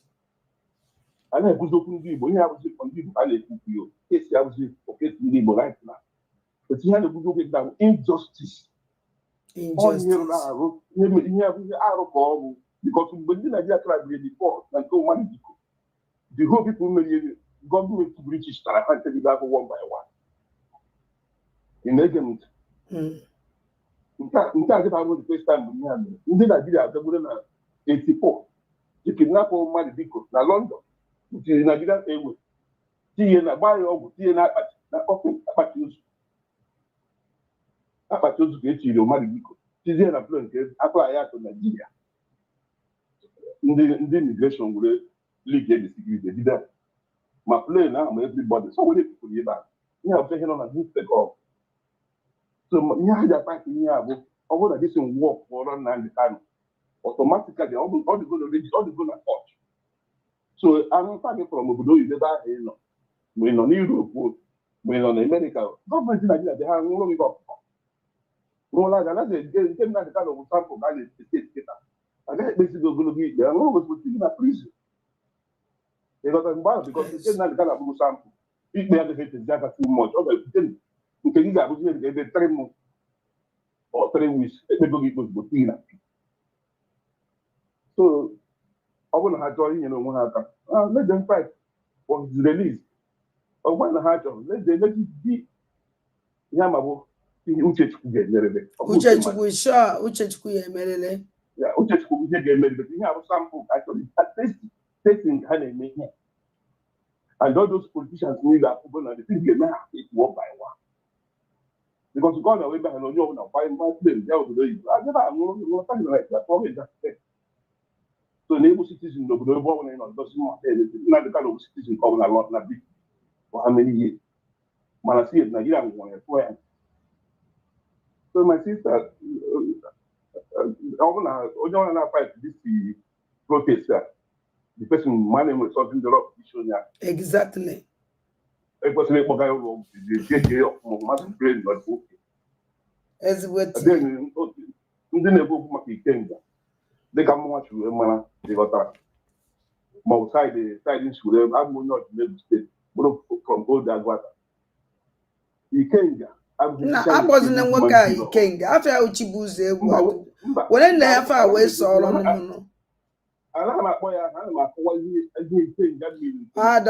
my side. Okay. You got that. You can't have somebody tell you she get against it, you should like do the shows of the buying the shows of nations. You got that. You can't have every human incarnation. The man she can't have that second in command or third in command to equal in council. You remember understand? ka obodo niile ga-agbata aka obodo niile ụmụnna maọbụ kọmpinia villages obodo niile ga-agbakọta sie gị ike nga ọ dị mfe na somebody na-represent the igwe of the town ka a na-echi data echichi ya so ụgbọ okpuru echichi ka ọ bụ n'ala Igbo anụ ọhịa ịbatakịta na-aza ike ọ mkparị ka ọ bụ omenala Igbo mana dịka this time around enwezighị onye me ya na-ekwu ndị sọrọ ya na-enwezighị kọntrol mana ọ bụrụ mgbe ezi ndị okwu ugwa ọ dịghị pọsịbụl ịta gị na iri ike nga ndị ebe ike nga abụghị obere osisi gọvanọ n'ala Igbo ịghọtara ọ bịa abụghị ịnọkọta etu a ga-etesi ọ bụghị nso ka ọ bụghị ọzọ ka ọ ihe karịrị mma nsị karịa ọzọ ha nọ ntọpụ na ahụ ha bụ igwe nke asụ ha na-echi data echichi anyị nchi were nwekwa idea ya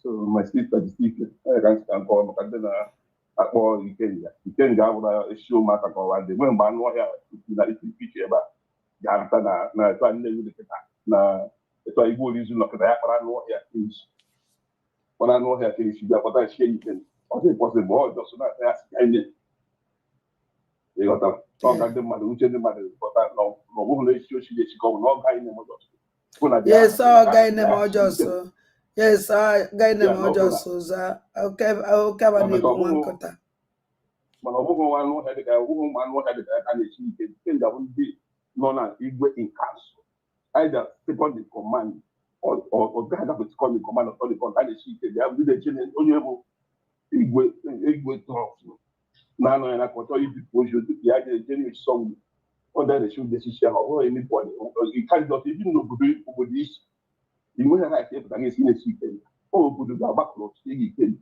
mgbe a na-echi igwe ka m chiri mọchị ochi awọkọ na my own side so ọ ka nyeta ka adịa na ihe ndị mmadụ pụrụ ịma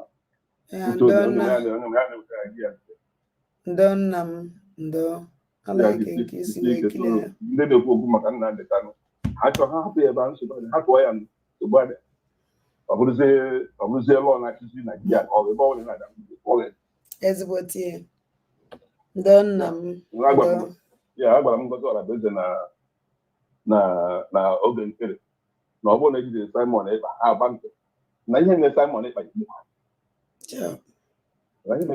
ga-eme ha one by one ọ ya ka nwere elu eketa ndo nna m ndo gachife ndo nna m ndo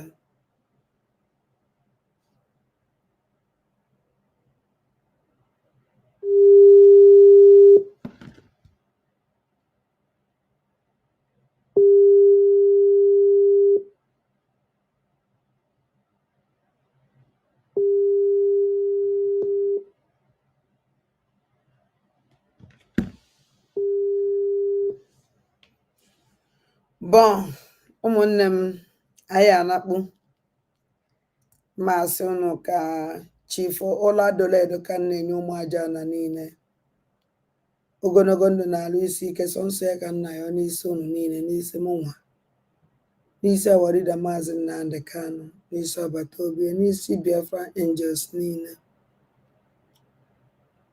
ọ gwụsịa gbakwara nkịta kpọọ hello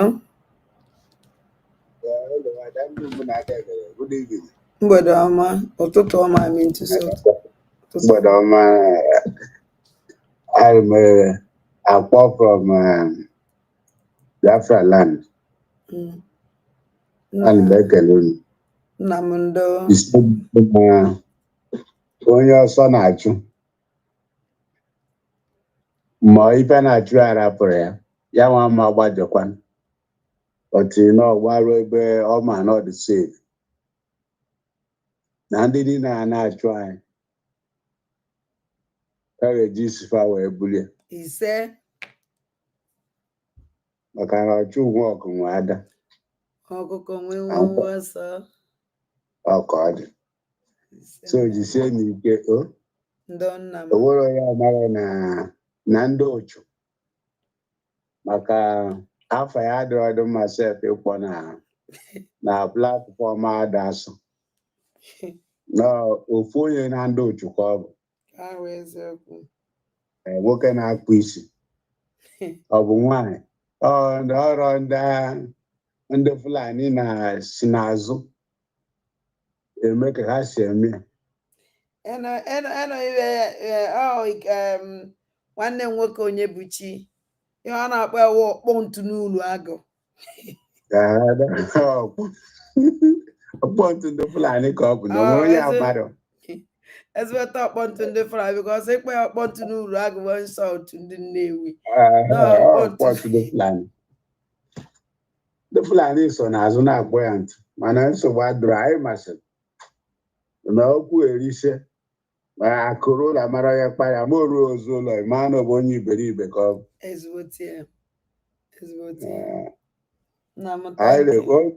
ụbọchị ma anyị ma na ndị ofe mmanụ ha bụ ndị iru abụọ mana mgbefa kwuru nke ziri ezi anyị kelekwa Chukwu mana anyị ma na ada atụkwasịrị obe ha ndị iru abụọ mana ka o siri ọdụ mmụọ Biafra tinyekwa okwu n'ọnụ kwakwuo m ka o nwere ebe Chukwu esiri ezu ozu otu a ka ọ dị apụta na anyị nwa ya apụta ihe ka mkpado adị bụ onye na-ede placards odee na ọkinapụrụ nwaanyị maka ndị Naijiria emere arrest na ọkinapụ ha kinapụrụ abụletie wetara ya afọ for how many years a na-ekwu maka ndị Naijiria achọrọ iwo ntị wee nụ dakinap mana dakinap ihe kwesịrị ka ọ gbasaa mba ụwa niile maka ha kinapụrụ ya kinapụ na Kenya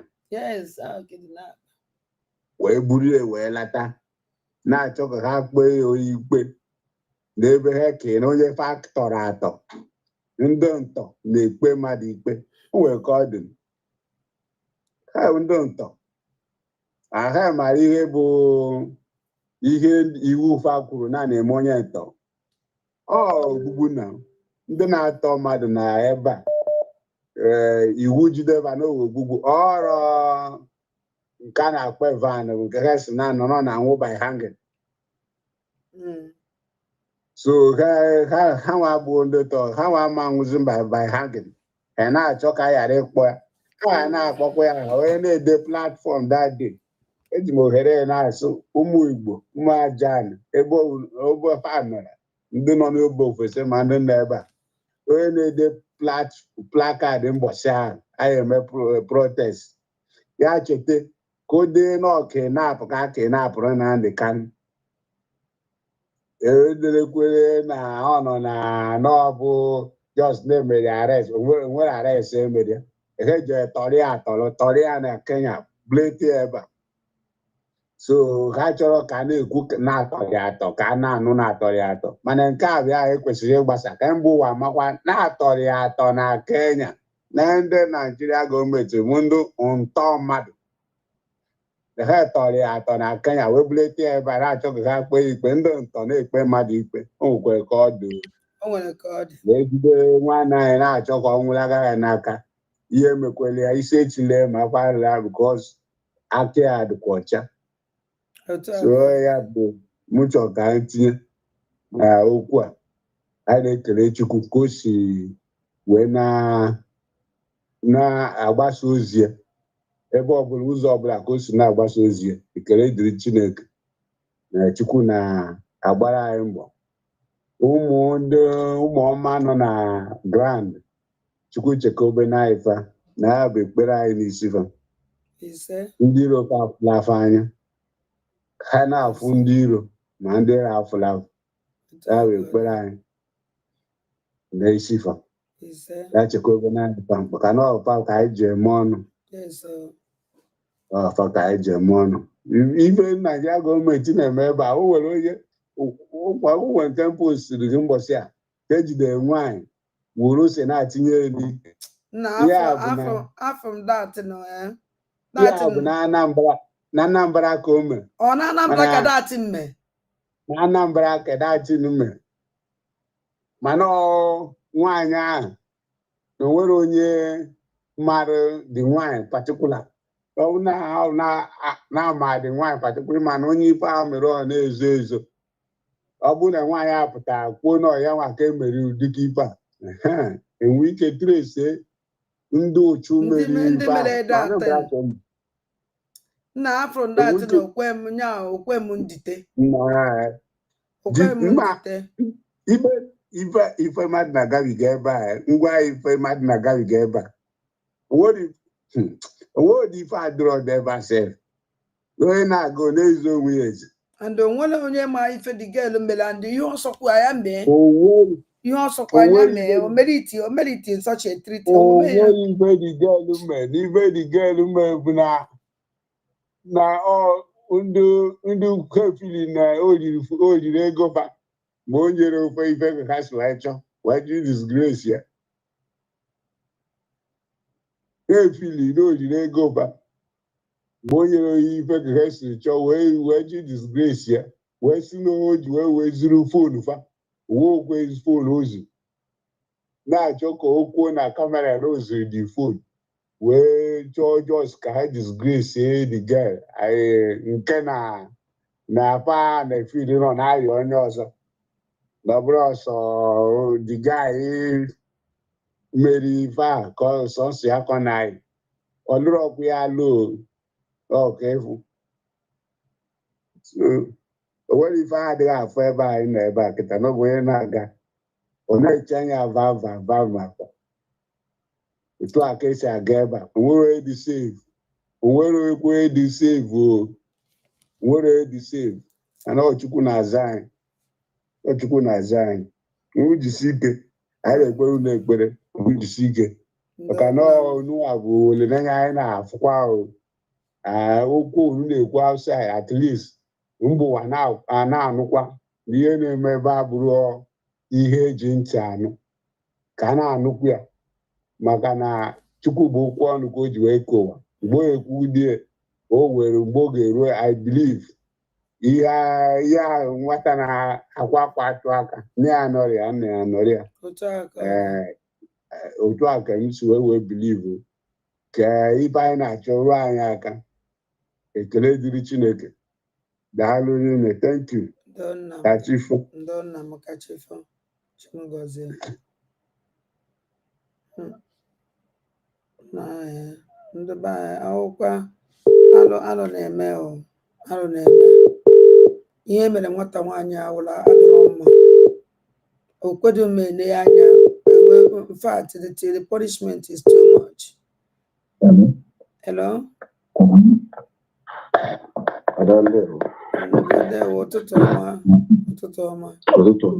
ụtụtụ ọma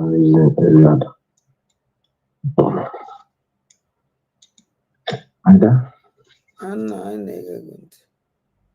Nnamdi Kanu bụ mmụọ chi Biafra ebiligwo. Nnamdi Kanu bụ mmụọ chi Biafra abịagwo. Gborie na-eke na nkwọ afọ si ha biri eke si ha gaba n'ụzọ eje na anyị nọ n'ọfọ. Nnamdi Kanu bụ mmụọ chi Biafra ebiligwo. Nnamdi Kanu bụ mmụọ chiela Igbo nọ n'ọfọ. Ada jisie ike mana otu ihe mma n'ụwa a bụ na ọ bụrụ anyị kere onwe anyị ọ bụrụ ndị Igbo kere onwe ha andị ụzọ ihe ọzọ bụ na onye Igbo ọwụla ị nọ n'ụzọ ị nọ n'ezi isi n'ike agwụbeghị gị as far as maybe above 18 ada ọbụladị ụmụ gị anyị mụrụ na France sọsọ ihe m ji esogbu ada egeghị ntị n'olu o nwere okwu ikwuru last time dete mba m n'isi bakwakwa m ọzọ kụziere m ihe mma na ihe m ama wụ na ịbụ na ụmụ gị fụ gị n'azụ ụmụ gị ma ihe ị na-eme. That the heavy of that talk maybe you don't know That is your strength. Because Abena Uyibo has hand so they can't even construct a good English. If we have to be in a podium of showing who we are in using of English, maybe we may not go to the highest education.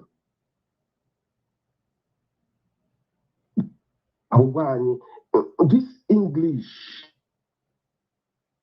people, reason and think about and used to judge who someone may be. It's a borrowed language to compare with our mother tongue, which is Igbo. Asusu Igbo, which is our mother tongue, our earthly given language, our ancestral inheritance from existence. Igbo. And I'm proud, and I will be proud of Igbo until I die. Sure. The day I will give up to be an Igbo man. Na so anya na-ekwu okwu Igbo na-asụ oyibo. Ịbịa na-ekwu okwu Igbo. Ihe na-afụgo n'ọnụ wolo oyibo. Ihe nji agwa gị ihe awụ. Nnamdi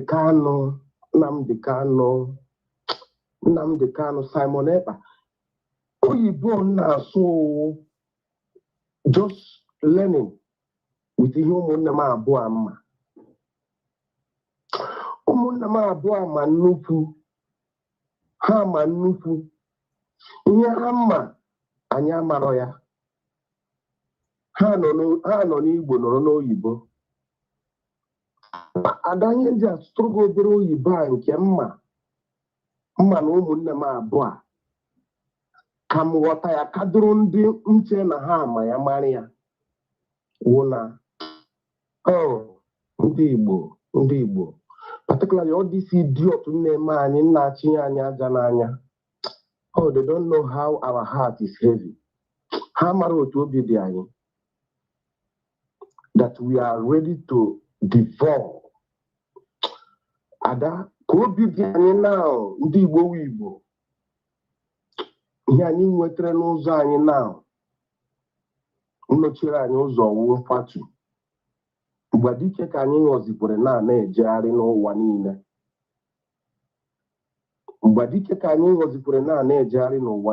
Igbo na-eyi isi agụ but ha amaghị the meaning of isi agụ anyị na-eyi.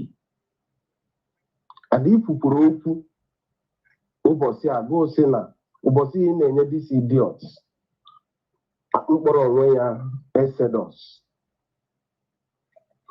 Ị na-agwa ya okwu a na-ege ọ this way but a na-akpọrọ ụbọchị ị na-agwa this idiot akpọrọ Exodus okwu amanụ m Exodus ọwa asụsụ anyị.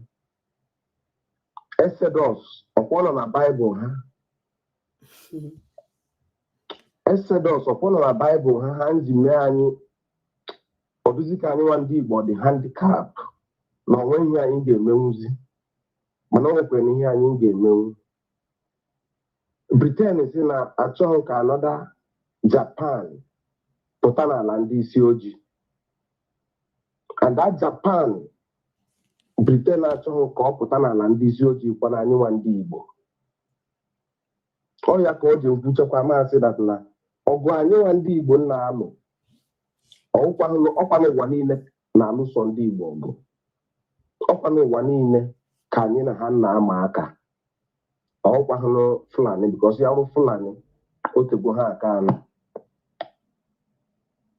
Ụbọchị ị na-agwa that guy okwu that guy ọkwa pụrụ gagbacha mkpụrụ mmiri nne ya ukwu na-agba gbajuchaa afọ ebe ọ si ọ nọ na South Africa. Obi ka ya pụta oke ndụ yiri eyeglass pụta orijugo nwanze rijuo afọ ochelechi ya aka mgba orijugo ya wee pụta ịgwago okwu maka na ha chere onwe ihe anyị ga-emenwu. Mana ada sọsọ onye m ga-ahapụrụ gị n'abalị a wụ na ndị Igbo gboo ndị mbụ na ndị egede ha ejikwana na ụmụada egwu egwu amaghị ka ị ga-awe ada ahụ isi ọkpụ n'ala Igbo ndị ọkpụ n'ala Igbo eji ihe egwu egwu ụmụ ọkpụ pụtapụ okwu kwuchisi ụmụada Igbo niile na-ege ntị. Ọnya ka Nnamdi Kanu ji sedat na mgbe ụmụ nwanyị batara na njem nwere onwe anyị na-eje na onwe isi maka na ọwụ ntọala anyị kwanyere ụmụ nwanyị ugwu. Anyị chọrọ ka ụmụ nwanyị bịa were oke ha. And ọya ka nwaanyị mkpụrụ mmiri a ọya ka o ji ewute m ji esuru ya ọfọ ụtụtụ ehihie abalị. Ngozi agbabeghị ihe ndị eme ya maka na m were ya iwe. She don't know. Maka na m azụgbu na-eri. Adị eligwe m Ngozi. Eligwe m. Ọ dị ọ gaghị ete aka. Ngozi ọ mara the consequence of ihe o mere m. Na m wepụtara obi m. Wepụta mmụọ m.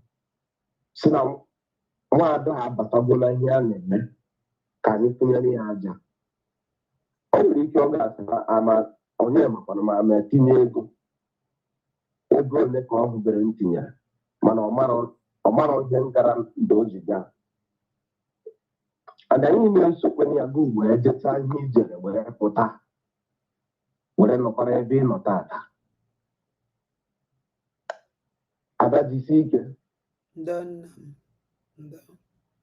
Ada ndị Igbo si na nne ọkụkọ na-akpa nri anya efekwene ya.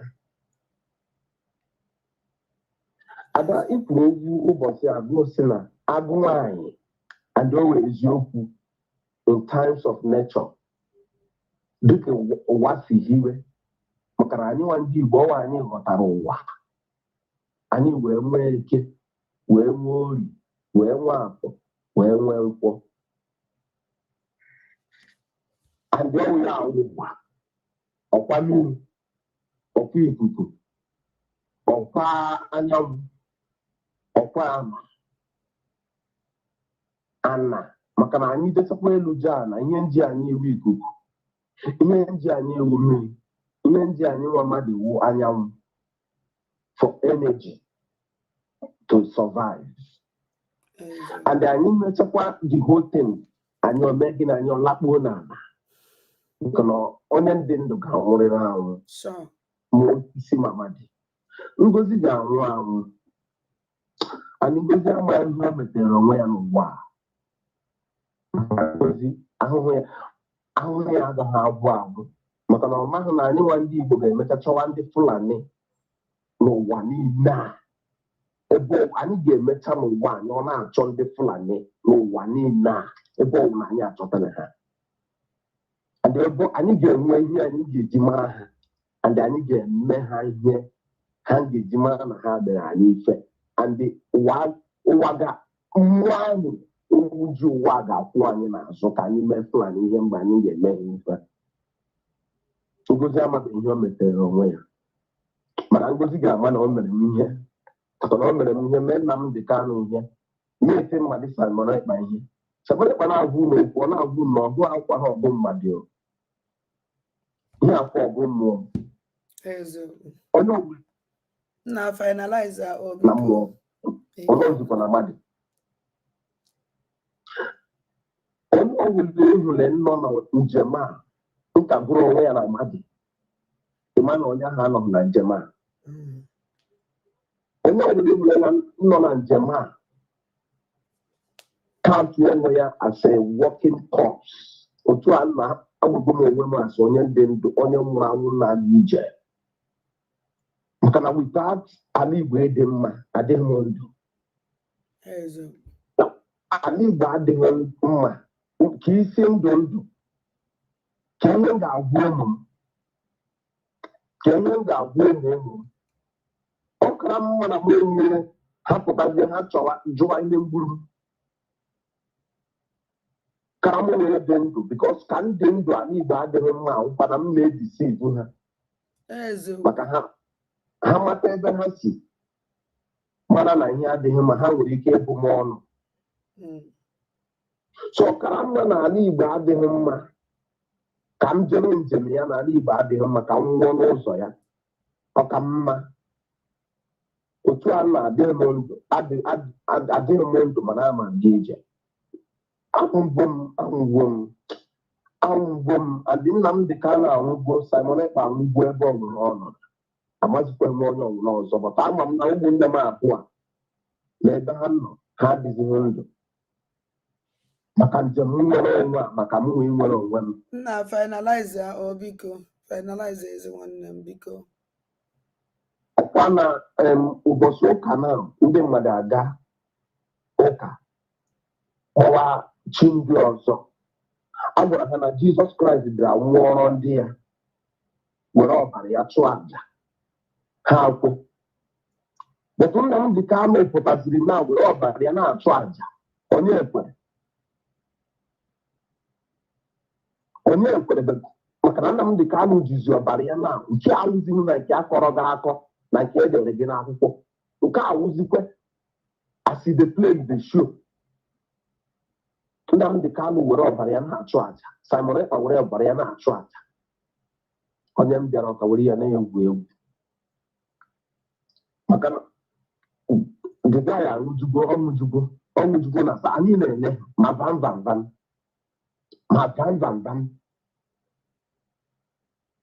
anyị na-ele ha ele ihe ha ndị ahụ kelee nna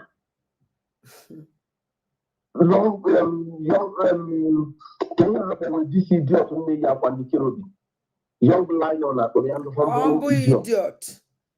humble idiot anyị na-awụ ọcha bikos ndị ahụ ga-awụcha ọgbọ m ka m were ha ga-awụcha ọgbọ m a mere ha eme ihe ha ga-ahụ elekere ihe m onwe m ga-ahụ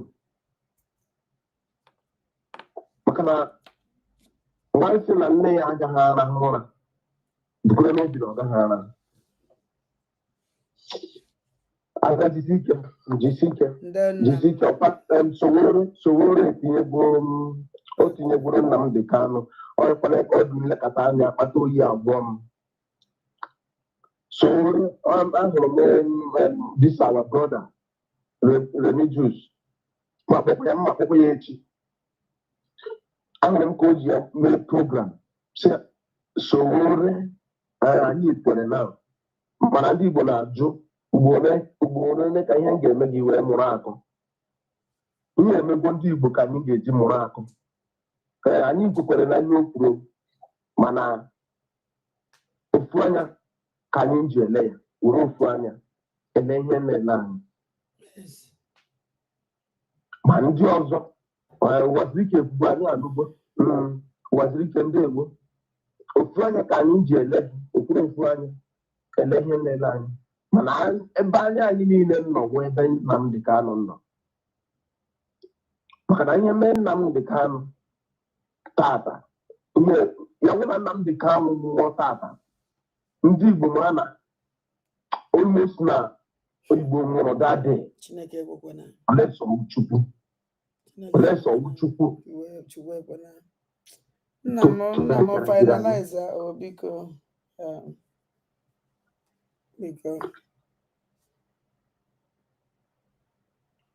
ada biko onye adana mba maka na abụọ nọ n'akịrịka ihe adịghịkwa mma onye sikwa na ihe dị mma ihe adịghị mma ka anyị bụ onwe anyị nke bụ eziokwu ihe adịghịkwa mma onye ọbụla aja na Igbo ziri ozi n'ije ya jere ya elepụrụ anya n'azụ ya jere ya akwụkwara na oge obilite ka o ji eje ya jere ya na ọnwụ aja ala Igbo ziri ozi vam jekata anyị ahụgo na njem ya ahụ how to enrich himself how to make himself even known past every other person but no problem. Sọsọ onye mma bedere n'ụwa ahụ na ọ mkpụrụ onye kụrụ ka ọ ga-aghọrịrị n'ebe ụwa anyị nọ. Ihe ma o nwere ike ome ọ gaghị eme mgbe ahụ iche na ọ ga-eme maka na anyị ndị Igbo anyị na-atụgbu atụgbu were eri mana mgbe anyị dịka ana anyị na-ede ede ọgụ Igbo onye Igbo n'Igbo nwere mma anụ ihe a na-ekwu ga-ama ihe m na-ekwu ọ bụrụ mgbe egbujiri ka ọ na-akpọ mana ọ ga-erutecha onye ọbụla mkpụrụ onye pụrụ ka ọ ga-aghọrọ agazie